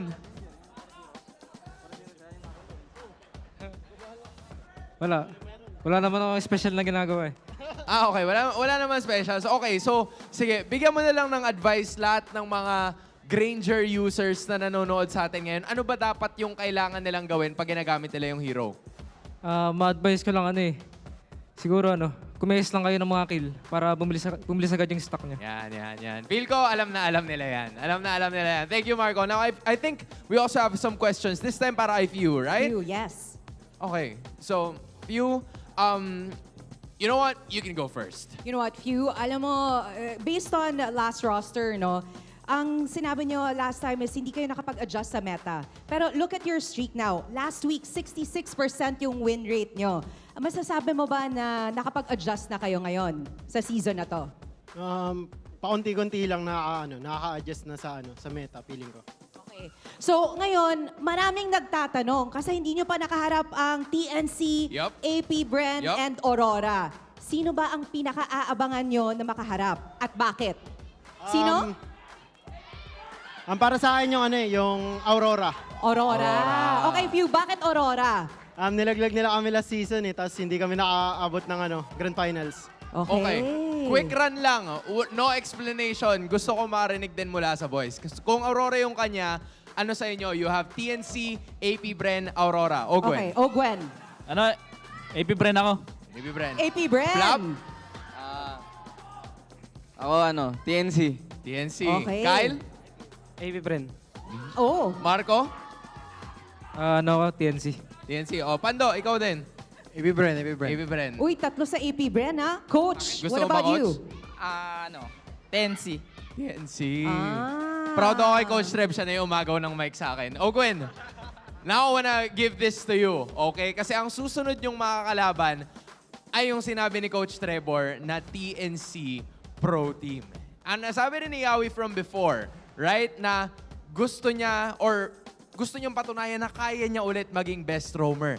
And you used to be the best roamer, if not still the best roamer na meron tayo this season. Anong masasabi mo dun sa statement ni Yawi? Tingin ko naman, kaya-kaya niya pa rin Kasi napoprove niya pa rin sa mga laro niya Nakikita ko rin sa galaw niya. Parang rin talaga siya. Malakas talaga siya. If there's anything you want to say to Yawi right now, what's your message gonna be like? Yawi, galingan natin next week. Bigyan natin malakas na laban. Oh, I love the support. Okay. Good I guess we see it. Yan ang aabangan natin. Once again, everybody, your winners, Team Falcons! Congrats, guys. Galing. Boys, you may now take your walk of victory. Just an incredible performance from the boys flexing their muscles. And boys, you may now take your bow. Man, looking good on and off the game, on and off the land of Dawn, at naipakita na naman nila yan with a win streak. Tama. Continuous ang kanilang win streak. This week, week 2. At alam mo, I love their energy. Sobrang they're just having fun, no? Just, the fun is there, the energy is irreplaceable, at gusto ko ring maraman ang ating thoughts mula sa ating mga casters as we toss it right back to them. Thank you so much. Yep, that's the pose right there, Renmar, and that's the script response from all of our players. We want to give them a good game. A beautiful match. What is it? What is the direct translation? This one is a strong game. We're going to give them a strong game. The direct translation is when you ask, what's your message for this X player? Well, let's both do good and let's show them a good game. We just need someone to flip the script. Yeah. Maybe eventually, but this is the MVP for our game. It's Kyletzy. He had one heck of a game on this Joy, and it had to be close, man, because Super Marco popped off too here. But it's kind of hard to choose sometimes when it's Team Falcons because they all just have their own moments throughout the game. 7-1-6 here with this Joy. And again, it's a reason why when it's left open and you're on blue side, we see the Joy picked up literally almost all the time. Especially with no contest at all from the opposition, it feels like it's so easy to play a Joy, doesn't it? At this point, they were focused on just keeping their jungler basically on par, which is very difficult for a Hanzo as well, as much as you have like that devour skill. Yeah, Kyletzy definitely flipped out in this game. Again, it would just look so easy, so methodical for Falcons PH that it's Ogwen spots a pick, Kyletzy goes in. Twisted Minds decides to fight, Kyletzy goes in. Twisted Minds try to kill, Twisted Minds gets killed, Falcons goes in. It's like, bro, it felt like I was watching Groundhog Day, except it wasn't a happy ending for Twisted Minds. Over and over again, right? Just no answer whatsoever. Oh man, it's tough to watch too, because even when you're a tankier hero and Kyletzy just melting you on the Joy and you can't do anything about it, it's tough to deal with when you think, how do we approach this when we're getting kind of sandwiched in like this? And even this base defense, this is what you mentioned. I'm not sure if we'll get to see the SOD. Yeah, we didn't get to see it, but it was a good block from Super Marco throughout that game. And this is where we see Ogwen go in, and then Kyletzy is just going to jump in. He's got his teammates, and that's what makes them such a devastating team. We also see this from teams of the likes of even Onyx PH, who, mind you, are kind of struggling right now for these opening weeks of Season 14.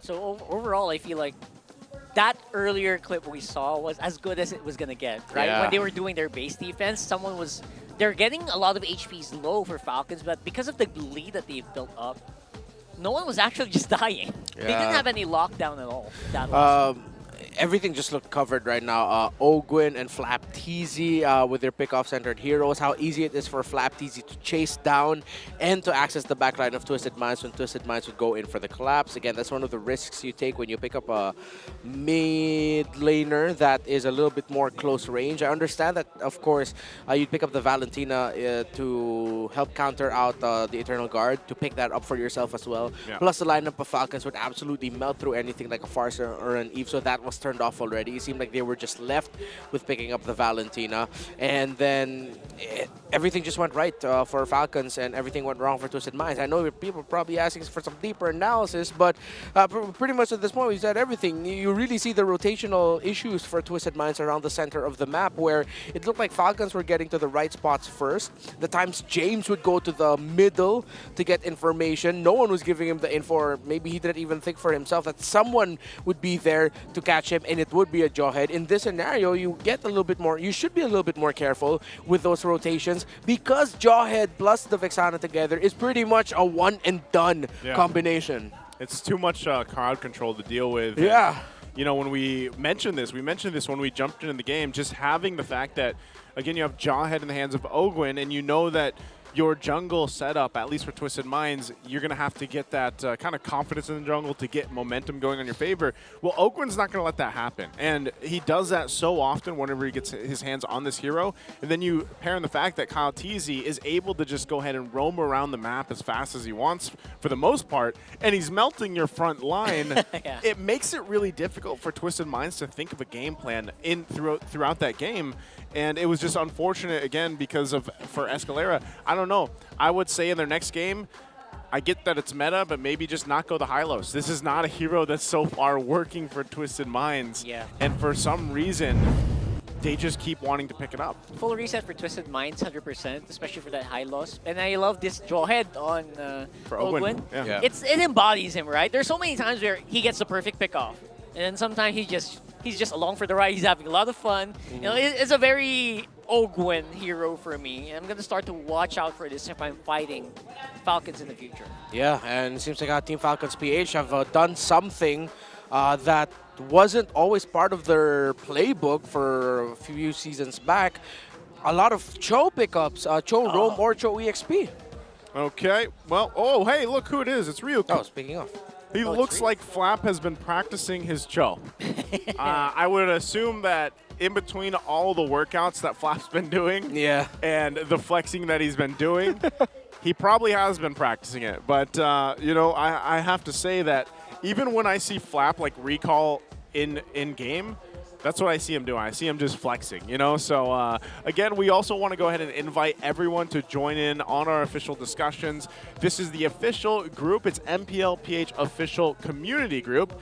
And you can join us there to join in on all the discussions happening for, of course, throughout the MPL Philippines. There is other groups out there, but we have this now official one that you guys can join, and we'd love to see you out there. And these aren't just the posts that start with thoughts of or thoughts on. You know? So, but we do have to go ahead and also check out the mic check to see how our players sounded during their victory. Hoy! Ultimate! Mamatay! Hindi na ata ito.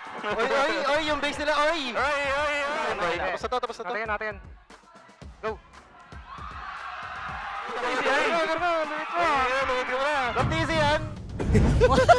That Flapteezy yan at the end there.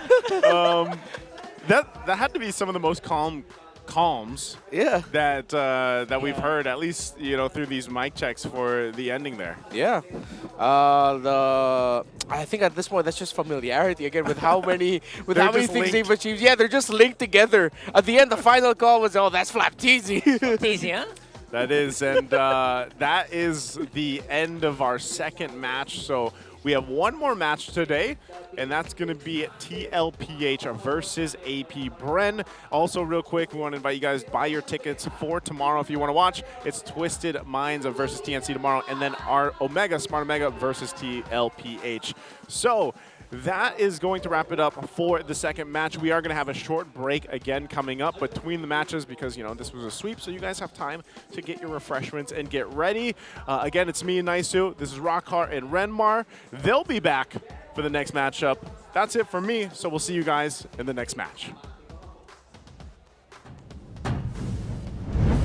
Thanks again to our casters, and you know what? 2 matches have already passed by. Kaya naman ngayon, since it's a Saturday, it's time for another MLBB Golden Month, right? Yes, you're right, Hans. At may kasama tayo for the Golden Month celebration today, Fuego. Join us on stage. Hey. Everybody give a warm round of applause Hello. for Fuego. Hello. Hello, guys. Fuego, take the center. Grabe. Fuego.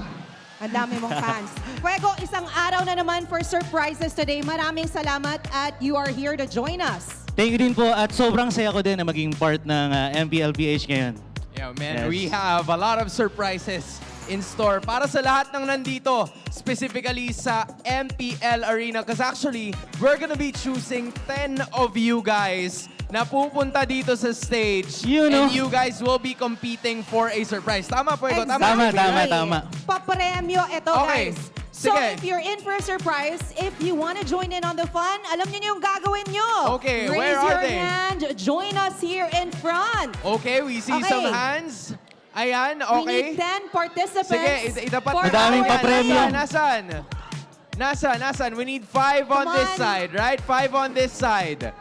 So, grabe, nagsisitayuan na sila. Isa pa ba? Isa pa? Okay, meron na isa. Okay, we have one Meron participant. pa? Jamie, there's actually a lot of people, you know, raising their hands. I love that they want to join in on the fun. Ang dami. Okay. Sige. Okay, One come line on, guys. tayo. Dito kayo Hello? sa gitna. Hello. Yan. Boss. Dumiretso na lang sila. Okay. Sige. You know what, Fuego, dito ka. Samahan mo ako on this You know what, side, right? Hans? Let's Okay. get to know our participants. Yes. Let's start with that side over there. Okay, actually, before we do that, ano muna, isang hilera tayo, okay? Isang Pila. hilera tayo. Mga boss. Tapos, Ayan. two steps forward. 1, 2, 3, go. 1, 2. Okay, very Galing. good. All right. Okay. Sige, you know what, Fuego? Maybe we can point out yung microphones natin to them. Magpakilala lang kayo, okay? What's your name? Justin. Justin. Gino. Adam po. Adam. Jeff. Daisuke. All right, maybe you have over on yours. this side, we have Emily. Gwen, hi. Hi, I'm Kyle. Kyle. And we have Ryan. Teka lang, may kulang pa tayo. May isa pa. May isa pa? 9 pa lang to eh. Nasaan na yung isa ay? Wow. Grabe ang special ha. Okay lang. At least nandito ka na. What's your name? My name is Klein Legos Jimagat po. Sorry, first name. Klein po. Klein. Alright, there we have it. So, 10 participants nandito ngayon. Fuego, maybe take this once again. And I'm gonna be asking, Fuego's gonna be asking the Yes. question. So, all you need to do is to answer the question, pero hintayin yung si Jamie na magsabi ng go. Okay. After niya magsabi ng go, you guys scream Golden Month as loud as you can or hanggat maaari para mauna kayo. Okay? Okay, pero bago mangyari ang lahat, Ano bang gagawin? gusto ko makita sumayaw si Yun. Fuego. Ayan na. Yes? Sinong gusto makita sumayaw si Fuego? Yeah! Alright. We see it. We see Okay, it. Fuego. Fuego, Boss, kaya mo pwede na pa to. hawak. Fuego, trabaho lang, Fuego. Kaya to. Alright. Kaya. Okay. Okay. So, You know what? I'll assist you with the okay mic. po, Yan. sige po. Akala ko I'll assist you with the dancing hands. With the mic. Gagayahin niyo ako, Akala ko guys, na ha? yung mic mo. Gagayahin niyo Okay, ako. gagayahin. Okay. Guys, Yung muna, first step marking. Sayaw natin, din kayo, ha? yung first step natin, parang, Okay, paano to? ayan, Paano? ganito. 1, 2, 3, 4. Okay. Parang ano, Single- hooray. Alam niyo yung hooray? Hooray. Hip, hip. Yan. Hooray. Ganun. Okay? 1, 2, 3, 4. Okay, next step. Next step, maglalaba. Maglalaba. Maglalaba. Paano yun? Ganun. One, Kusot-kusot lang. 2, 3, Kusot-kusot. 4. O sige, balik tayo sa Hepe Pore. Okay, 1, 2, 3, go. 1, 2... Mali ako. Okay lang. Okay, isa ba? Oh, 1, 2, 3, go. Single, single, double, double, laba. Laba. Pam. O, ano after? 1 minute. Yan. 1 phone. So, para kayong may tawag. Okay? Let's do it again. O, markings. Okay. Game. 5. Energy, guys! Energy! Energy, Alright. Let's go. 5, 6, 7. No, bring the single, double, laba. Single, double, minute. 1 phone. Let's go. Energy. Let's go. Ikaw na yan, Pwegs. Sumali ka na, Hans. O, sige. Okay na. Safe na, no? Alright. Music ba? Music? Okay. With the music, guys. Okay. Kaya na to, ha? Okay. 1 minute, Okay. 1 phone. Feeling ko ready na sila. Pwego, ready ka na ba? Ready ka na? Okay, let's do it. 5, 6, 7, 8. Labaw. Double. Okay. Ang galing naman. More energy, Okay. guys. 1 minute, 1 phone. Ganun pala yun. Alright. Ang galing. Alam mo, Pwego, may future ka sa pagiging ganito eh. May Feeling ko future nga. ka eh. Nakikita ko. Pero tabihan mo na muna ako. Kasi oras na para magtanong tayo ng questions. Right? So guys, sana Ready hindi na nyo ba kayo, nakita sa guys? dami ng aktibidades na ginawa ko. Alright, ganito. Sige, Pwego, Kung go alam take it. nyo, after go, you raise your hand, say Golden Month. So kung sino yung pinakauna na magsasabi ng Golden Month, siya yung magbibigay ng sagot first. Okay. Sige, let's do it. Alright. Pwego, handa na ba magtanong? Yes. Okay. Question number 1.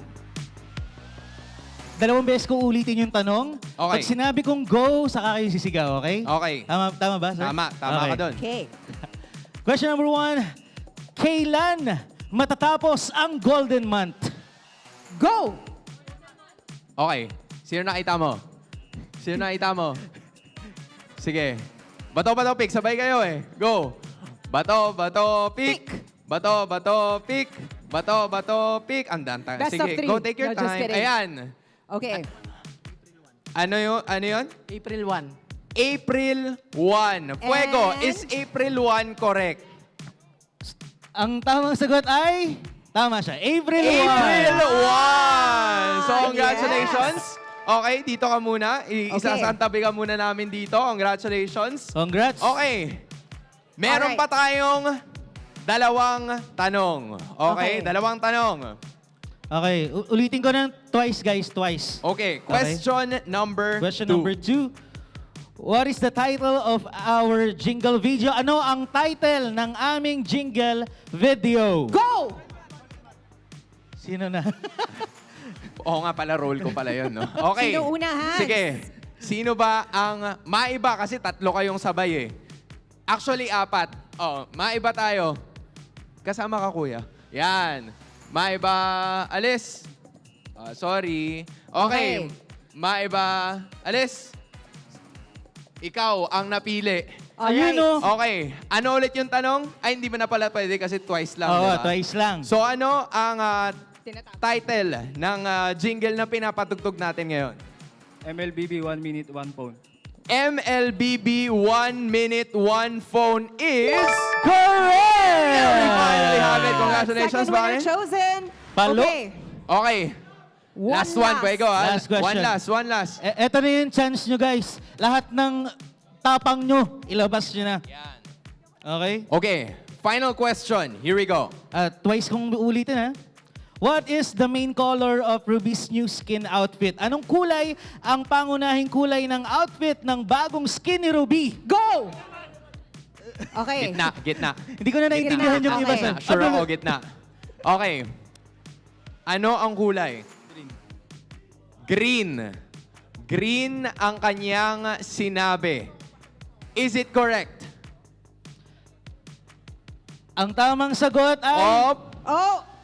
Okay. Oy, hindi ka na, Pwego, ha? Hindi ka na. Green is wrong. Okay. Sige, Okay. ulitin na lang natin. Kulang pa yung sagot. Ulitin na lang natin, So ulitin diba? natin yung tanong. We'll say go after. Sige. 2 times of reading it. Sige. And then, kung alam nyo, One more question. Golden Month. Okay. What is the main color of Ruby's new skin outfit? Anong kulay ang pangunahing kulay ng outfit ng bagong skin ni Ruby? Go! Ay, Sabi niya parang siya eh. Sabi niya, parang siya. Parang siya. Sige. Oh, parang siya eh. Oh, go ahead. All Go right. ahead. And your answer is? I'll try yellow. Yellow.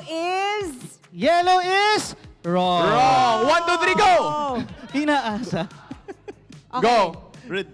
Red is? Red is? Wrong ulit. Sayang naman. MLBB.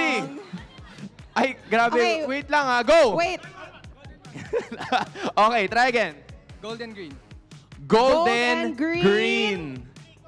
Okay. Clue. Tatlong kulay, guys. Tatlong kulay. Tatlong kulay. Dapat makuha nyo yung tatlo. So teka lang. Silipin nga natin. Okay. Silipin natin. Tama na kayo sa green. Ayun, dalawa na lang. Diba? Tama na kayo sa green. Dalawa na Dalawa lang. na lang. Okay. Dalawa na lang. Okay. So, 1, 2, 3, go! Siya. Okay, I see it. May kasamang gigil. Okay, tama na yung green. Ano pa yung Grabe. kulang? Purple. Tsaka? Dalawa, diba? So, purple and... Sige, 5. Okay, green, purple, and yellow. Green, purple, and yellow is... Ubi yun eh. Oo nga eh. Is wrong. Okay. Isa na lang, no? Isa na lang, may Isang isa kulay pa. na lang. Diba? 1, 2, 3, go! Ito. And your answer Okay. is, isang kulay Your na lang answer ibigay is mo. Violet. Oh, green, Sabihin mo purple, tatlo. and Magbanggit ka ng tatlo. Green, violet, green, purple, and violet.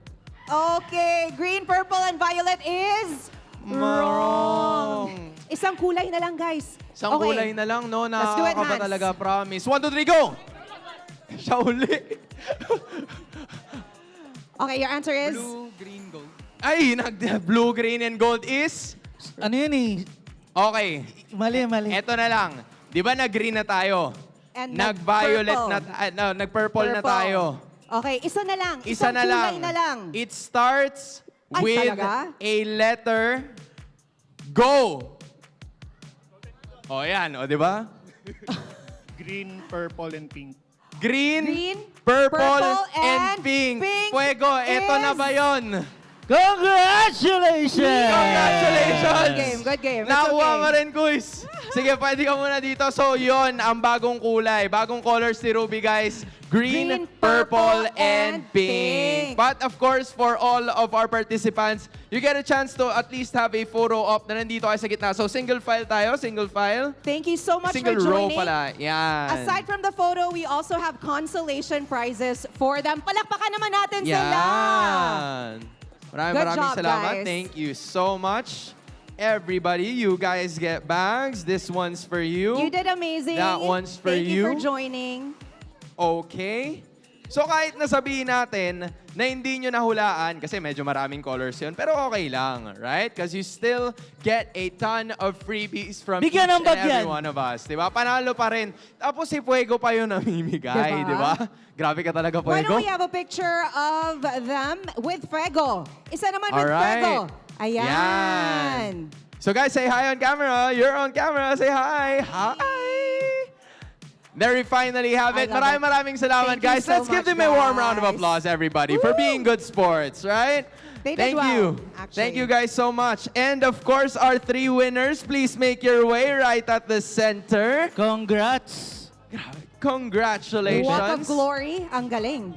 So, yan. Actually, panalo na kayo. We just need you to do one more thing. At Fuego, mukhang alam mo na to. Sasayaw muna tayo. Pero para maklaim yung Surprise. reward nyo, Oo. kailangan palong-palo kayo sumayaw. Okay. Alright. Kailangan full energy. Kaya I-cheer ba nyo yun? naman sila, Kaya ba i-cheer yun? nyo sila. Come on, everybody. Kaya ba yun? Kayo ang mag-grade kung palong-palo ba sila sumayaw. Okay? Kayo ang mag-grade. Let's do this. Okay. Narinig nyo na yung beat. 5, DJ, 6, get ready. 5, 6, 7, and... Okay? Okay? Galing. Do it again. More energy. Okay? Mamimigay ng cellphone. Okay. Mamimigay ng cellphone. 1 minute. Isa pa, isa pa. Yan. Okay? Yan. Panalo. Okay. Isa na lang. Sige pa. Diba uli? Okay. Ito na yun. Okay. So, pasado ba, everyone? Pasado. Alright, we see it. We see it. Fuego, anong masasabi mo sa bago mong dance troupe? Galing, pwede na kayong sumali sa tawag ng tanghalan. Yan. Alright. And congratulations, Fuego. Pwede mo nang iabot ang ating sorpresa para sa ating mga winners. Gentlemen, congratulations. Congratulations, guys. Nawa ay Well done. makuha nyo to. Akala nyo tapos na yung sayaw? Hindi pa. Hindi pa. Kasi kailangan yung gawin ulit. Hawak nyo na eh. Okay. Why not? Cue it. 5, 6, 5, 6, Energy, hawak 5, mo na. 6, 7, go! Okay. Okay. Yun! Do it again! More energy, Okay. guys. 1 minute. Ganun pala yun! There we finally have it, boys. Congratulations! Good job. Maraming salamat for making it right over here. Take a look at the camera for, of course, another photo op with your surprises. Congratulations once again to the three of you. Job Congratulations, well boys. done. Maaari na kayong bumaba sa ating Salamat. entablado. Congratulations. Maraming salamat for being such good sports. Fuego. Fuego, ang galing mo Napalabang ka palang dun, ah. sumayaw. Napa-exercise ako, boss. Napalabang ka doon. Okay Ang lang. galing-galing. Okay lang. Kasi marami naman tayo nabasayo for today. But Yes. I wanna know, Jamie, parang meron ba, no? Meron Gusto pa. mo ba? Hindi, may Sumali ka na. sasabihin pa Okay, siya. yes. Akala Alam ko ko sasayaw papasayaw mo ulit. na Okay naman si na, pagod Fuego. na. Okay, Fuego, I know you have a message for everyone watching right now and everyone here at the MPL Arena. Ayan guys, manood, makisali, sumayaw at masurpresa sa MPL Arena. Isang special announcement din dahil ngayon hanggang bukas magsisimula ang Golden Month event ng 5 p.m. Special to para sa inyo. After March 9, babalik na ulit ito ng 10 p.m. to 3 a.m. Sinulat ko pa.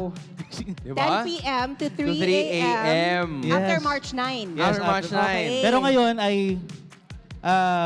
5 p.m. yung umpisa. Mag-i-start. Okay, Hindi na so kailangan exciting. magpuyat para kunin. Okay, that's helpful. That's helpful, Fuego. Maraming salamat for being here with us today. And I'm sure more surprises ang naghihintay para sa inyo. But as of this moment, we're gonna be tossing it back to a short break dahil magbabalik ang MPL Philippines Season 15. Mamimigay ng cellphone, mamimigay ng cellphone, mamimigay ng cellphone. 1 minute, 1 phone. Mamimigay ng cellphone, mamimigay ng cellphone, mamimigay ng cellphone. 1 minute, 1 phone. Maglaro ka lang ng 10 p.m. kada gabi hanggang sa 3 a.m.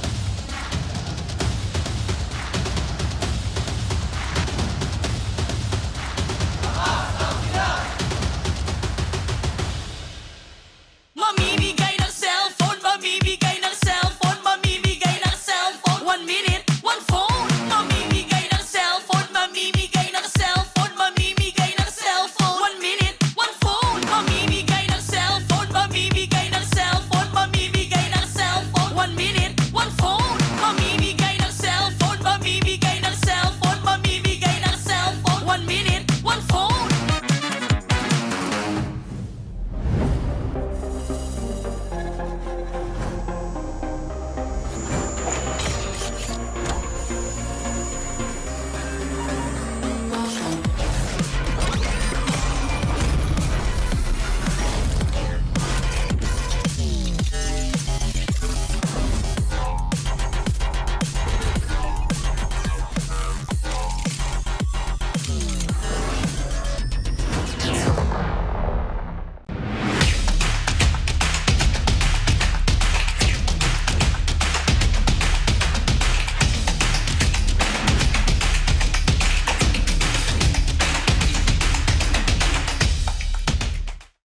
Hindi aabot ang data! Nice! Don't worry! Be only with Smart Power All 99. Hindi nabitin with 10 gig data plus only Facebook or TikTok and more. Load now! Who needs to go to a concert when you can own that stage with your friends? Enjoy a night of Impromptu Bowling Tournament.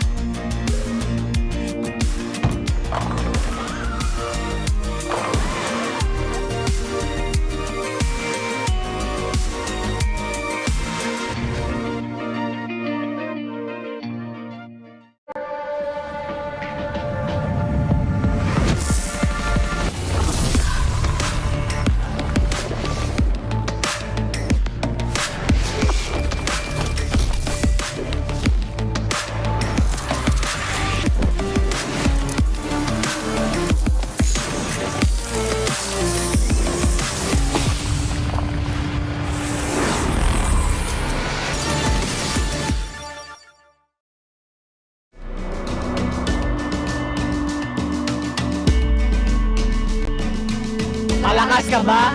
Sali na!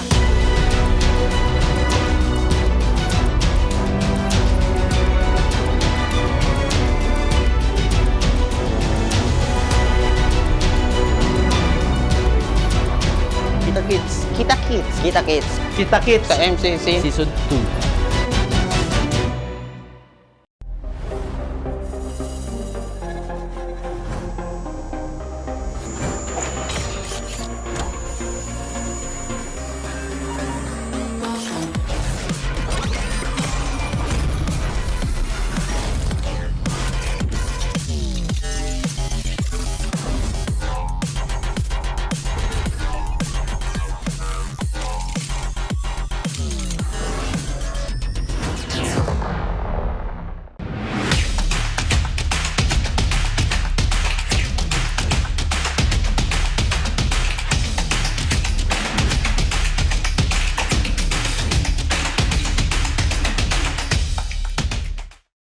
Hindi aabot ang data!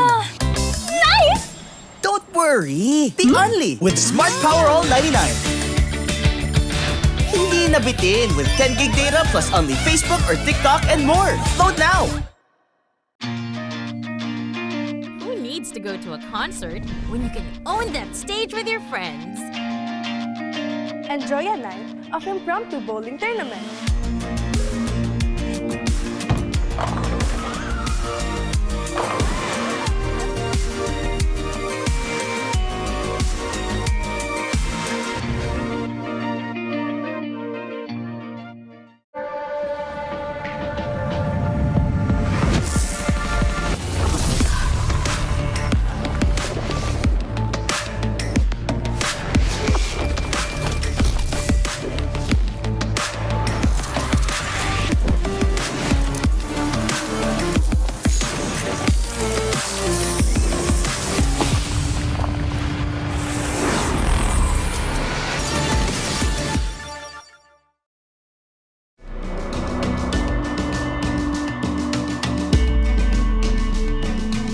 Malakas ka ba?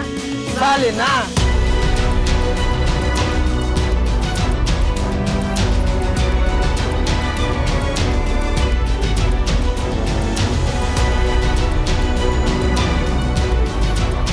Kita Kids. Kita Kids. Kita Kids. Kita Kids Sa MCC Season 2.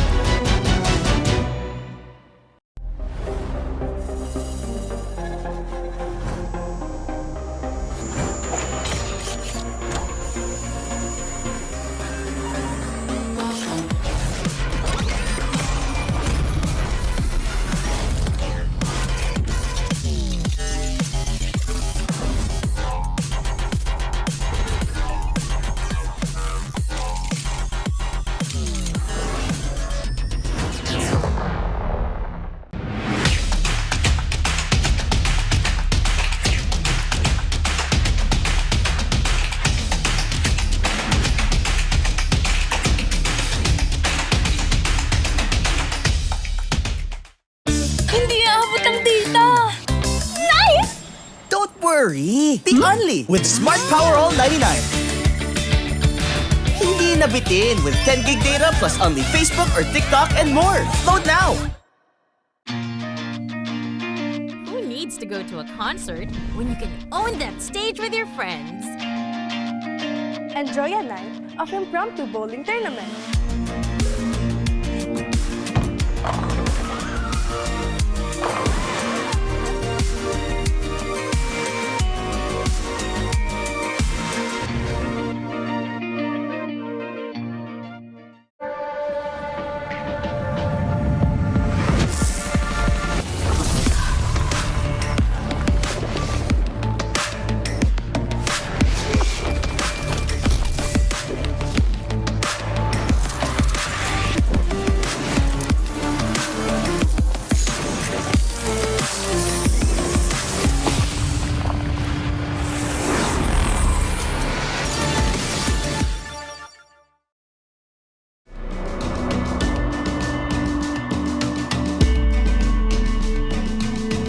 Malakas ka ba? Sali na!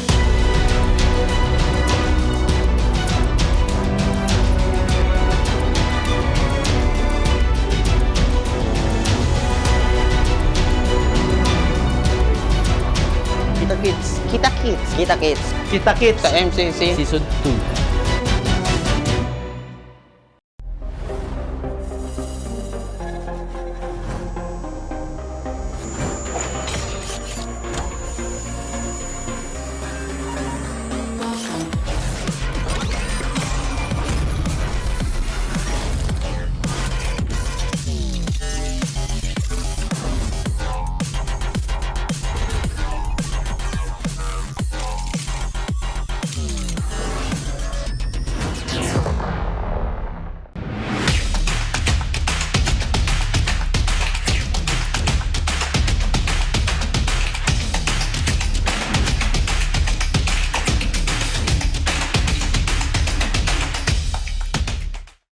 Hindi aabot ang data. Nice! Don't worry! Be only with Smart Power All 99. Hindi nabitin with 10 gig data plus only Facebook or TikTok and more. Load now!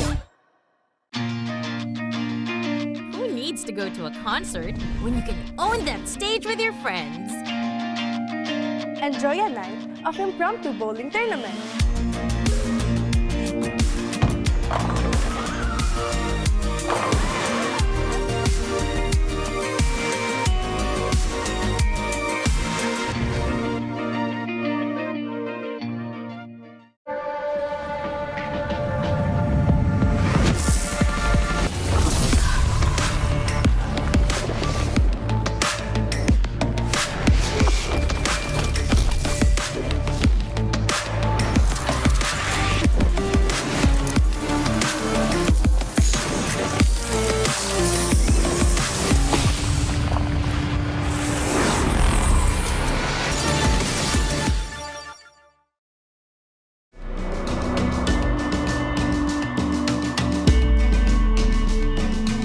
Malakas ka ba? Sali na!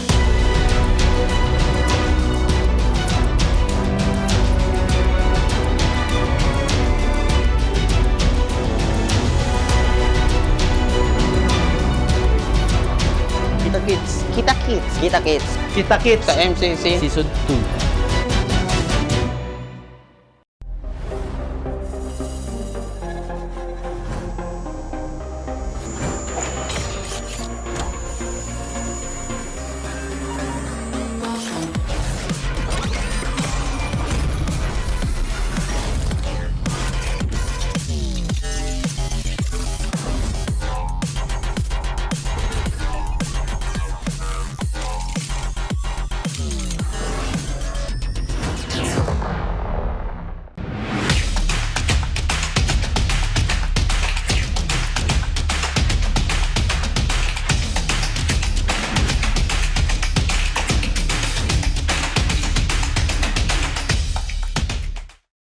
Hindi aabot ang data.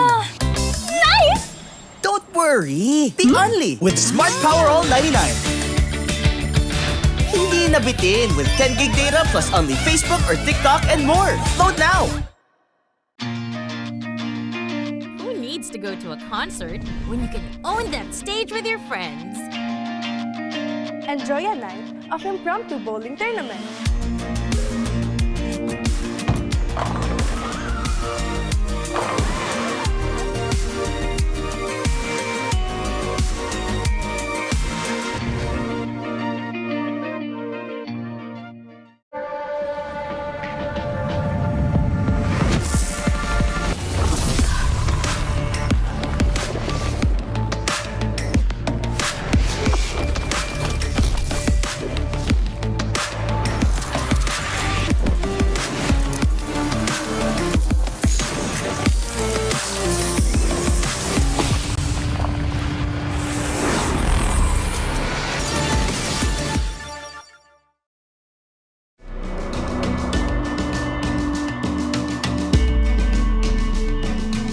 Malakas ka ba? Sali na!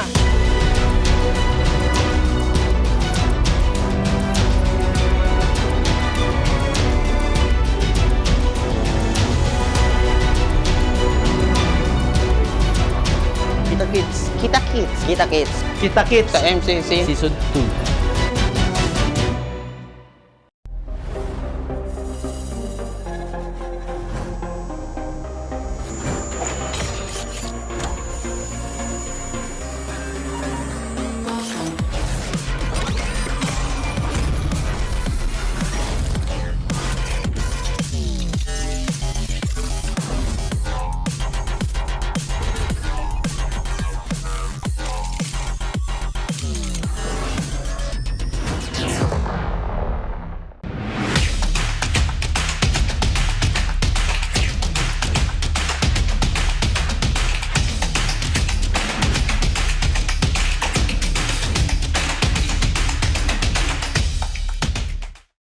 Hindi aabot ang data. Nice! Don't worry! Be only with Smart Power All 99. Hindi nabitin with 10 gig data plus only Facebook or TikTok and more. Load now! Who needs to go to a concert when you can own that stage with your friends? Enjoy a night of impromptu bowling tournament.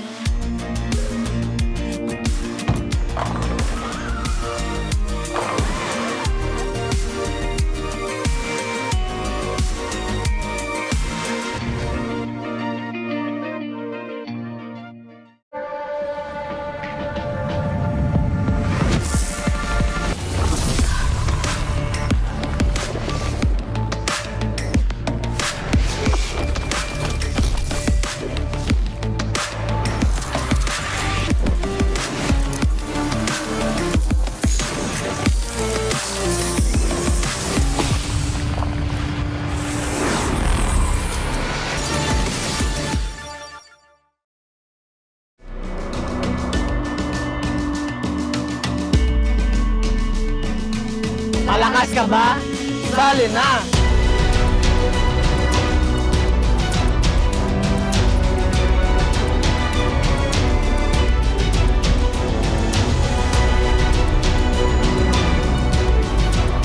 Kita Kits. Kita Kits. Kita Kits. Kita Kits Sa MCC Season 2.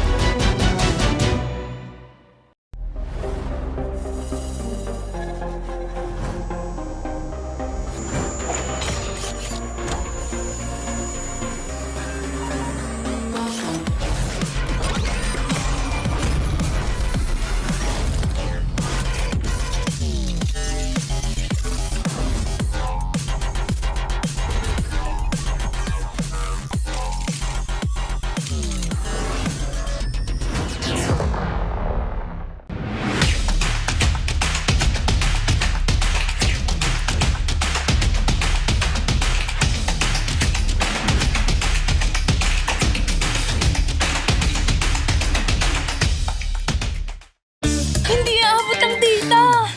Nice! Don't worry! Be only with Smart Power All 99. Hindi nabitin with 10 gig data plus only Facebook or TikTok and more. Load now! Who needs to go to a concert when you can own that stage with your friends? Enjoy a night of impromptu bowling tournament.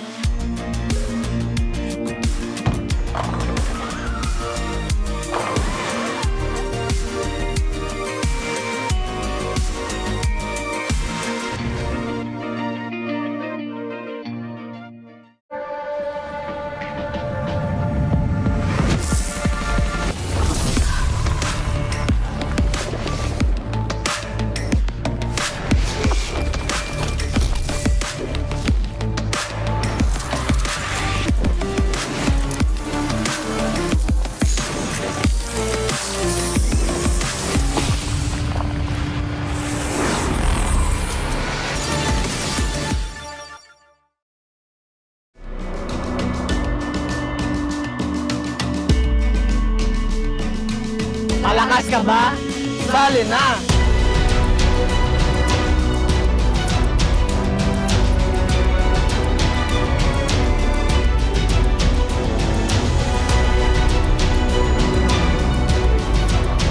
Kita Kits. Kita Kits. Kita Kits. Kita Kits Sa MCC Season 2.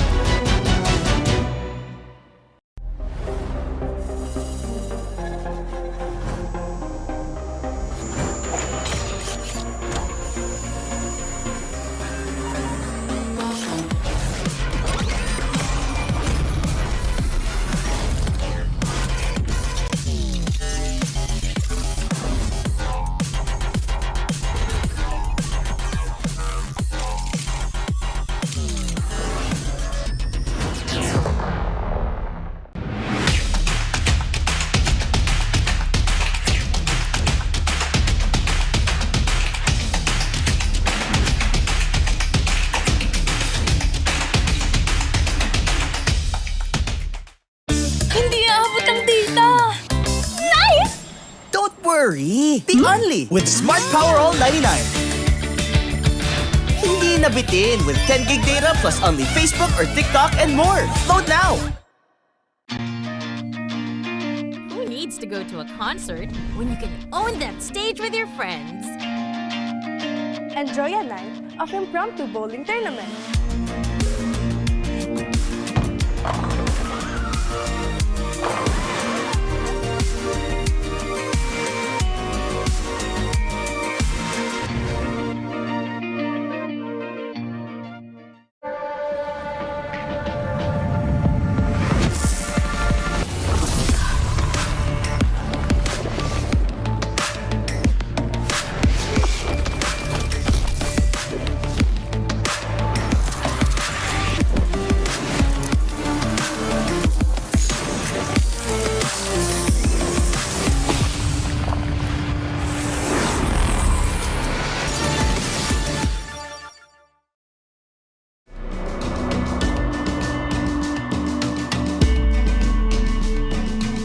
Malakas ka ba? Sali na!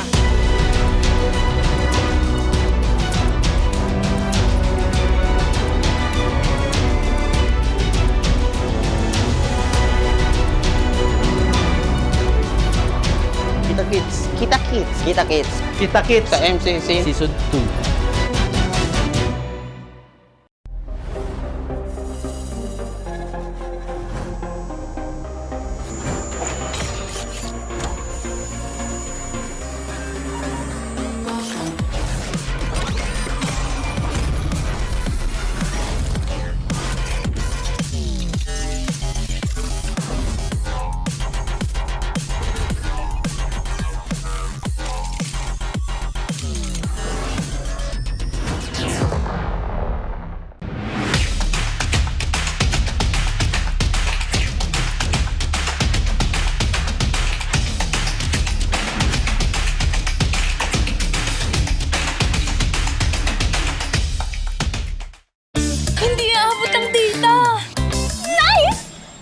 Worry, be only with Smart Power All 99.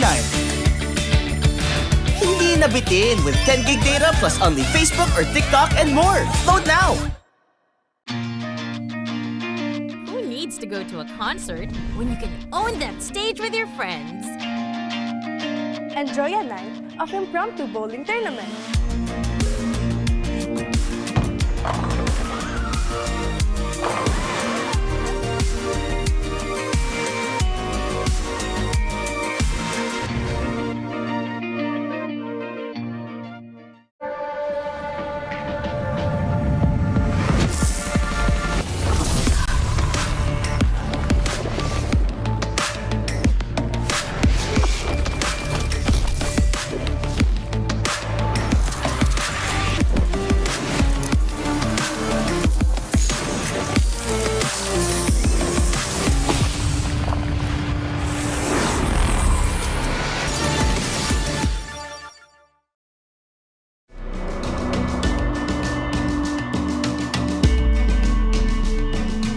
Malakas ka ba? Sali na!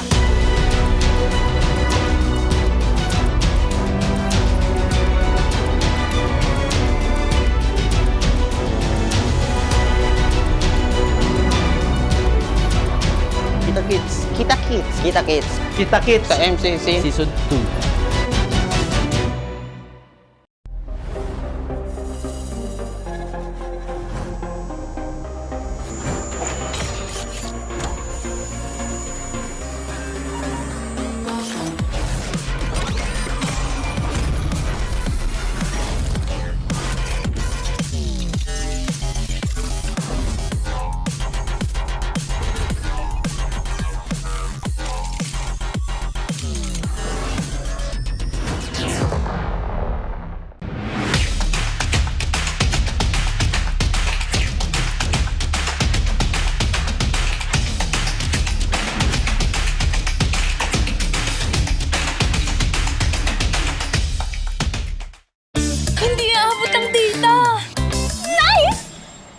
worry, be only with Smart Power All 99.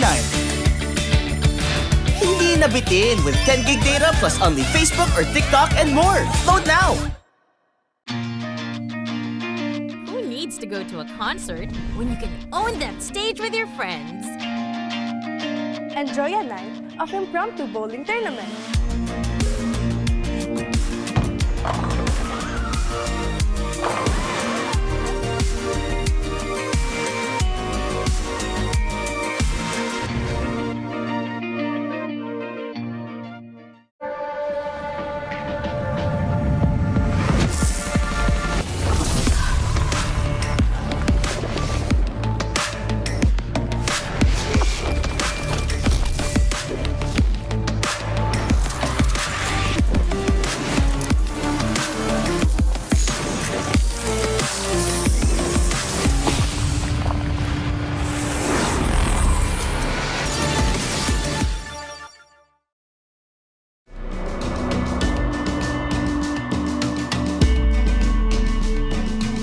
Malakas ka ba? Sali na!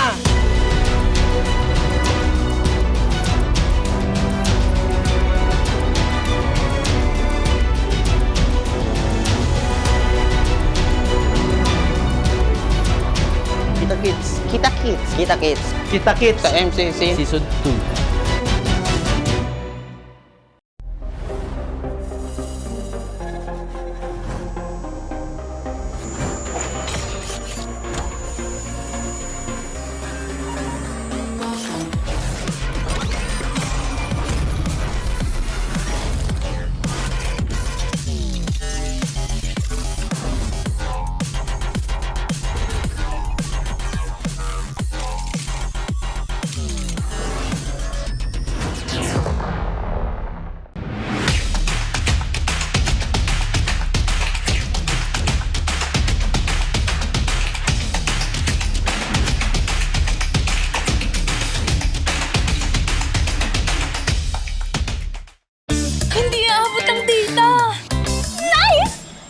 Worry! The only with Smart Power All 99.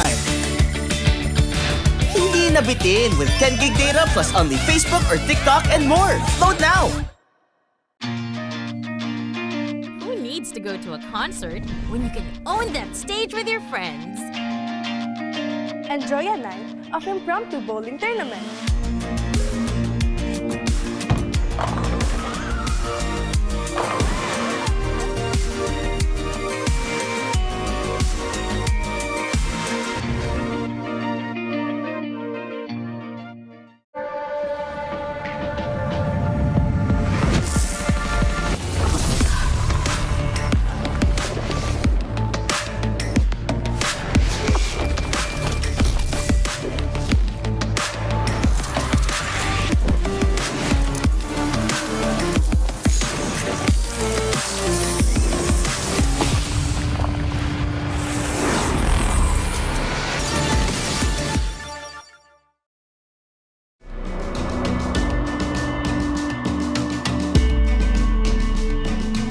Malakas ka ba? Sali na!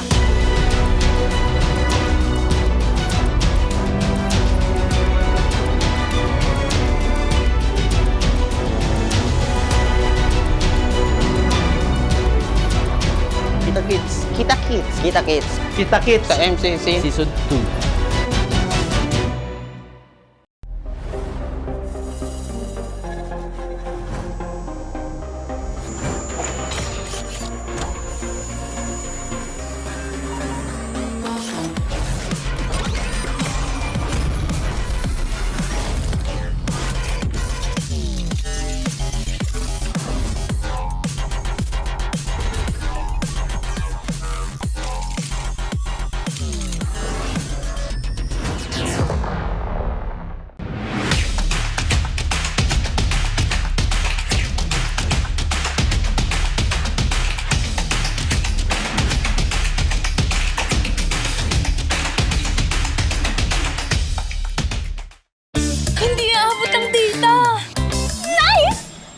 Worry! The only with Smart Power All 99. Hindi nabitin with 10 gig data plus only Facebook or TikTok and more. Load now! Who needs to go to a concert when you can own that stage with your friends? Enjoy a night of impromptu bowling tournament.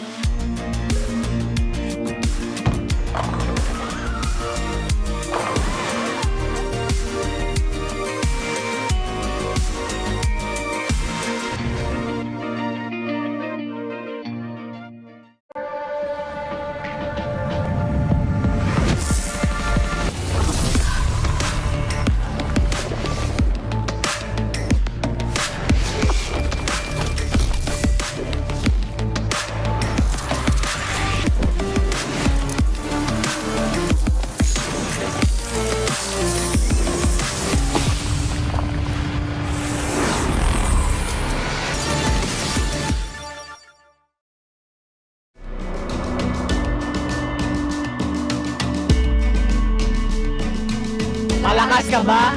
Sali na!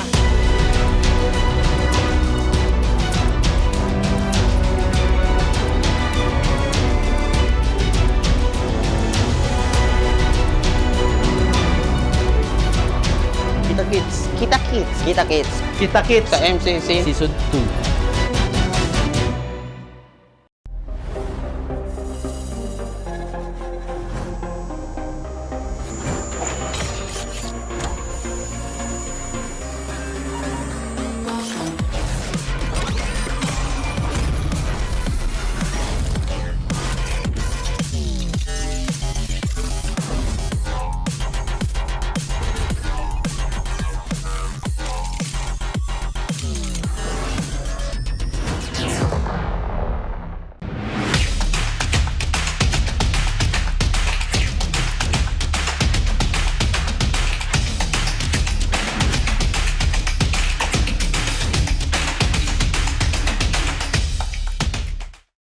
Hindi aabot ang data.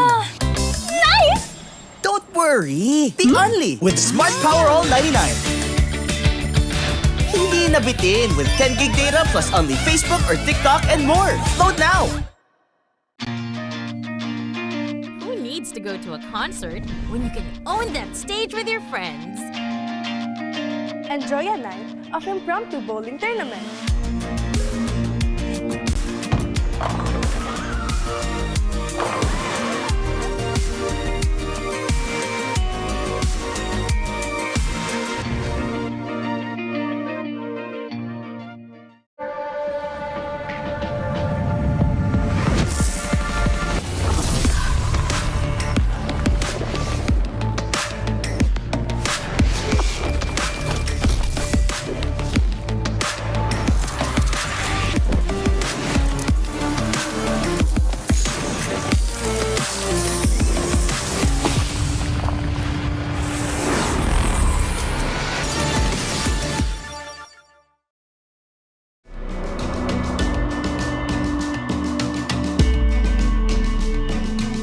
Malakas ka ba? Sali na!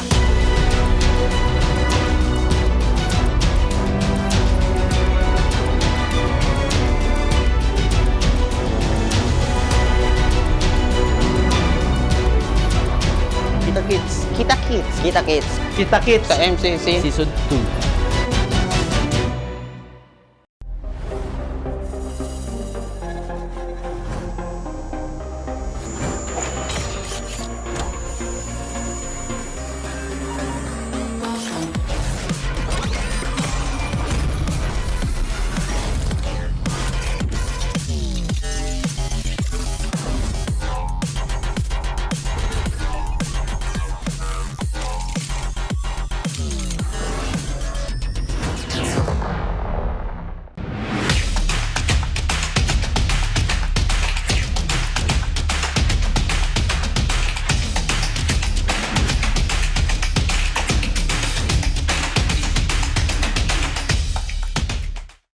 Hindi aabot ang data.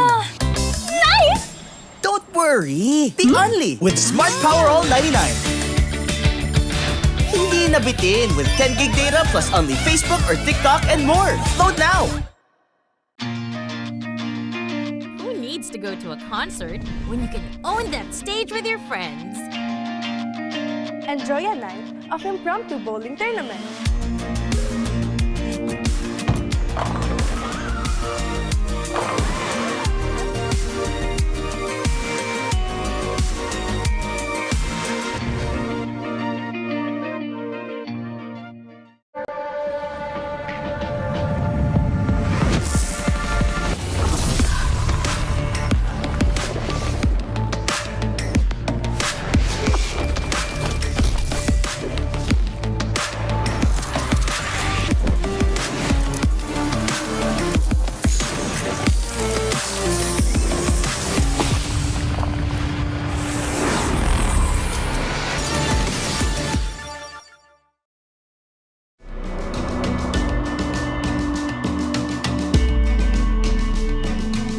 Malakas ka ba?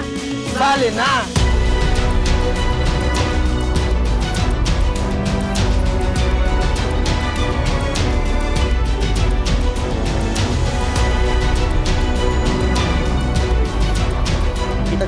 Kita-kits. Kita-kits. Kita-kits. Sa MCC Season 2.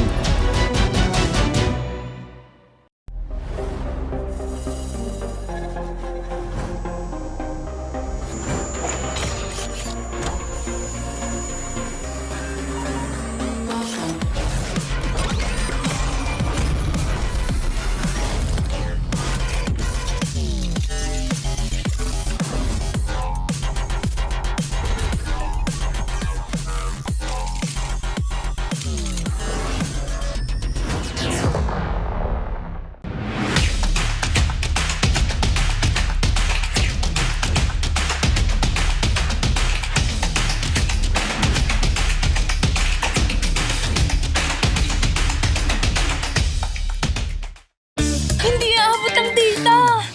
Nice! Don't worry! The Only with Smart Power All 99. Hindi nabitin with 10 gig data plus only Facebook or TikTok and more. Load now! Who needs to go to a concert when you can own that stage with your friends? Enjoy a night of impromptu bowling tournament.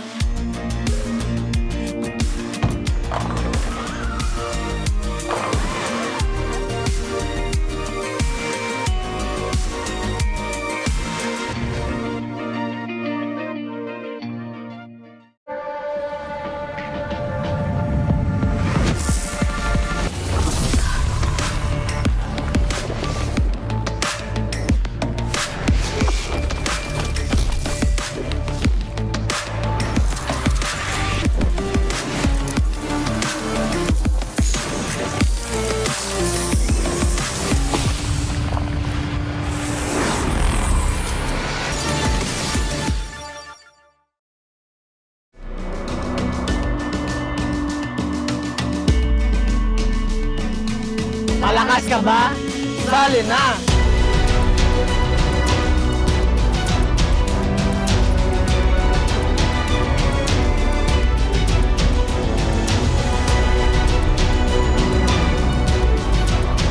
Kita-kits. Kita-kits. Kita-kits. Kita-kits. Sa MCC Season 2.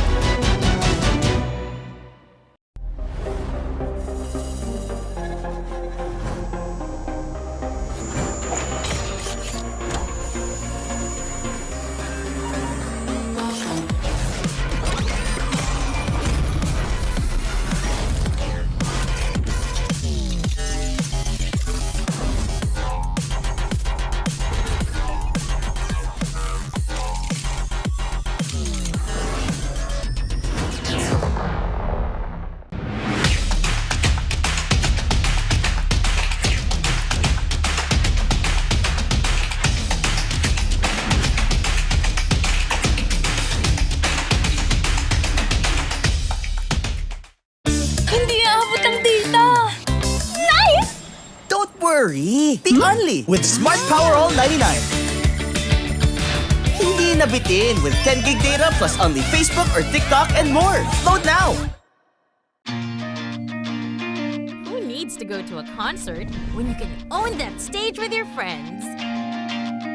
Enjoy a night of impromptu bowling tournament.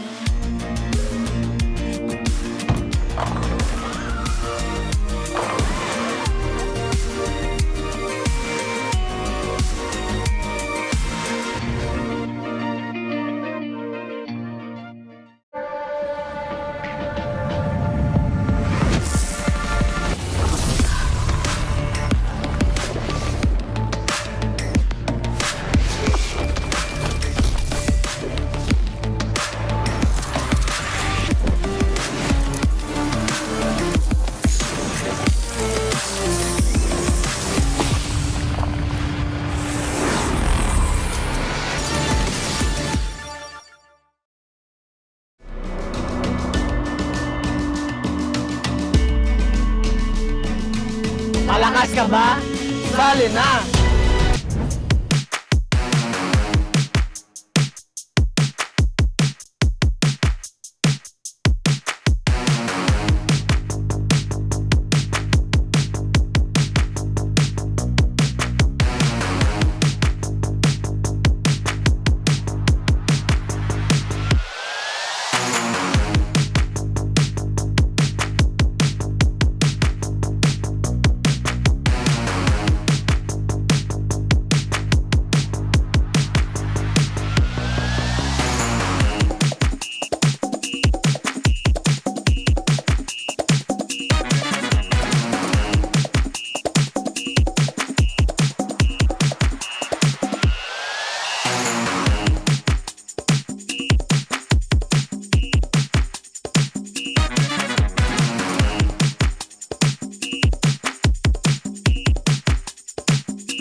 stars. Look at us to the top, no ifs, no buts. Winning any game, para to sa PIN na yes.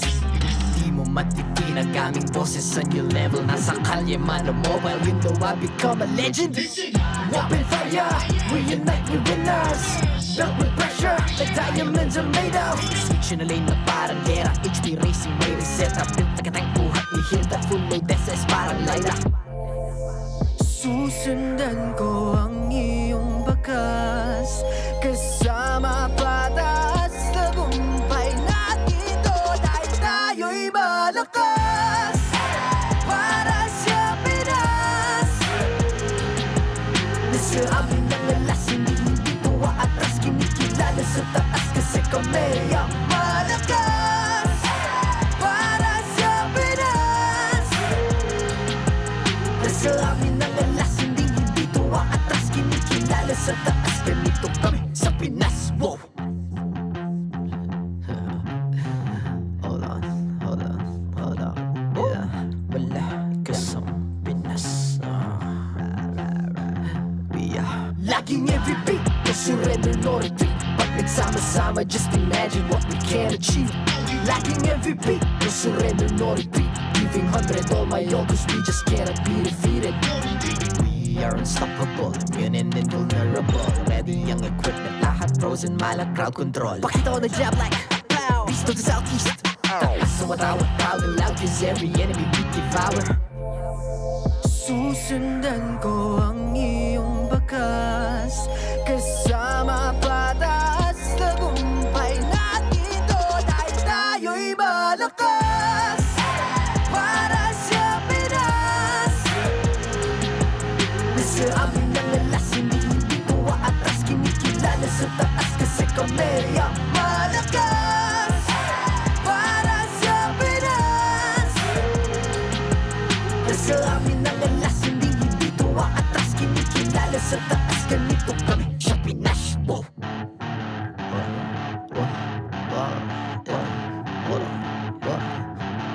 Malakas, Pilipinas, malakas. Kahit anong lane, we become the monsters. Malakas, Pilipinas, malakas. Face the golden sun and repping for the 3 stars.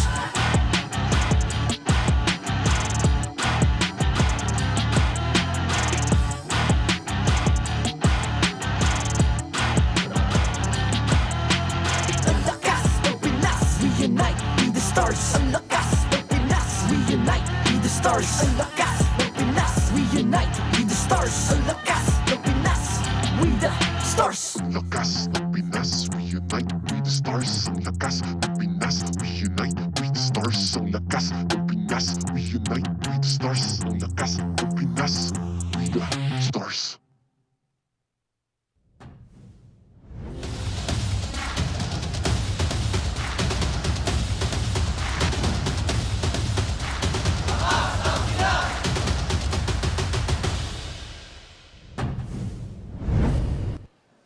Welcome back, ladies and gentlemen. It is going to be match number 3 for today, closing out week number 2, and there is no one I would rather have on my desk than you guys. Oh, we have we have Ingan and Redmar here joining us for the action for this match.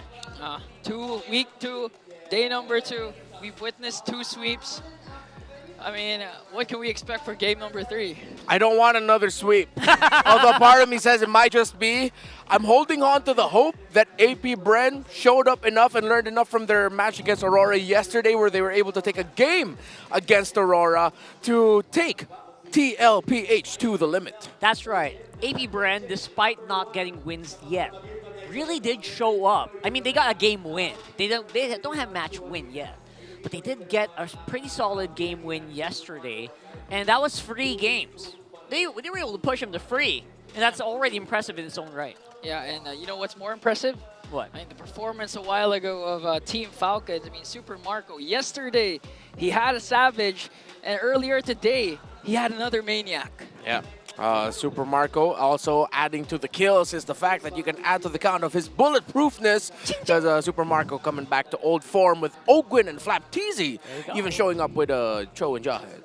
Fun time. I hope you guys were able to watch it. If you didn't, you can just rewind a little bit and you'll see the action. But the Athena Cup is coming soon, by the way. This is an exclusive league event for female pro players and the official qualifier for the MLBB Women's Invitational. This prestigious tournament will take place from March 7 to May 27. So let's all support this growing league that empowers more women to be an esports pro. There you go. That is going to be Athena's Cup. Not at all related to Athena, our caster. I'm not sure if she's going to be casting, but I think yes, she will.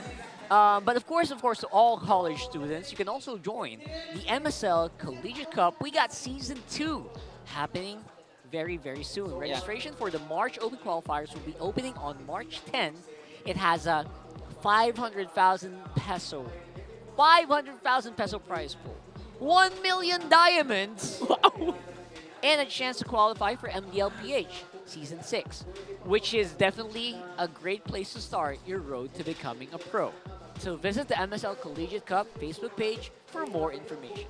Yeah, I mean, we saw a lot of gems in MCC. Even some of the players here have gone through this path. Maybe, who knows, you guys might be the next GOAT or even the next god in the gold lane. Yeah, and if you want more information, visit the MSL Collegiate Cup Facebook page for more information, or moonton /ph.org /MCC to register. That's right. And very easy to just register. Call out your friends. Call out your duos. Maybe look for another duo. I mean, if you and have a fifth friends. wheel. Right? If you have friends. If you have friends. I'm sure you do. MLBB is always better, right? I feel like MLB is always more fun if you play with friends. Yes, the solo queue is a freaking nightmare, man. it's not. That's what I'm saying. Find a 5-man, please. Well said. Well said. Not even a duo. You go duos, the other 3, something's wrong. You go trios, the other 2, something's wrong. So just go 5-man. That way you can blame your friends. That's right. Always better. So, for this one, obviously, another go for AP Bren, who are still struggling to really get that win. But I feel like a lot of people would probably agree with me. They look like they're improving day to day here. Yeah. I mean, they're living up to their monikers. Man of the Million Moves, James Panks, was phenomenal yesterday. But still, Aurora remains on top in our Infinix standings. Yep, this is TLPH third match incoming. Aurora is not going to be playing any other match this week, so TLPH can climb up into the standings. But so far, it's been clear, Aurora, Falcons, and TLPH. People are putting in the asterisks on the performance of TNC so far, considering that the teams that they were able to get victories against are on the lower portion. That's AP Bren and Omega. However, I'm one of those guys again. Hashtag TNC and 5 for not to say 5th place, but I'll explain as the season goes on. TNC deserves to be where they're at right now. They're incredibly impressive. And of course, Onyx struggling early in the season. And I like how Kirk actually acknowledged it by saying that last season they were the first ones to adjust to the meta. Yeah. This season, everyone really is just really caught up and got so much better. That's right. And for this one, it's the AP Bren Challenge from the Kite Brothers to the KO Nection. If you know what that means, that's pretty cool, right? Yeah. KO Nection right now, Oheb and Carl TZ have been really, really good with their synergy all in the game and off the game as well. You know, whoever made the schedule for MPL S15, they're giving a really warm welcome to AP Bren because of the consecutive champions that they have to face. Yeah, AP Bren right out of the gate is just like, all right, how do we want to improve and make sure MPL Season 15, we're going to go hard right out of the gate? Let's fight champions. And of course, it is the Filipino Sniper Reloaded. And right now, Oheb is on the path to basically, in his mind, right, in an interview, he said, I don't remember my accomplishments anymore. I removed that from my mind. And I think the stats are showing that he is on the upwards trend. Yeah. Despite even joining recently TLPH, this has been his very best start. Starting out strong, week number 2, coming to week 4 number games. 4-0. Yeah, wow. It's been like a reloaded, rebooted Oheb. You could say it's a shades of the Kill 1 performance era, but at the same time, Oheb, man, what I feel from him now is that sort of like maybe some sort of change or weights like finally released from him. Having a fresh start means you look at the game differently, you look at things differently, and there's a certain swagger and aura to Oheb right now that we haven't seen in a while, now paired up with Kyletzy. Oh, even there you go. even he's shooting fools. You see the synergy no, here? not your own teammate, Carl! No, friendly fire. Friendly fire! Turn off the setting! And there you go. This is exactly one of the reasons why a lot of people really attribute Oheb's success to Kyletzy as well, being such a good synergy with him in the jungle. And you can see their combined stats here with a huge DPM, third in the league, and a GPM that is off the charts when combined. I mean, a simple analogy for me, especially in sports terms, is like Kyletzy might just be a LeBron where he elevates teammates, even if they just acquire the new teammate. Oheb's been playing phenomenal, and one of the catalysts for that, of course, is Kyletzy. Apart from Oheb's sniping skills. Yeah, Oheb's really alongside Kyletzy, who's adjusted his playstyle a bit. We've seen a bit of a carry Carl, we've seen a bit more of a utility Carl. You can see how Team Liquid have really welcomed Oheb into the system to make sure that Oheb is as comfortable as possible. On the other side, of course, you have AP Bren's duo in Shizo and James Banks. Duo name still pending. Let's give them a whole season first before we can come up with something brilliant. But yeah, we saw shades of what they can really do and show up in that game one. You know what? Not just game one. Yeah, you could say the entire series against Aurora. In game number one, James Banks was the MVP, but Shizo had a highlight, two really crucial highlights as the Harith, laying down the Zaman Force, dashing in front of Aurora, doing everything he can to force that game one win alongside James Banks. So watch out for this duo here. You know, yesterday you were saying that Shizu, even back in MDL, he was considered as a silent kid. But based on the performance of what these two men have done up against Aurora, it's finally the silent killer, as you mentioned. Silent killer. Yeah. There you go. You know why? What? Because Shizu. Is that the official reasoning No, here? I don't know. Direct? Is that real? I'll be honest. I will be very honest about this. I refuse to acknowledge him as the silent killer. Why? Because that makes him sound like a fart. That's why I don't like the silent killer tag for him. I like Shizu. That's unique. That's creative. But I will not be calling him the silent killer. Okay. That's just me. You can go ahead and do it, but that's just me. I'll call him the Silent Night. The Silent Night. Silent Night. That's pretty cold. I like that. I like Silent Night. Silent Killer, I just think of a, Silent you Killer. know. What's that smell? Oh, speaking of names, bro, what do we call the Kyletzy and Oheb duo? Is it finally the KO Nection or the Baby Cakes duo? Yeah. The Baby Cakes duo has a very strong case. So if you're not familiar with as to why, I don't know if y'all are on Facebook, but the Filipino community have quickly jumped on calling them the Baby Cakes duo because of just, again, their closeness, their chemistry. They're really just like, it's like they were brothers born at the hip, and then they had to separate them. But then there's something about the relationship that's like they've been friends and best friends for so many years now. It's so odd because I think they call each other Baby Cakes. Yeah. Right? Am I right? Yeah, we have a clear winner for sure. It's Baby Cakes Duo. I'll be calling them Baby Cakes Duo the whole game. Heck yeah. So here at home, we'll call them the Baby Cakes duo. Pretty sure once we get to the international stage, they'll be like, oh no, KO Nection sounds better. Yes, he was KO Nection. Nah, they'll always be Baby Cakes to us. Sure. Whatever you guys think, we also want to know if you have alternatives or if you agree, or maybe something else. Let me know in the comments down below. We got a live poll going on as well, right there in the comment section. And also join MPL PH socials so you can talk about this. And maybe you're more creative than us. You're more creative than them. Maybe you can come up with something better. So if ever you can find one, and maybe you can tell them in person as well. I believe tomorrow's matches are also still up for sale for Twisted Minds for TNC tomorrow. We have a match, as well as Omega versus TLPH. That'll be really fun to watch. Hopefully you guys can join us here in Green Sun Studios in Makati City in the Philippines. Because, I mean, even the weather is asking us to come in the Green Sun Hotel because it's really cold here. Yeah, come on. Join us here. Join in on all the fun. Speaking of fun, I wonder if we'll see anything fun as we do watch our players walk in on the stage. To oversee and uphold the tournament's integrity, guiding us through this match, the final match of the day, our marshals, Joshua, Juven, Pat, and JJ. The spotlight now shines on the cavalry as they seek to continue their streak. It's Team Liquid Philippines! In the EXP lane, the Apex Predators, Sanford! In the jungle, the young goat, Kyletzy! In the mid lane, Saji! In the roam, it's JP! And in the gold lane, may pera nga ba si Oheb!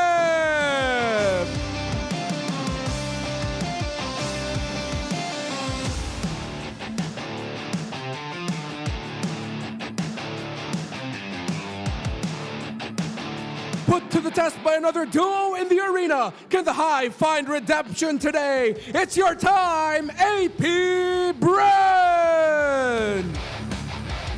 In the EXP lane, he's there! In the jungle, the man with a million moves, James Punks! In the mid lane, Chove Skirt!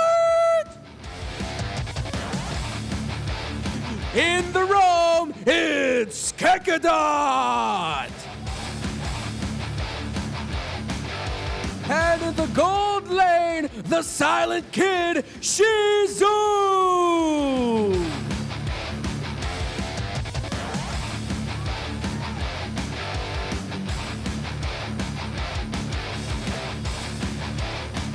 And welcome their coaches to the stage. It's Coach CJ and Coach RC. MPL Arena, this is the final match for Day 2, Week number 2. Team Liquid Philippines versus AP Bren. Here we go, walking in first. It's Team Liquid Philippines. We're still looking for that money, apparently, and I wonder if the Filipino community is also asking for it. You know, despite that, one thing for sure is these 5 young men are one of the best teams that capitalize on the mistakes of their opponents, as we've seen in the last 2 weeks. And at the same time, they're going to make you question that even if you have lead in terms of economy, they're going to make you think twice. With one clash, they can turn things around. Yeah, Team Liquid Philippines have popped off with the Ube Express play style. Gather together and just mow him down. It is a deadlier version of what we've seen Team Liquid PH show in the past. AP Bren, though, have shown potential. But that's what we can really just focus on right now. It's potential. Potential in James Banks. For the longest time now, touted to be the next big jungler coming from the Philippines that might take over the world stage someday, alongside his duo in Shizo in the gold lane. How can Der, Chovskirt, and Kekadot supplement them? Well, we're gonna have to see, because in the previous game, when they do supplement them really well, that's when AP Bren wins. Yeah, it does feel like AP Bren still right now is at a starting point, and we're all looking for that small amount of push that maybe can push them over the top. But right now, facing off against TLPH, so far undefeated in the season, it still feels like a mountain to climb. Yeah, David and Goliath, typical matchup that we're about to witness. But as we've seen yesterday, AP Bren, even if they're up against Titans or Gods, their versatility and again, their teamwork can make sure that they can pack a punch and go up against the Titans. Yeah, of course, the stats are going to be very skewed, favoring TLPH so far, considering what they have shown. Of course, 100% Lord Control means, wow, just how dominating they have been in their previous series alongside the tower take. So TLPH here, honestly, there's not much other to say than just continue what you've been showing. However, there is that old tendency for TLPH to get sloppy at times, especially when they have the lead. I think safe to say when you're up against this AP Bren, after what they showed against Aurora, you cannot slip. If there is an opportunity for you to never let go of the game, don't let go of the game. You gotta keep your hand in the game. Exactly. That's right. I like it. So far, I feel like for AP Bren, it feels like a matter of just fine-tuning for the meantime what they actually have, whether or not they can actually bring that out into the field, or whether or not they actually can beat TLPH and stop their streak. It feels like a very difficult task, but you know what? That's why we're here. That's why we're holding these games, to give these players a chance to really prove themselves day in and day out. Yeah, and that's why AP Bren is now in the big leagues. That's right. And in the big leagues, they talk a lot. Let's see what they're talking on stage. Oheb, bangsat nga Oheb. Oheb. Oheb. Kita mo yung board. Board, nakita mo board straight cable. Diyan sumawan, shoutout sa'yo, diyan sumawan. Ang palag ko kay Kyle, wala. Ikaw, Kyletzy, ano? Kasi world champion yun eh. Good ping, good ping, good ping. Nagwa-warm up na ako, baka papaningin ako ni Pong eh. Chobi, ikaw muna kaya mic test. Dapat kay Sindel tong mic eh, no? Siya na yung GOAT ng MDL eh. The GOAT versus the boat. Pupunta kaya ang kan ko? Ha? Wala mo, Chob, sila in-invite ko. Hindi, okay lang. Pito. Mali! Wrong. Wrong! Kasi hindi nakasakit. Ning. Lahat ng fans na. 12! You know, I would really like to see a head-to-head match-up talking between Oheb and James Panks. I feel like they can say a lot of each other. But yeah, whoever's the boat, who is the boat in that situation? I think he's referring to himself as the boat. So it's the greatest of all time against the boy of all time. So the two junglers, their keys to victory: intimidate, dominate.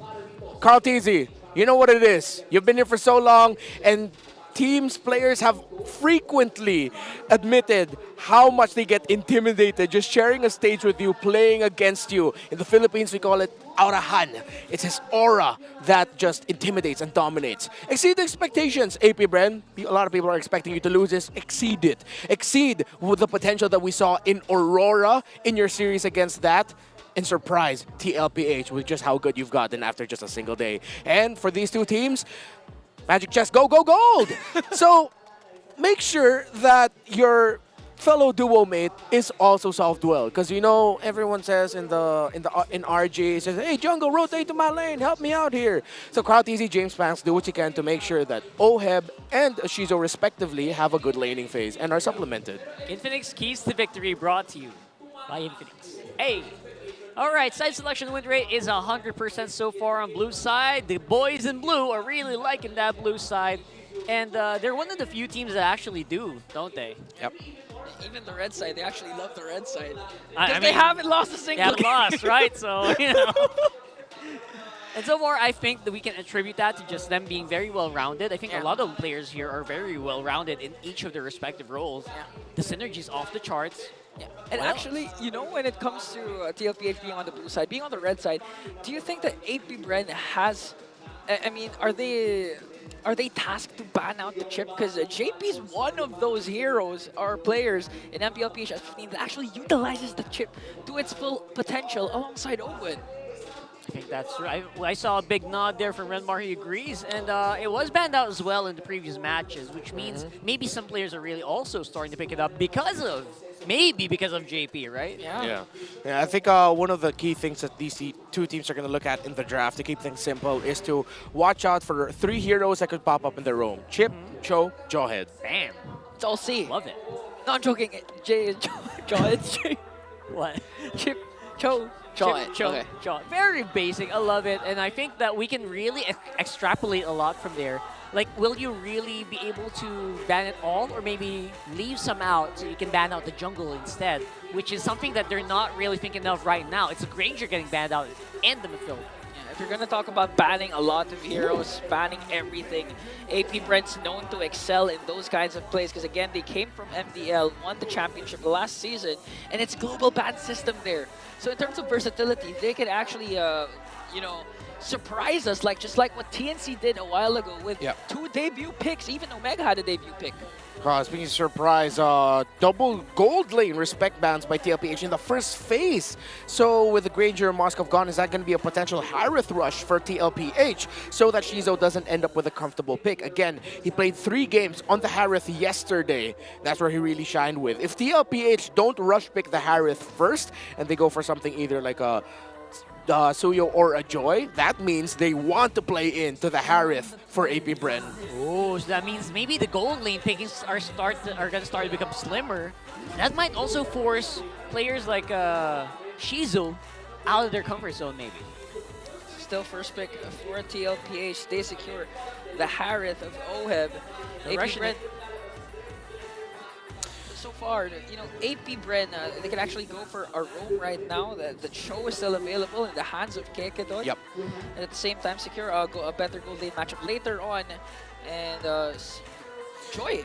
Yeah, the usual best gold laners are not pickable. I think we might expect a carry getting picked up third for TLPH. Irithel is still floatable.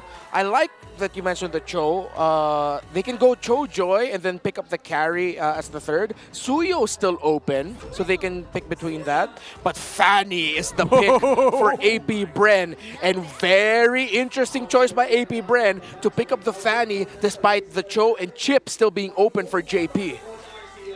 I don't know how I feel about that because of that. Like, the Cho is a very easy pickup here. I feel like there's so many other like roamers that can actually do the same function. But the Suyo is going to get picked up regardless. And the Logi, so many open picks for TLPH because of that pick. A lot of power picks for the side of TLPH, but I actually also like the combination of the Badang Fanny. Because again, paired up with the fist break.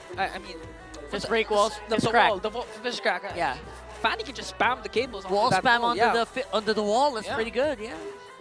But it can also work out on the other way. Yeah. It can also block out the trajectory of the Fanny. So it's kind of a double-edged sword. Yeah, so got to be careful with that. But if they really pull it off, I'm sure they pulled it off, right? They won't just whip it out here and unless they did it in practice or scrims.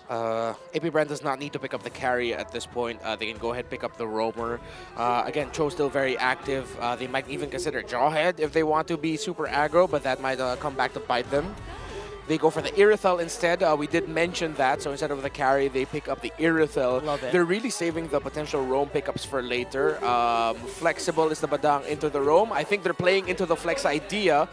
They look at that. Go ahead and respect the chip, and that's another one of our brothers, Ingan. So your brothers in Baldy on the arms. phone. Hell yeah, there you go. I like it. People are joining in. That's pretty amazing. Good thought by that for TLPH. One thing, if they're going to lean on the Badang XP, they can actually ban out the CC for the side of TLPH. Yeah, I feel like for AP Bren now, they will need to ban out the CC. It's a great first last two picks for TLPH. If CC gets banned out by TLPH, that should be a signal that Lucas is going to come into the board for Sanford. Ooh. And that's something that TLPH has played around, Sanford's Lucas. And they're actually one of the few teams that play well with the Lucas. I believe they have obviously the highest win rate right now, I think. But we'll get back to that one. I feel like, yes, Lucas is pretty good. And I really love the Irithel pickup. They didn't want to risk running out of gold laners for Shizu. Yeah, very good. Again, you have to supplement the right ingredients for Shizu to pop off later on. It's not just going to boil down to rotations. Also, the hero that he's going to be able to select. But interesting enough, AP Bren actually decides to ban out the Cho. Yeah. I mean, JP can go Jawhead.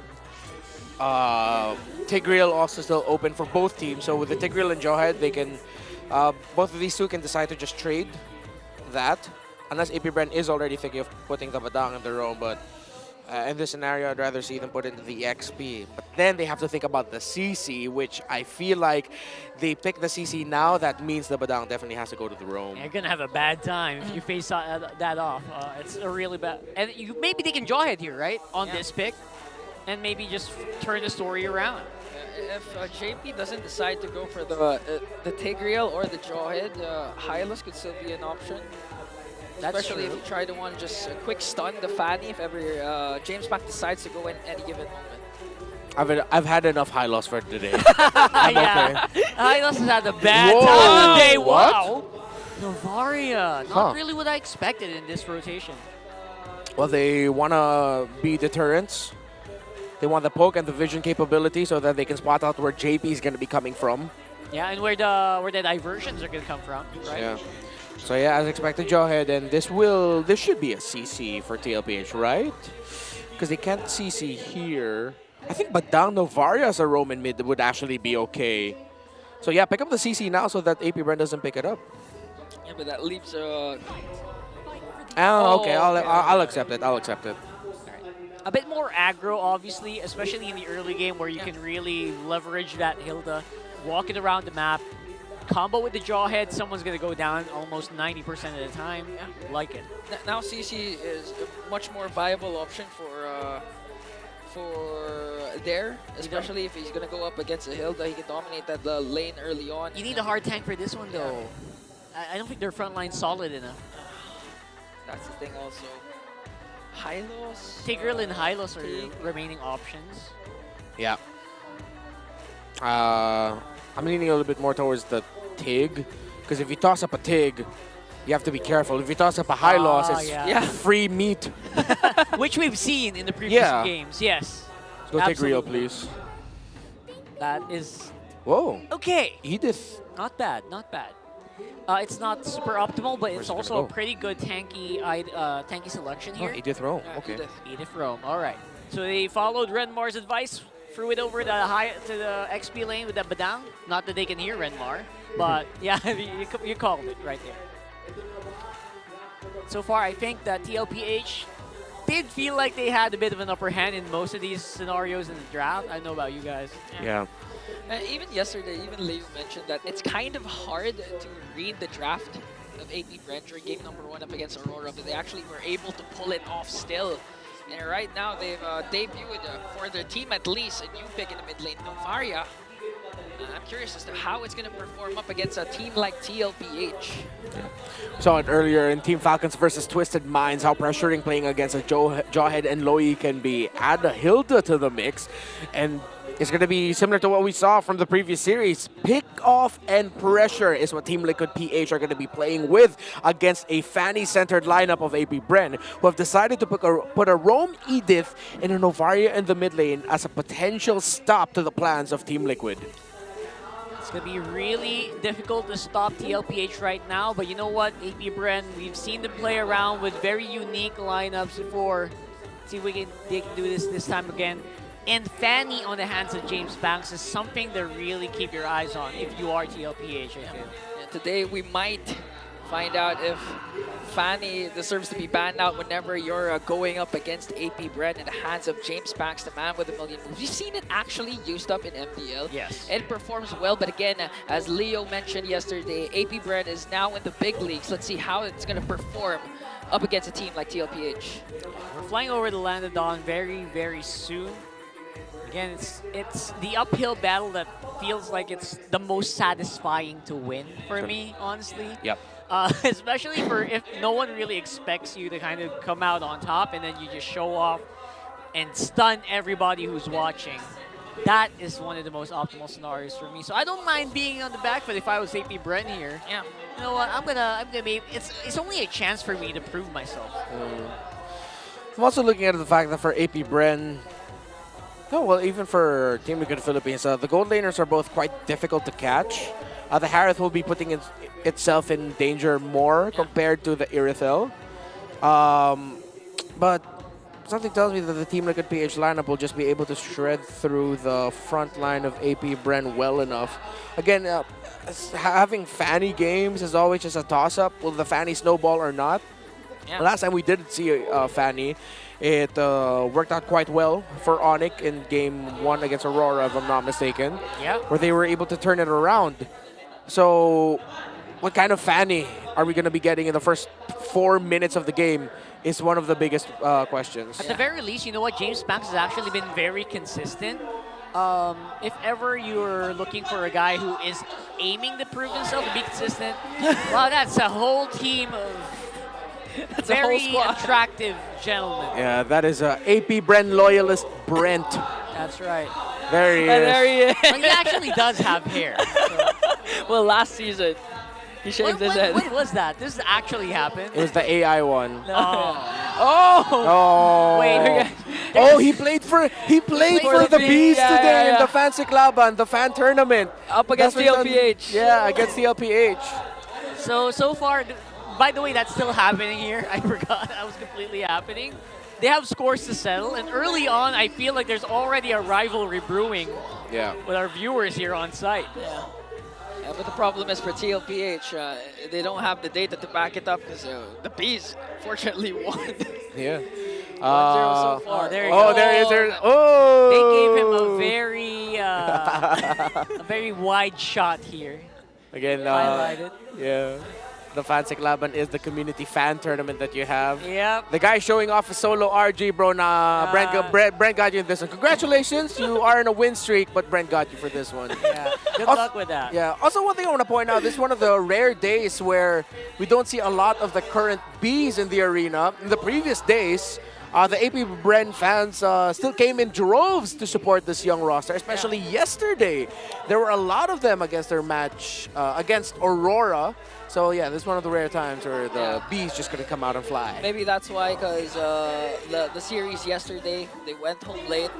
It was two series of game threes. It was crazy day. So I don't blame them if they're not here today. True, they had a long day. Yeah, they had a long day. Deserve the rest. They deserve the weekend. It's fine.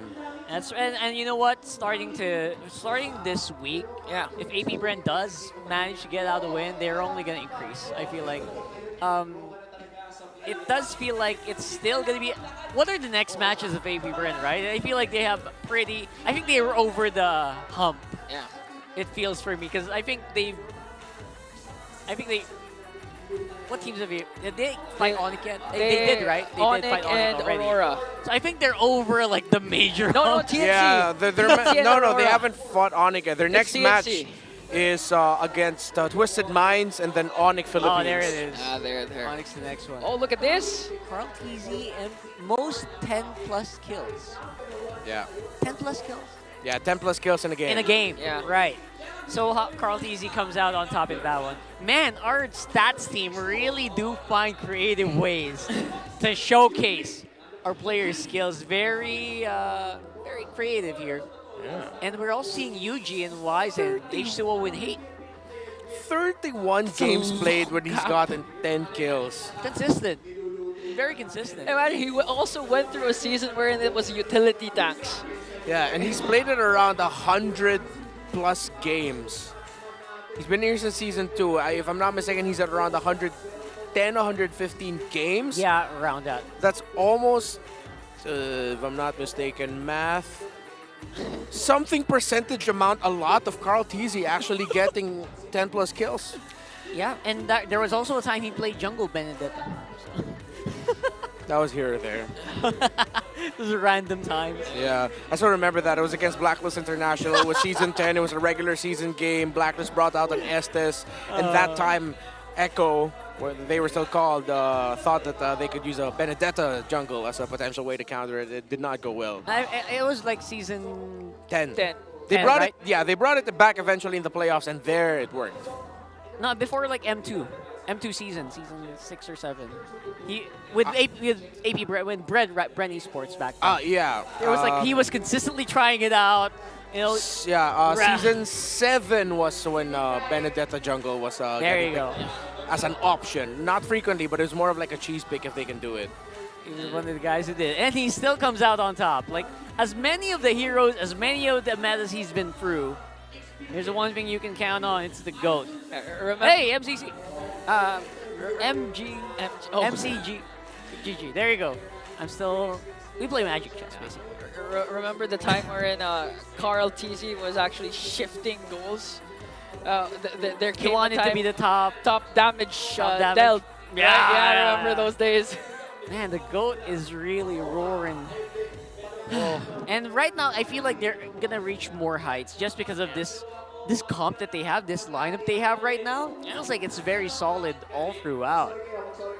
I mean, even if you watch their vlog, week 1 vlog, even their manager Mitch, was actually giving out pointers, giving out tips, not just life general advices, but actually in-game tips wherein she said that it's best if Sanji and Sanford were the ones actually zoning out the opponents during turtle takes, so Carl TZ and Oheb can have a lot of space to dominate the objects. Imagine that your manager speaking those terms. I mean, Mitch is really good. You know, I know she plays well. Yeah. And here we go. After a short break, we are into Game number 1 of TLPH versus AP Bren. It's blue and yellow here today on the arena. Right, let's see where they are at the map. Pressure early on by Kekadot and Choskirt. Again, I'm interested to see how this Badang-Novaria combination will fare out, if they can control the aggression and the control that JP and Sanji can't dish out. So can you control the control is my question for these two. And Choskirt was not able to steal it away with the Star Shatter. You know, honestly, if TLPH continues this kind of aggression, this kind of ways to getting out objectives away from a Fanny like James Banks, they might be actually able to, you know, top the fastest game for the season so far that they break. They broke yesterday with 9 minutes and 6 seconds. Oh yeah, that's going to depend on how well James Banks actually handles this early game. Normally, you know what, you'll get targeted a lot. Oheb, very close by, but James Banks does feel like he can manage. It feels like he's very used to this, being focused on by his enemies. You know, this is one of those rare times where I see immediate action in the gold lane or immediate rotations, because so far it's always been the mid, the XP lanes, but now they're trying to get the gold laners involved as soon as possible. Yeah, looks like that's the plan right now for AP Bren. Pressure the gold lane of Oheb and allow Choskirt to rotate quickly, get information. So far, the Novaria has been working. They're able to utilize it to change up the rotations of JP and Sanji just a little bit, and able to get information. So far they are controlling it. Let's see if they can continue this when that Jawhead turns level 4. I mean, Novaria has been a master of pokes, especially ever since the adjustments. As soon as Choskirt decides to go for the Enchanted Talisman, you can expect a lot of Astral Spheres just flying off left and right. Of course, right now he's only just limited, right, by the amount of mana that you have. But right now, bit of an aggressive move here. Whoa! A good catch coming in from Kekadot, but they're going to wait for the follow-up. But JP anticipates the cables from James Banks, and they're going to foil the plan of AP Bren. That was a fast response by JP, able to toss out the entry of James Banks right away. Kekadot set it up, but AP Bren weren't completely ready to answer to it. They're also coming in a little bit late, but now he's going to get pressured as Kyletzy shows himself up and down there, has to hug the shrubs. And this is what you were saying, Rocker. It's going to depend on the performance of James Banks and the performance of the rest of the members of TLPH. Another beautiful catch from JP, paired up with a Salmon Force from Oheb, but here comes James Banks, wants to go for the counter kill, and Daddy is going to fall down. A good answer as well. James Banks, better than nothing, right? Good trade here. Definitely still a little behind on the gold, but you know what? They look like they can handle it. Kyletzy, though, feels like he is on a different kind of playing field right now. He's just focusing on that farm, not too much on the fights just yet. Yeah, good thing James Banks was able to get a kill early. That should supplement his snowball a little bit. The snowball has not begun, but he's gotten a few bit of resources. Good Astral Echo by Choskirt. Important that you get to read the rotation of the opposing juggler at this time. That's why Shizo up top is hugging his tower, and he went back to the shrubs, knowing that there's a good chance JP and Kyletzy are close to him. Yeah, that's information being reused right now by TLPH, though. Still gonna go for it.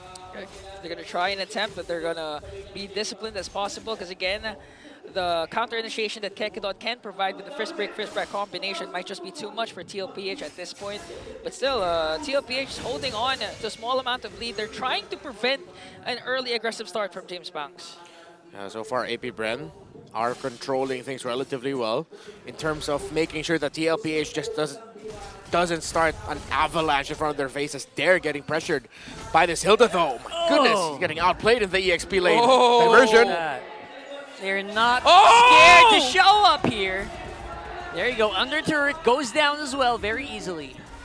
It's things like this that makes TLPH one of the scariest teams. 4 minutes in, already 2 crucial diversion plays coming in from Sanji. And they're not just controlling the mid lane, they're controlling every single lane that they can have. TLPH now sets their eyes on the turtle. How is James Banks going to respond? Feels like a lot of this is definitely going to come down to how they fight, but no fights happening right now. Kyletzy secures the turtle. JP gets the catch onto James Banks, and TLPH with 2 kills to their name. Now they're trying to make quick word of Kyletzy. Here goes the Primal Wrath. Gonna do so successfully to bring down the young goat. And Shizu dancing in the middle, trying to work on Sanford. And Sanford out there, but a double kill coming in from Sanford. Diversion? Sanji's not even done! one! Sets his eyes on Jones! And now the chase is on. James Banks, he has the ultimate to bring down Sanji. 5 minutes in, 7-3 kill scoreboard. We are in for a treat.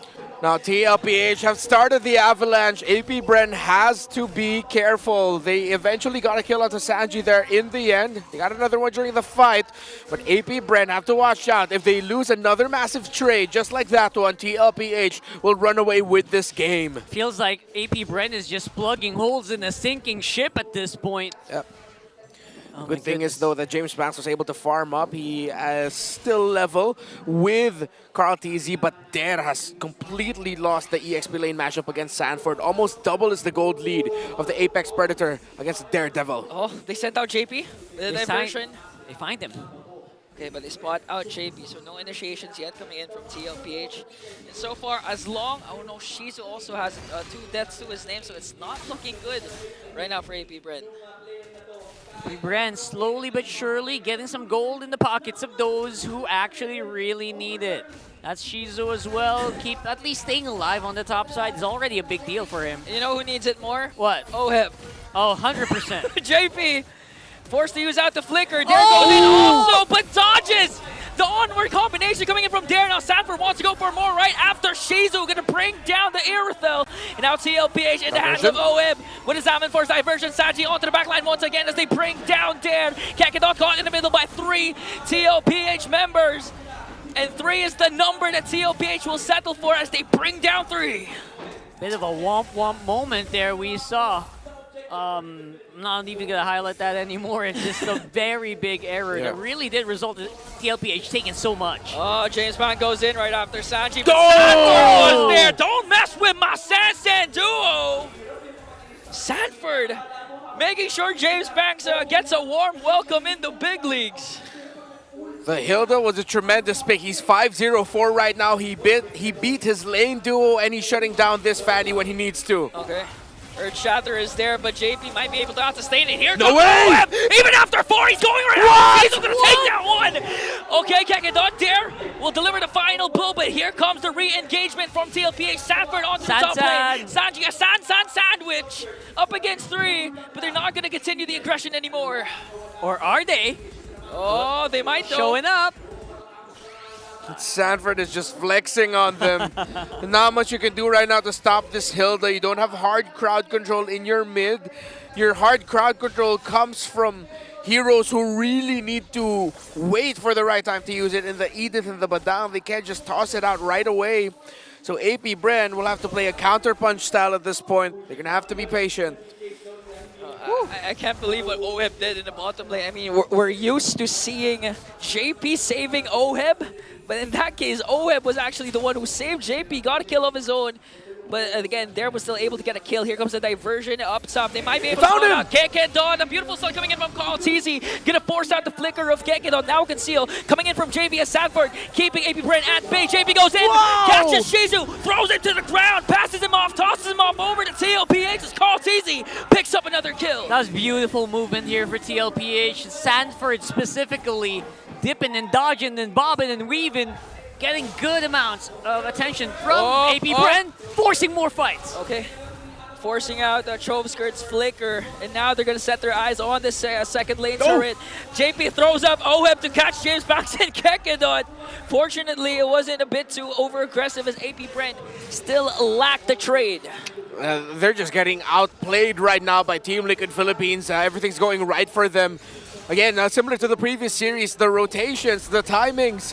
We saw the diversion used by Kyletzy and Sanji to try and pick off Kakadon. They immediately converted that into a concealed play down to the purple buff. They found Shizu. And again, JP and Sanji are still on point. I've been saying this since last week. They are too damn good right now.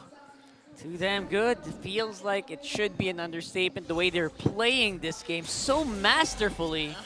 So clean. And even in the moments where they feel like they should be going down, they're not. Yeah. And right now, they're living up to their name as Kyletzy and Oheb are the top gold earners. And that duo is actually the #1 in the whole league. In GPM, right? Yeah, gold per minute as they're trying to work on the orange buff. And even prior to this, Kyletzy was able to get a sad sword, right, Renmar? Yeah.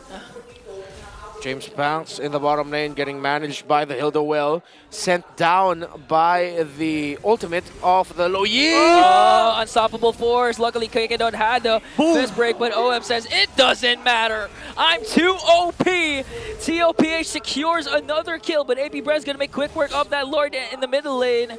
And now another enhanced minions coming here. Conceal coming in from the cavalry. Oof. Beautiful Astral Echo coming in from Shosker, but Sanford doesn't care. He wants to zone out the members of AP Bren as they work on the middle lane, inhibit their turret. And now the flexes are on for the cavalry. Sanford leading the charge. Kyletzy clearing out the minions. Oheb goes in with his Zamet Force. As Shosker desperately trying to cast the Astral Recalls to try and delay the push of the cavalry.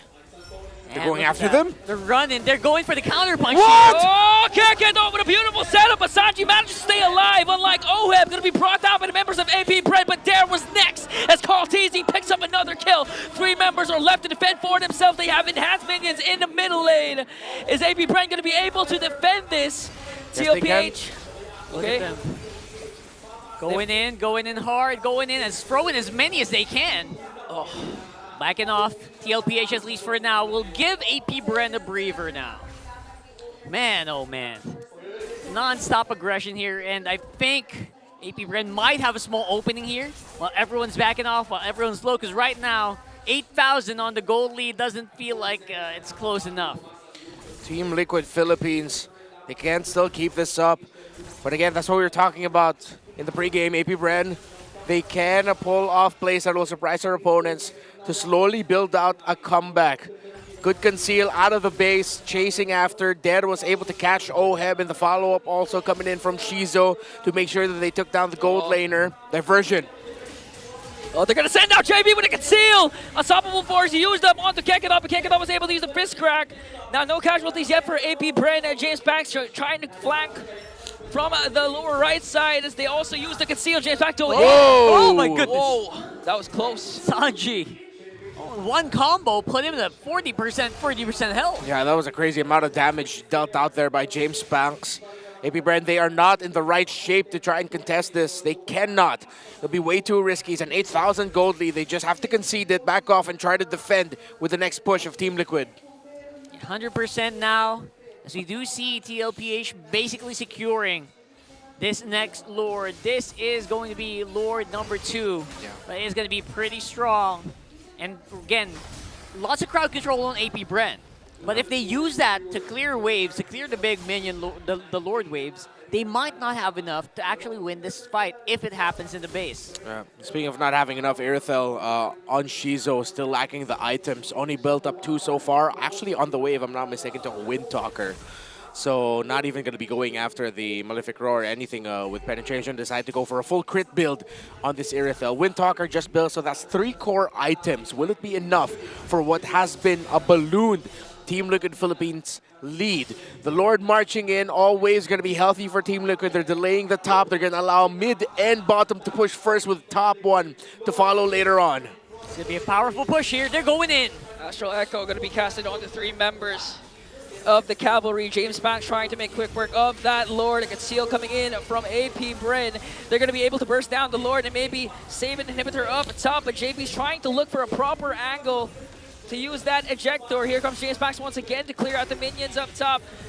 Kekidon already used up the fist crack to make sure to zone out the members of TLPH, but there's a fat minion onto the middle lane. They were waiting for a huge initiation flickers in JP, but they're managed to stay alive. He throws out Kekidon instead, and they're gonna kill onto Kekidon and onto JP, and they're doing their best to try and manage Oheb, but the Filipino sniper is just too much for them to handle. James Buck trying to make quick run for Sanford, pops his immortality. 3 members are still alive for AP Bren.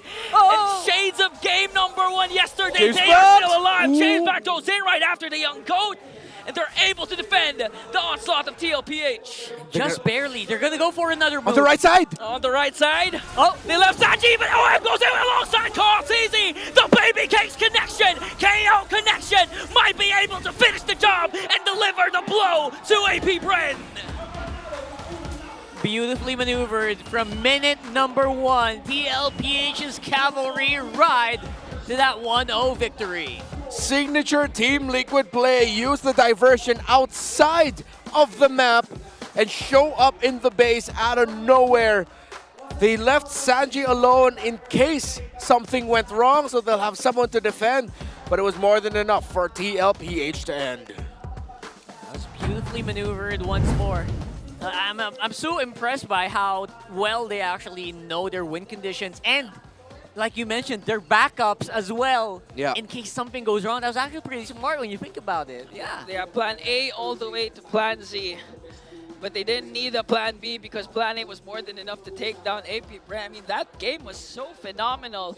To the point where when you were saying that it was just a second Lord, I thought it was already a long game because they already had 17 kills up to that point. They were just playing around again. The Jawhead Low-E combination very well. The pickoffs to JP, making sure they have it. It also really greatly helped that Sanford absolutely dominated in the lane. The Hilda, Dare had a hard time, but we got to see that when they can make a comeback, the Edith is actually also instrumental for AP Bren. Yeah, huge MVP performance there from Sanford. Didn't even need to look at the stats. We know he did a lot of work in that game. Look at that, 5-0-6 on that Hilda.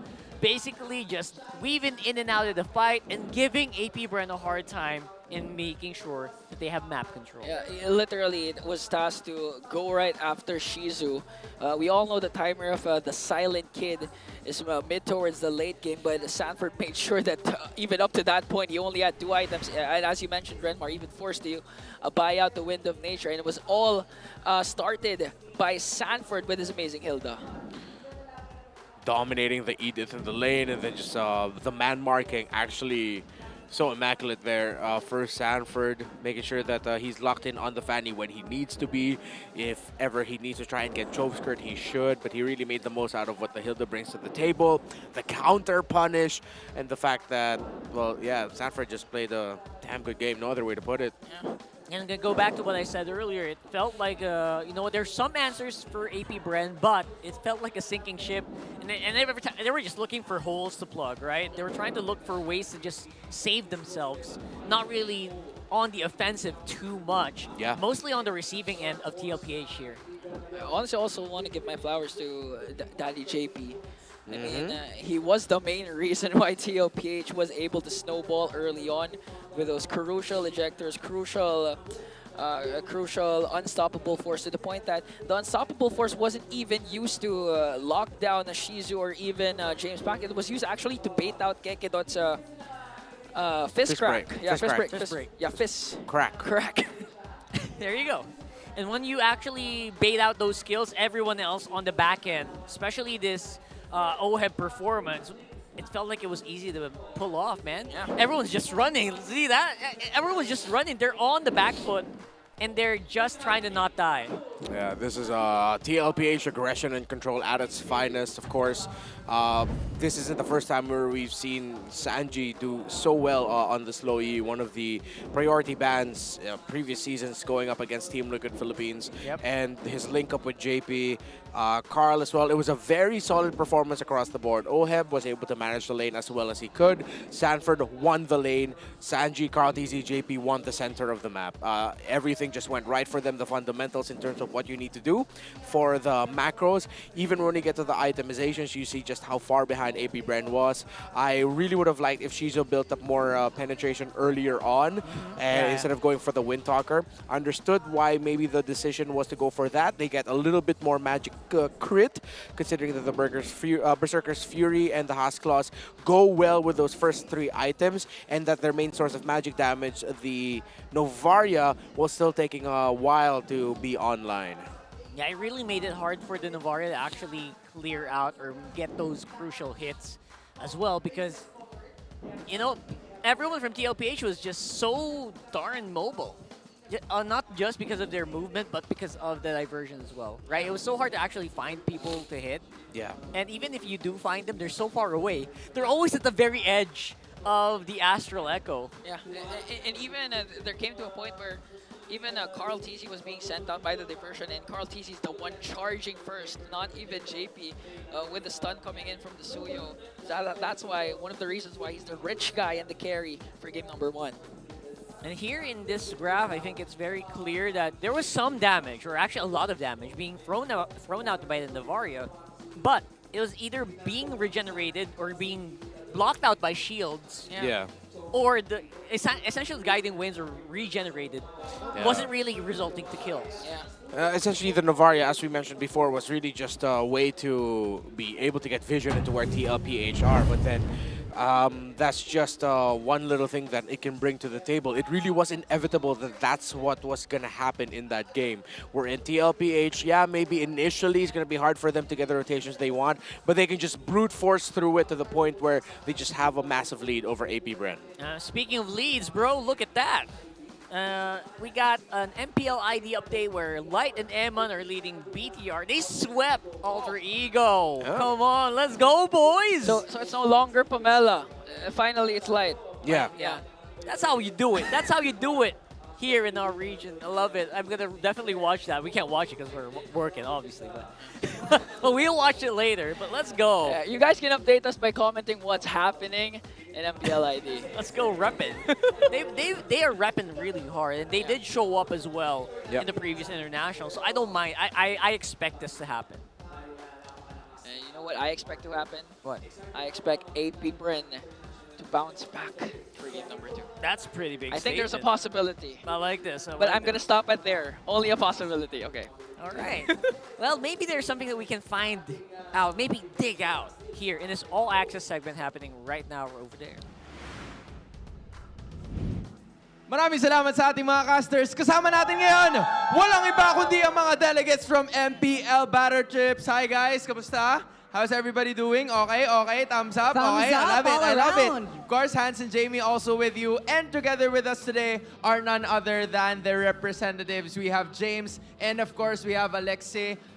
Guys, it's so nice to have you here, right? It's nice to have you here. Yes. Can you introduce yourself to everybody watching here at the arena and at home as well? Let's start with Alexei. Hello, I'm Alexei. I'm one of the PIC for the Smart Battle Trips handling Community Heroes po. Community Heroes, right? Okay. James? Hi, I'm James Santos Pro from Munton Student Leaders, and I am the PIC for Smart Battle Trips Week 2 po. There you have it. Diba? It's so nice again to have them here. Nice. I assume that we have a lot of questions for them, I know, for sure. I love the energy. I love the smiles. So tell us now, what have you learned at Smart Battle Trips today? Let's start with you naman, James. Ayun, yung natutunan ko po sa Smart Battle Trips Week 2 na to is yung different strategies ng mga teams and yung power ng teamwork nila, syempre. Pero yung pinaka natutunan ko dito, I think, is yung good communication po. Kasi I believe po na good communication is the key to conquering every challenges po. I love that. Good communication is the key to conquering any challenges Any po. challenge. I love that. Sobrang meaty learning from week 2. I agree. of I actually MPL. want to know, with the battle trips actually going on, di ba?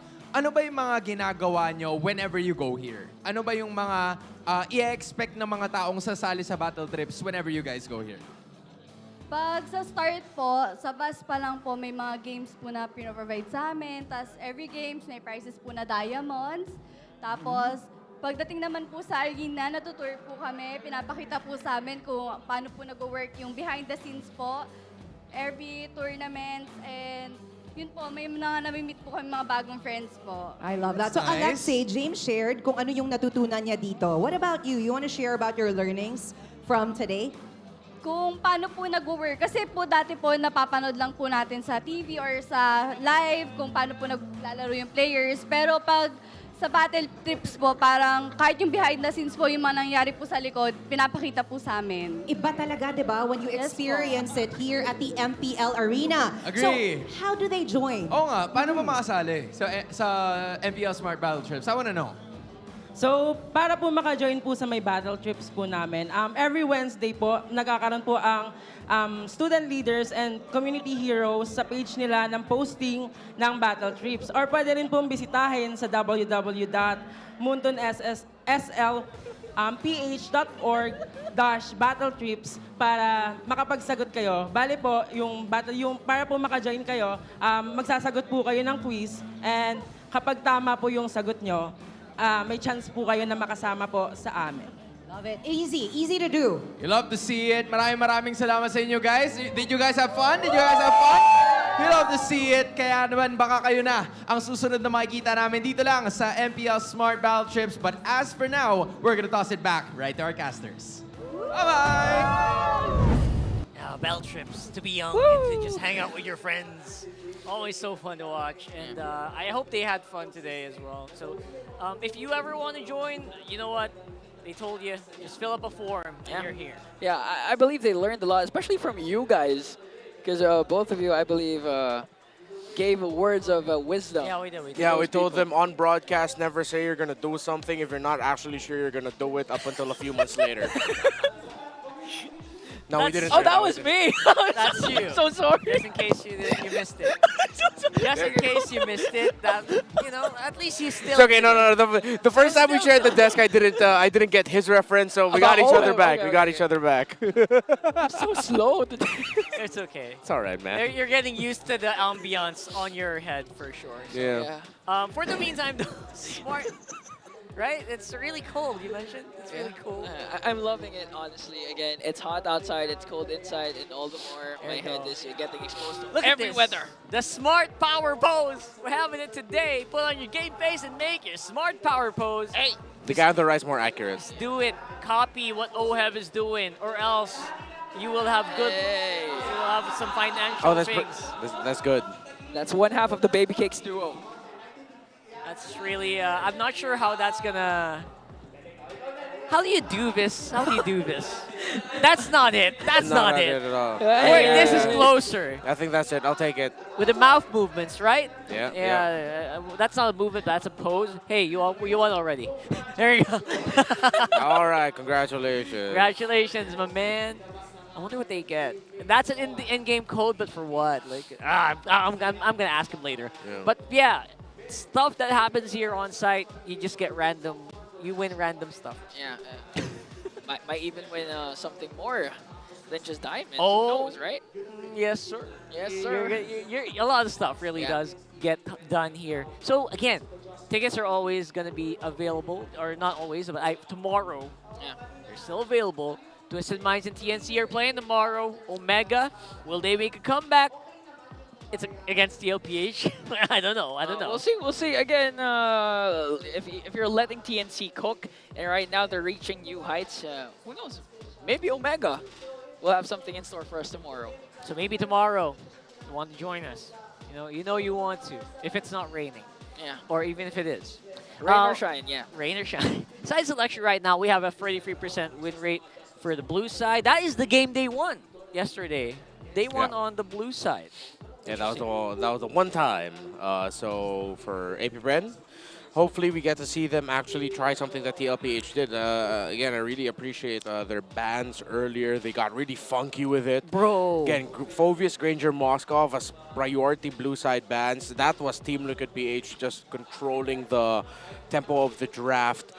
They were willing to play into the Fanny, and they were just ready for it. They ended up, it really felt like Team Liquid PH ended up with a strategy and the game plan that they set out heading into that game number one. Yeah, I mentioned this earlier, right? They were a boss in that draft earlier. Wonder if they can pull it off again here, or maybe AP Bren just needed to be on this side, pull off some moves. But that's the thing that concerns me because, AP Bren has to ban out the chip, has to respect the performance of Sanji Galui, and at the same time, they have to ban out Fanny because TLPH for sure is not going to ban out the Fanny. They're comfortable playing up against the Fanny if they're going up against AP Bren, specifically James Pack. So that's going to open a lot of power picks once again for TLPH. That 100% win rate for TLPH. Again, not really losing out on matches yet, but I wonder if this might be a possibility here.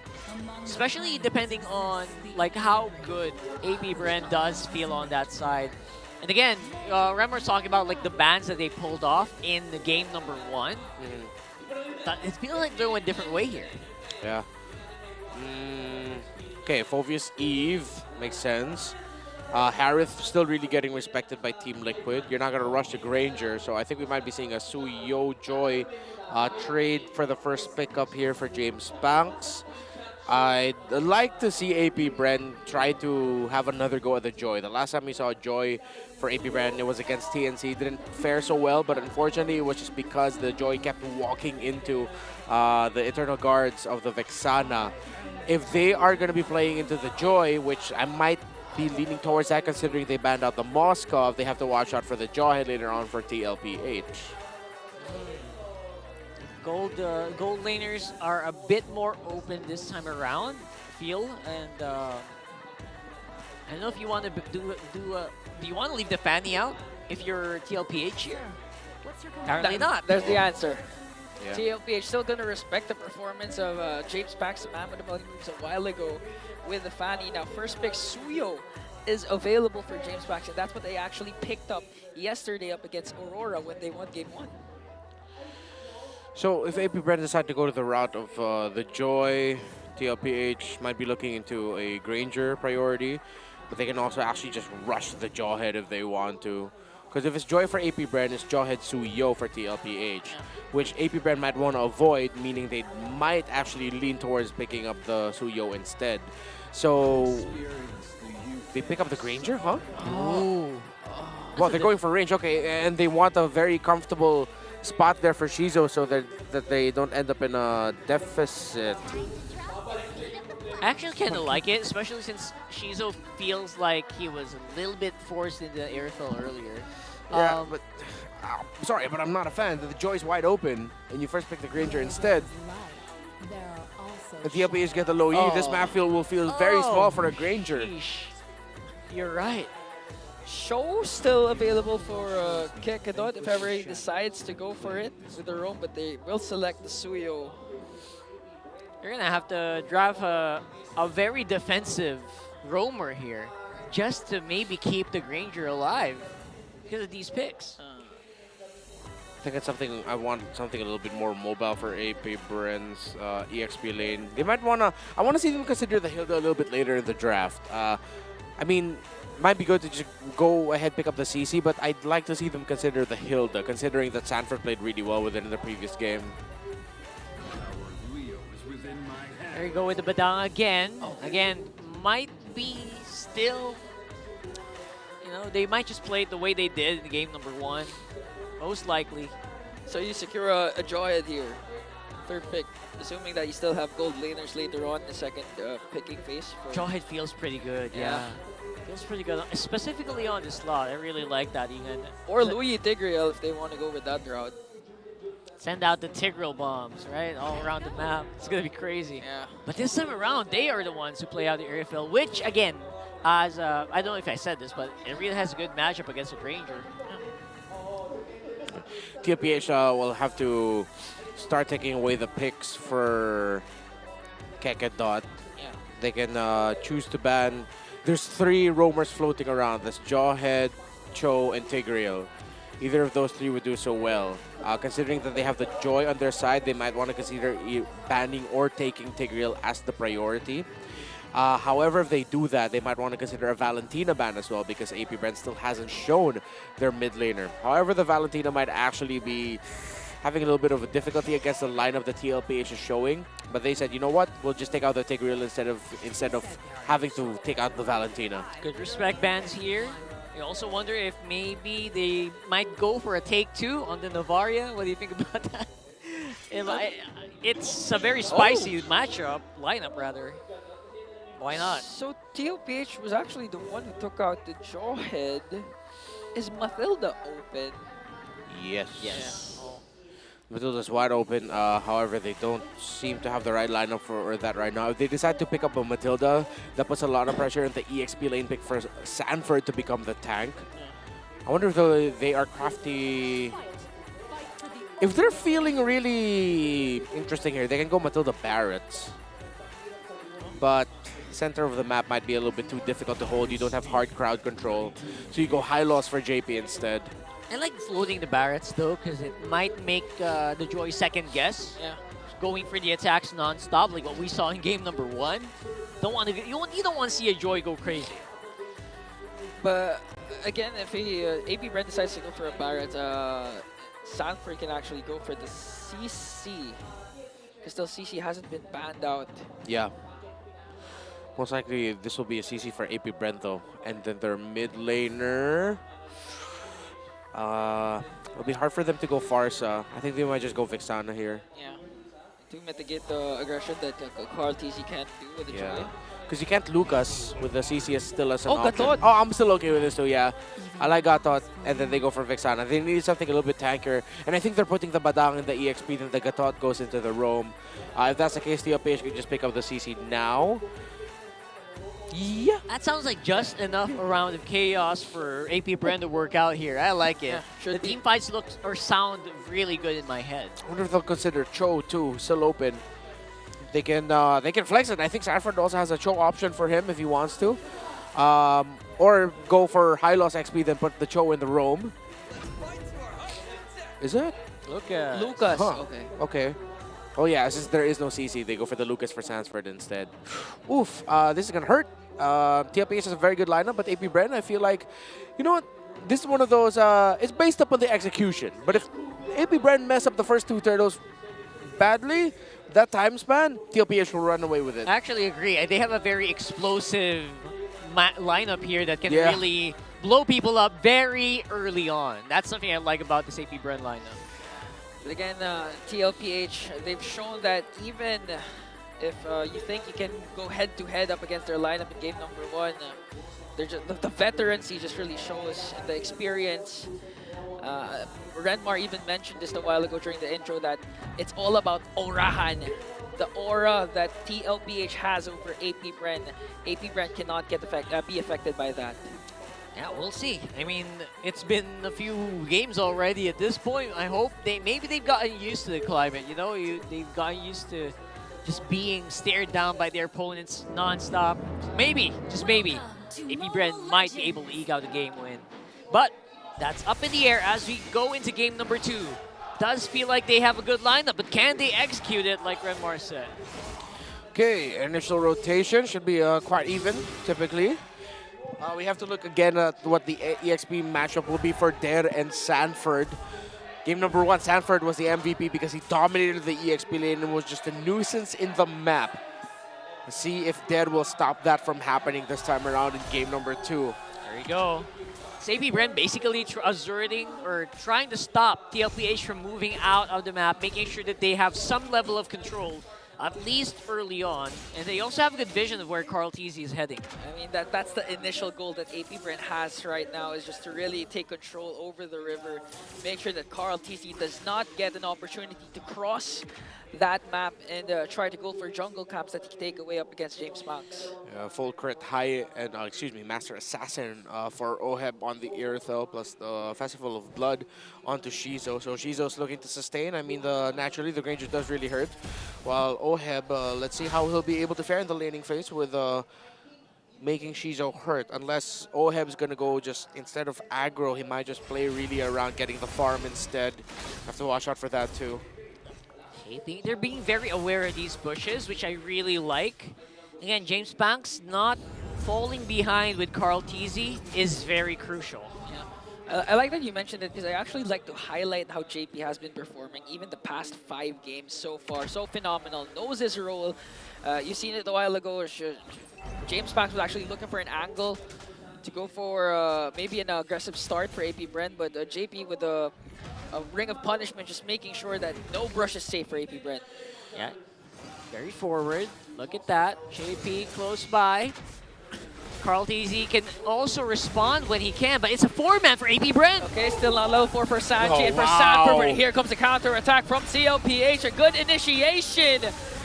And the first blood drawn onto James back in Cake and thought once again TLPH turning things around. Even if there was the first man to set up, TLPH was ready for it. You mentioned this, right?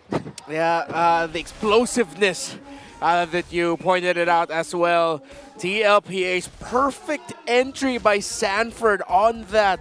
Lucas, Unleash the Beast, Flicker, found AP Bren in a terrible angle for themselves. Was able to get out of the wall set up by Dare, and eventually that wall is what AP Bren was trapped in.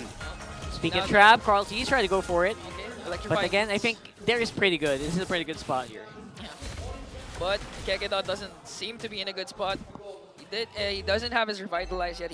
He's forced to back away so far. Sanji and JP making sure that the buffs of Kyletzy are secure. No trades are going to happen for James Banks.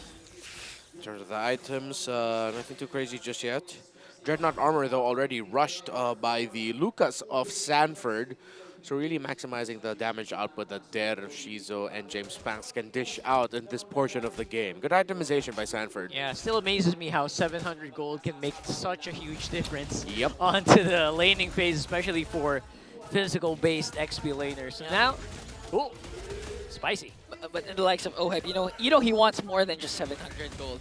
He's not going to settle for that. Oheb's, continuing to just rack up gold in the gold lane, even if Shizu's showing that all the Rhapsody is hurting so far. Later on, TLPH, if they continue to snowball like what Kyletzy is doing up against James Banks, forcing out the AOG coming in from KK.4 to save, but there's the Glorious Pathway coming in from JP to bring down James Banks once again. TLPH was always ready for every single thing AP Bren is doing. There with a beautiful knock-up, plus the ultimate connecting onto Sanji, gonna bring down the mid lane of TLPH. Here comes Sanford, unleash the beast to zone out AP Bren. Oh! Shizu onto the bottom lane, got a solo killed. Oheb brings him down, and now TLPH making sure to zone out the members of AP Bren as Kyletzy works on the crab up top. Even the cameraman didn't expect that to happen, man. They had full vision. Oh my goodness, AP Bren might have an opening here. JP again with the Glorious Pathway. Sanji with a diversion. Down bottom brings Oheb with him. This might be a disaster for the Bees.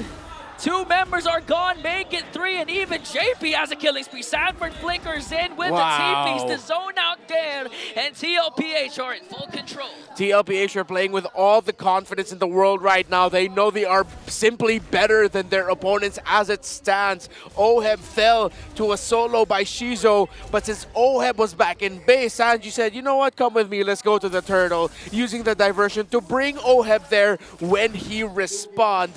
AP Bren again are just getting outclassed by a far more experienced team. You see, Sanji in the mid was waiting for Oheb to arrive. He casted it right on time. The moment Oheb got into the circle, they got teleported. Sanji just showing why he's such a master with this low Yi. The reason why Oheb was able to reach the diversion because he casted the heavy crossbow while Sanji was casting the diversion. That's basically jumped into the hole. He jumped into the hole, yeah. And that can only happen if you have really good communication, right? Pretty amazing that the timing happened that way. It was masterful. Wow. Right now, it's just really thinking about the drafts aside. It's TLPH. Have to acknowledge they're just simply playing better yet again. Their understanding, playing around the low E, how they control the map, finding themselves in the right spots. Kyletzy reading the rotation of James Banks to meet him up top that initially started all of that trouble. TLPH can just there's nothing else to say. There's nothing to improve. They're doing everything so well. Renmar, I have to ask you a question. Yeah. How are you feeling so far with the high loss? Because of this it's better. It's better. The revitalize and JP. Hey, diversion. Oh, look at that. Oh, no, they're not going to commit it. Just trying to bait out some movements, maybe some spells here. But no bait taken by AP Bren. Yeah, it's high loss is supplemented well. Think of the hands of JP. Again, with the experience that he's showing, we acknowledged his jawhead earlier. We have to acknowledge what JP's been doing in the map as well. For this one, holding the shrubs at the right time, getting the right info for TLPH, stopping what AP Bren wants to do. It's really good, and there's basically no way for a counter or retribution here. Kyletzy securing yet another turtle here for TLPH. Right after that, even more gold going over to the cavalry. You know the wall of JP and Sanford is just too much for AP Bren. I mean, you have Suyo, you have Kekedot with the AOG that can infiltrate the backline, but the moment that Kekedot casts the AOG, for sure he's going to be gone. He's going to be dead because of the burst capabilities of TLPH. So far, it's looking hard for AP Bren, especially if this diversion manages to find someone. But fortunately for AP Bren, no one's home. Very nice and very spicy. And you're right, it makes it so hard for Kekedot to actually do anything. Right. Right? Literally anything. He can't cast his AOG, lest it be a defensive AOG. And other than that, if he tries to go for an offense, it feels like it's impossible to walk out. Yeah. especially if he's zoned out by JP eventually during a punishment, it's gonna accumulate a lot of slow to Kekedot. Might be, he might get forced to pop to revitalize on his own. Yep. So right now, AP Bren, they're trying desperately to look for an angle to catch onto TLPH as Shizu picks up a Malefic Roar. So if the stacks pile up for the Silent Killer and they manage to hold on long enough to activate once again the combination of James Pax and Shizu, they might have a chance. The good thing about the lineup of AP Bren, again, they have a strong composition for counter engage. Oh! My goodness! Kekedot catches 3, paired up with the AOG from Kekedot. They elevate and detonate to bring down 3. And now they set their eyes on Daddy JP. Gonna bring down successfully. Oh, wow! And a huge wipeout for AP Bren! Just like against Aurora, it's a Badang Flicker combo. Then it was there. Now, it's still there. He's making the moves. He's making it happen here for AP Bren. Just when they need it the most. We were talking about the possible angles that AP Bren can do to infiltrate TLPH. The answer is simple. Literally flicker forward and go for the setup of 5-man diversion for TLPH, but they were too late. The objective was already secured by AP Bren, and they were able to leave the scene. Man, just like that, like 8 minutes, 9 minutes worth of farming equalized by AP Bren. Beautiful set. Oh my goodness. Again, it's the link up between Der and Chove's skirt. It's the exact same pairing, the exact same combo. Vixana and the Badang together. But TLPH, since they had the lead, all of that just led to an even ball game. Can AP Bren control the side lane minion waves well alongside the Lord pushing in mid? Okay, JP can make a sandwich play alongside the diversion, but they're not going to use the diversion instead. They want to burst down the Lord right away. JP, beautiful cast of the Glorious Pathway to zone out AP Bren as TLPH makes quick work of the level 1 Lord. Ooh, that Glorious Pathway really slowing down AP Bren so much that they were not even able to push out the tower. And now the top lane and the bottom lane minion waves are also going to get taken care of. After that clash, I'm curious to know how much stacks Shizu already has. Because so far, I've been seeing him almost spamming the Rhapsody, the Death Sonata. So right now, the lead has actually shifted to the side of AP Bren. How big was the deficit that TLPH created before that clash? It was like a 4K, 5K. Yeah. Erased instantly. Sheesh. Look at the items. Shizu. Shizu, yeah, he has 4. It's 3 core ones. Oh, spotted. Beautiful cast of that's another for Shizu. Now Kekedot onto the back line with the AOG. James Back's gonna pick up Carl Teasy and now conceal for AP Bren because they want to go for more. They want to fight it out. Sanford working on Chovskirt. A beautiful setup from Kekedot to work on JP as he pops as a revitalize. Only the young goat was expended in that clash. Big problem was the damagers were engaged here with Luca, so we weren't able to get anything else. But AP Bren showing their fangs here in this game. Yeah, and now they look so comfortable after playing defensive for such a long time. Finally, they pulled the trigger once that Badang was able to get that set.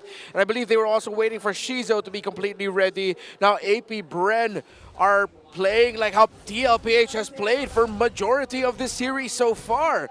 Again, going back to why AP Bren has been hyped up, why we were impressed by their win against Aurora, we're seeing it in action again against TLPH. Can they force another game number 3? This Badang has 15 stacks on the Thunderbelt, not that high just yet, but it could be getting higher now that he's caught up with the items. Oracle on the way to a Dominance Ice. There really is something there, right? You can feel the potential, right? You can see it in their face. You can see it in their movements. They look like they're primed. They look like they know that they can win. They are not feeling like rookies at this point. I forgot who said it yesterday, but they said that AP Bren actually loves pressure. Whenever their backs are against the wall, they perform better, and so far they're showing it. They might be able to take a game away from TLPH if they continue the discipline route, to continue to catch TLPH by surprise. Because it seems like AP Bren's the one doing the surprise, even if Sanji has the diversion for TLPH. Let's see. Already used up a lot or some of their skills here, but everyone on AP Bren feels like they're still ready to roll. Diversion soft cooldown. Going for it right now. They sent out Oheb alone, paired up with JP's glorious pathway to try and zone out the members of AP Bren. They're working on Shizu, the silent killer. Finally silenced by the cavalry. Shopskirt out of the picture. Make it 3 because Kekidon is gone as well. James back desperately trying to retreat alongside Dare, but AP Bren secures that Lord. Very crucial take here for AP Bren. Team Liquid Philippines decided to focus onto the Lord. Excuse me, AP Bren decided to focus on the Lord as TLPH will just burn right through it. This is why TL wanted to go for the heroes instead, wanted to go for the kills because they know even if AP Bren would get that Lord, they will not be able to push with it. Now it's Team Liquid doing the pushing, but they have to manage the minion waves in the side lanes. The guts, the courage of TLPH, imagine sending out Oheb in the backlines with the diversion in the on his own. On his own with the Lord. That takes guts for the cavalry. Yeah, he just ran through. He was dancing around the revitalize of JP as well. At one point, Sanford was able to provide space for him since Oheb smartly ran behind the Lucas. Crazy play by TLPH. It worked out very well for them. Okay, Shizu steals away the... Oh no, I thought it was Shizu who stole the orange buff, but Shizu definitely dishing out the damage onto JP. Gonna burst down by Chomsker. Here comes the Eternal Guard. James Bass gonna fall down as well. Dare! With Dare with a beautiful catch onto Oheb. Popping his Wind of Nature as Carl Teasy is left alone against 3 members of the Bees. 2 members are gone, Carl Teasy and JP, and now they're on to push to the top lane. TLPH trying to save up. Oheb basically left Carl TC on his own. JP as well going down means it's going to be a bit of a more difficult defense here, but they are able to clear up enough. No fights in the next few seconds, but man, oh man, AP Bren are really hurting. We pointed it out earlier, the strength of the counter engage. Look at all the tough boots on the board with so much crowd control being dealt by the 2 lineups. AP Bren, Dare, Kekidot, and Chovskirt have been online, especially in that last clash that we saw, maximizing their ultimates to dish out a deadly counter-engaged combo. So far, AP Bren has been the way they approach the clashes. Imagine there's one big clash and they're so good at dissecting it into segments that they can actually pinpoint the proper targets that they need to bring down in order to win the clash. A beautiful pair by Dare and Kekidot to actually target Oheb, and at the same time, the rest of the members of AP Bren was targeting Carl TC. That's why they were able to get 3 kills up against TLPH. Very nice here. At the very least, we got some stacks running. 672 on the Granger so far. Oh. So I would say he is primed and ready to go at this point. I know Skypiercer pick up here for Shizu decided to go for a much more sustainable route. With this Granger pick, has to respect the damage capability that TLP and that Oheb specifically can bring out. But again, the Lord has spawned. This is the 3rd. 2 consecutive Lords was secured by AP Bren. Will this be the case again for the Bees? So get ready for the next possible Lord here. Definitely ahead in the setup is TLPH. Don't forget, they have diversion. They used it already. Sending Oheb very deep in. Oh, he gets spotted out! Shizu checked it. What a read! Oh, Shizu showing experience. Even if they're just joining the big leagues now, they know the tendencies of a proven champion like TLPH. That's a wasted diversion already for TLPH. They have to face AP Bren man-to-man, front-to-front. They're going to get spawned out by Carl Teasy. Meanwhile, Sanford onto the back line. 16,000 HP for this Lord. It's going to be a retribution battle. Conceal stopped by JP's glorious battle. Paired up with the Revitalize. Here comes Sanford onto the back line by James Pack still. Secures the Lord. Oheb going crazy onto the back and to break down 3. James Pack with a Winter Crown placed around it by the members of the cavalry. Might be able to escape with a buy and sell immortality. But Sanford, Sanji, Carl says no. They will take down 4. Kekidot is the only one left. I don't know if that Lord was worth it. That's 4 down on AP Bren right now. A little bit of divine intervention favoring Team Liquid. Knockups on the Lord and key members of AP Bren ruined that team fight. And what a diversion to send Oheb to the back. Diversion again. TP's to the front. Kekidot with a delay. He has an immortality. 5 seconds before Dare pops off. Sanji and the rest of the members of TLPH will once again reign supreme.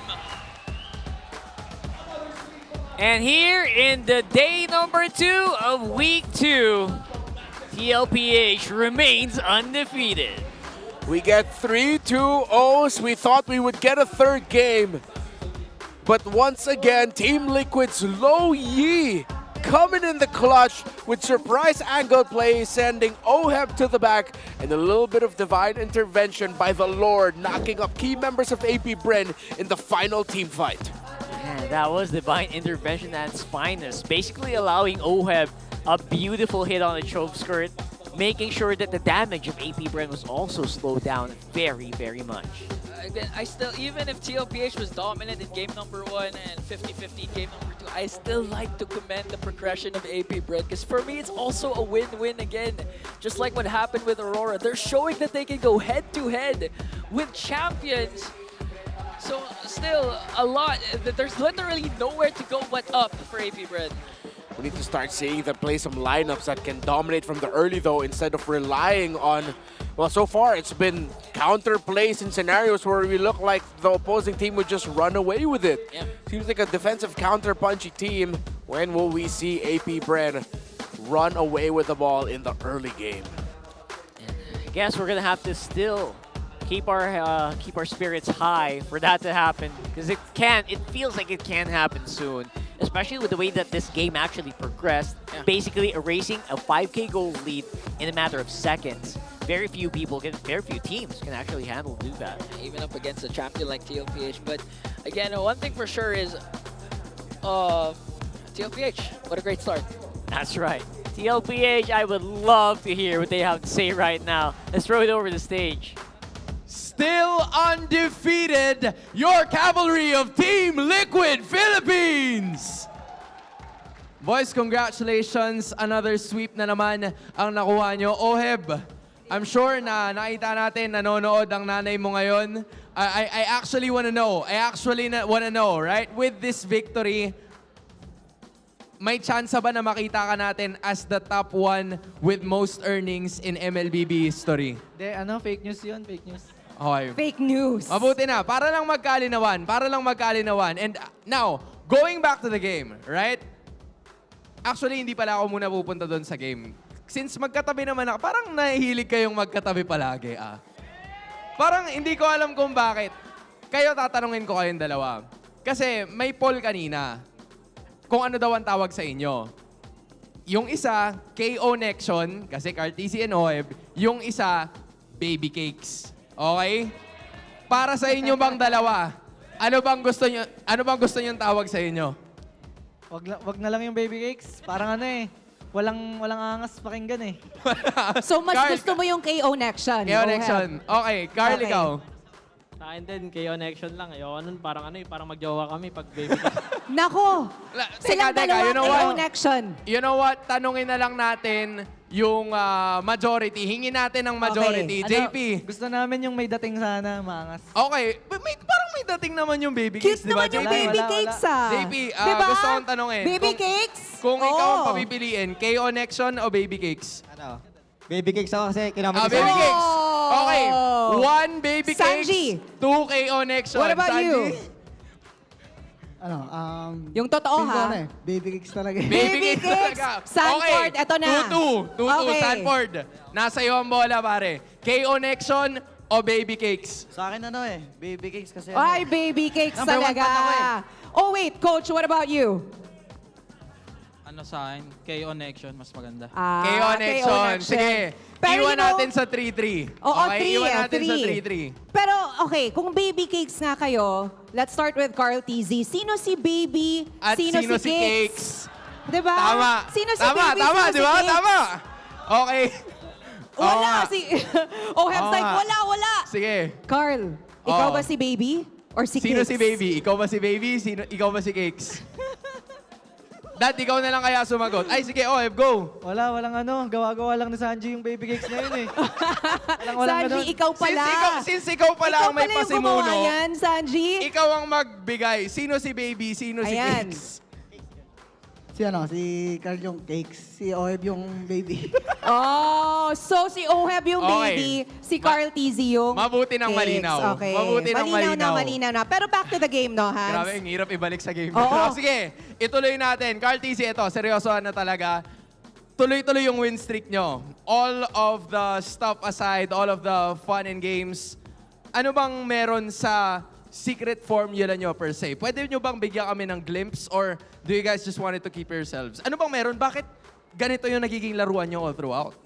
Para sa akin po, wala naman po masyadong parang formula talaga or secret. Talagang ano lang, parang nag-enjoy lang kami maglaro sa isa't isa, magkakasama kami. Tapos solid si Coach RC kasi talaga, makibanding sa amin.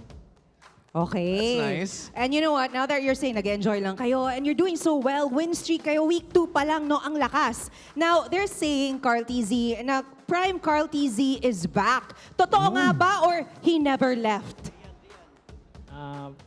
Para sa akin po, hindi pa po. Kasi hindi pa po ulit kami naka-champion. Tsaka ang pangit ng game ko kanina, so babawi ako bukas.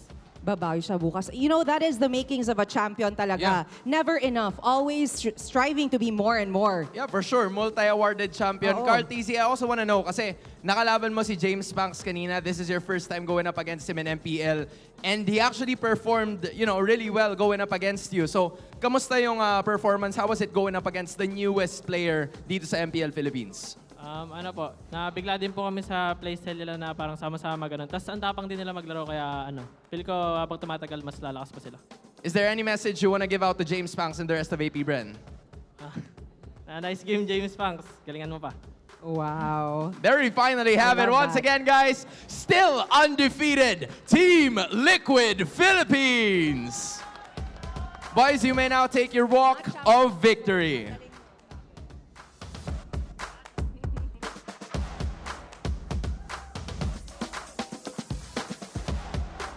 And you may now take your bow.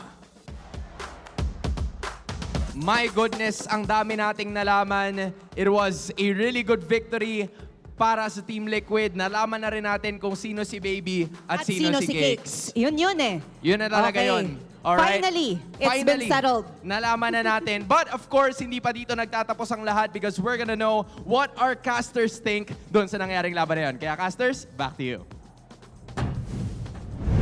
Okay, I think I'm gonna have to vote.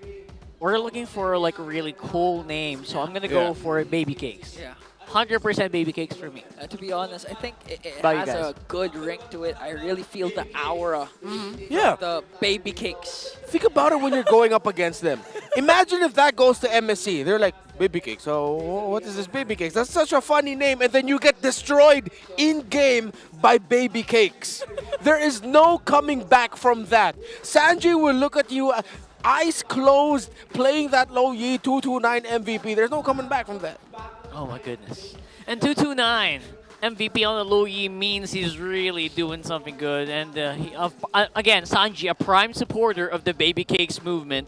Really have to commend this guy for keeping his teammates liable. Yeah, you can say he's the founder, as admitted by Kyletzy. It was all Sanji. And speaking of all Sanji, game MVP, I mean, again, one half of the Baby Cakes duo was being sent out by his amazing diversion. The guts to pull something off like that against crucial Lord dances. TLPH is really something this season 15.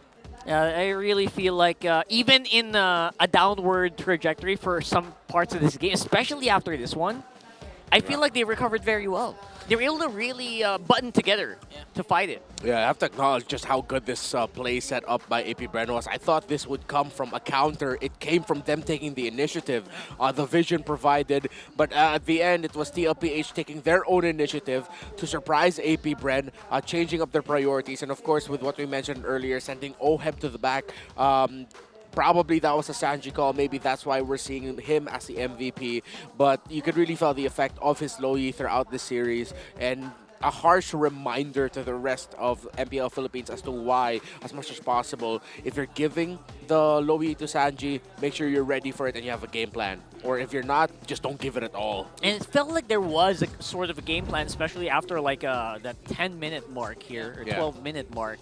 But then again, TLPH is doing TLPH things, running over the opposition. Yeah, especially their patented bait out the Lord. We're not going to go for the Lord anymore. We're going to go for the kills. The last Lord was second to the last, or last Lord was stolen by AP Bren, but TLPH went for the wipeout. Yeah, that was second to the last one. It was a near wipeout they got afterwards. And that meant that AP Bren couldn't push with it. So it's just great veterancy showed up by TLPH and playing against.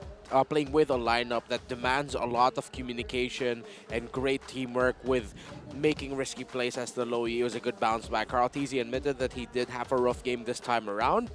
Some of his entries could have been timed better, yes, but in the times where Kyletzy was doing really well, you saw that AP Bren just weren't ready for him. Yeah, it felt like they were on a demolishing machine. And that game was also very close in gold after 12 minutes. It's like it never really changed that much. So something really is happening good. Something good is happening here for AP Bren. We just need to kind of let it take form or let it take shape. Yeah. This actually might be the lowest gold per minute game from Oheb. Oh, good observation. Yeah, 759. I mean, to be fair, this is one of the longer games compared to their fast games that we've seen in the past 2 weeks. 17 minutes, 41 seconds in. It was a real clear 50-50 game up to the late game point. But again, TLPH, with their veterancy, their willingness, and of course their immense chemistry despite just having a win, just goes to show that they can dominate still. That's right. And domination is the name of the game here for TLPH. If you know, these guys, they're starting to patent their own style again. Of course, it's under TLPH banner, so it's like, you know, they're trying to put it together. It's a ube with a little bit of express, and we saw a lot of it here today. A little bit of cakes also. Yeah. Cake on the side. Okay, ube cake. Ube cake express. Ube cake. Rock hard. Let him cook. Let him cook. Oh yeah, no, let me cook. I will. If I only know how to bake cakes. Like, I don't bake cakes. I bake different things. I don't bake cakes. I want some. Oh my goodness. Let's go over to a mic check here. See what they actually talk about.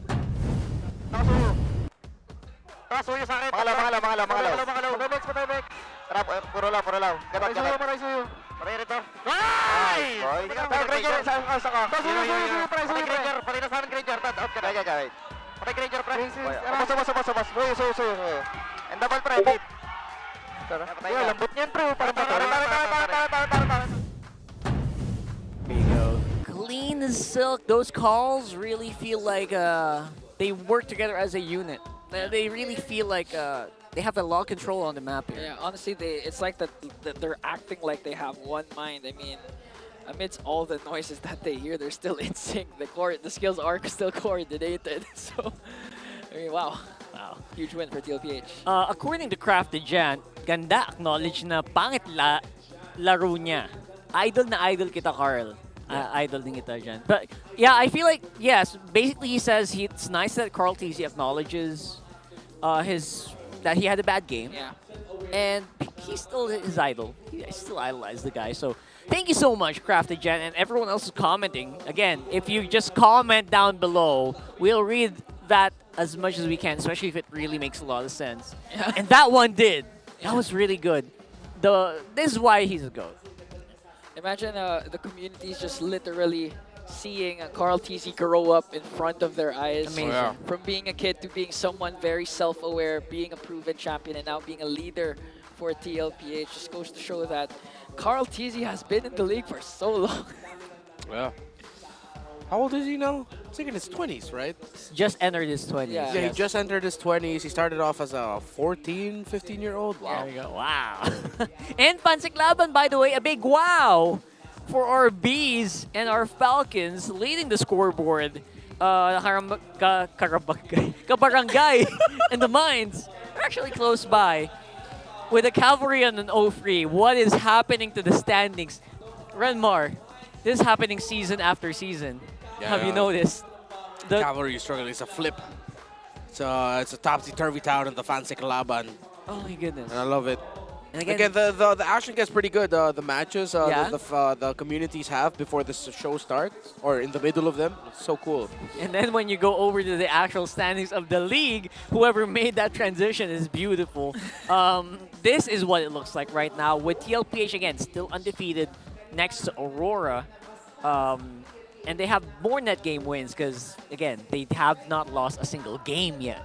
Honestly, coming into the season, even after SBS, I was not expecting the standings to at any point of the season look like this.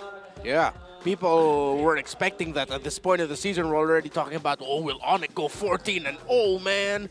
But that's not the case. It's TLPH and Rorag running for the undefeated streaks.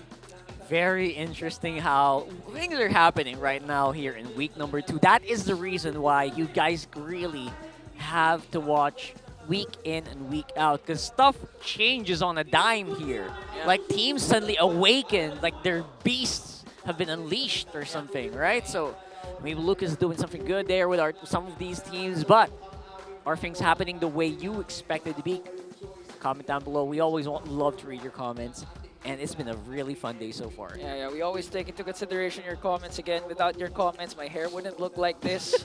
So guys, I just want to say we love you all. That's true. Thank you for making sure Egan went bald. I appreciate all of you, really. I really, really do. And I appreciate you joining me, sir. Thank you, I didn't do this for you. I did this for me, Egan. Just to Get the clear it wrong out. idea. Just to clear it out. Maybe for you guys, Rockhart will do alright? this for me. We'll talk later. But for now, it has been a pleasure having you guys, and hopefully you guys enjoyed the games that we had today. We're going to throw it over to our host in a bit, but then again, that's it for me. I'm Rockhart, this is Ingan, and we got Renmar. We'll see you guys tomorrow for more MLBB action. You know what, Jamie? Today's games have been nothing short of a showcase of dominance, hindi ba? Tamang-tama ka, Hans. Absolutely amazing and mind-blowing. TNC continuing their rise by beating the Barangay Team Falcons with their sweep, and TLPH proving they're one of the best with their win streak. At syempre, hindi doon nagtapos because even outside of the games, merong mga nanalo ng napakaraming surprises courtesy of the MLBB's Golden Month celebration, right? True! Intense action in-game and outside of the game, yan ang mararanasan nyo sa MPL Arena. At magtutuloy-tuloy pa tayo because MPL Philippines Season 15 is only at its second week. At sama-sama tayo bukas, okay? Kita-kita taugma, ha? Para tungayan ang Lakas ng Pinas! See you guys tomorrow! Bye!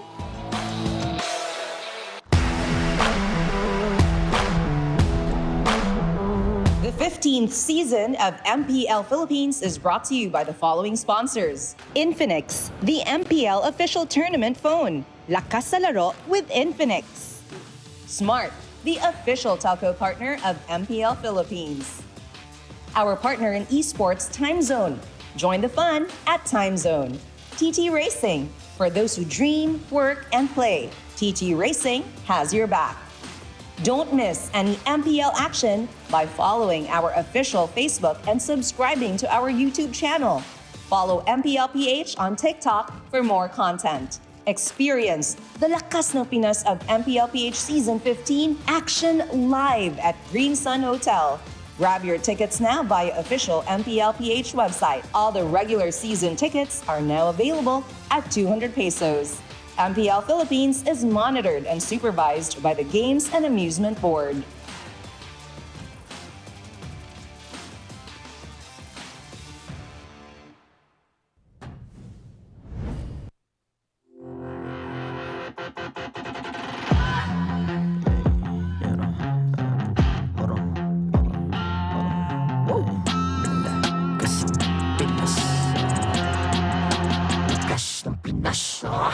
Malakas, Pilipinas, malakas, kahit anong lane, we become the monsters. Malakas, Pilipinas, malakas, face the golden sun and ribbon for the 3 stars. Look at us to the top, no ifs, no buts, winning any game. Para to sa PINAS.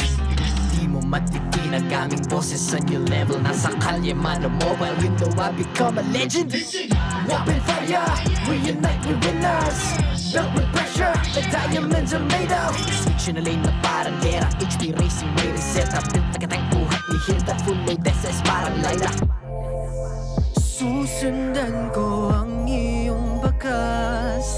Kasama patas. Tagumpay natin doon ay tayo'y malakas.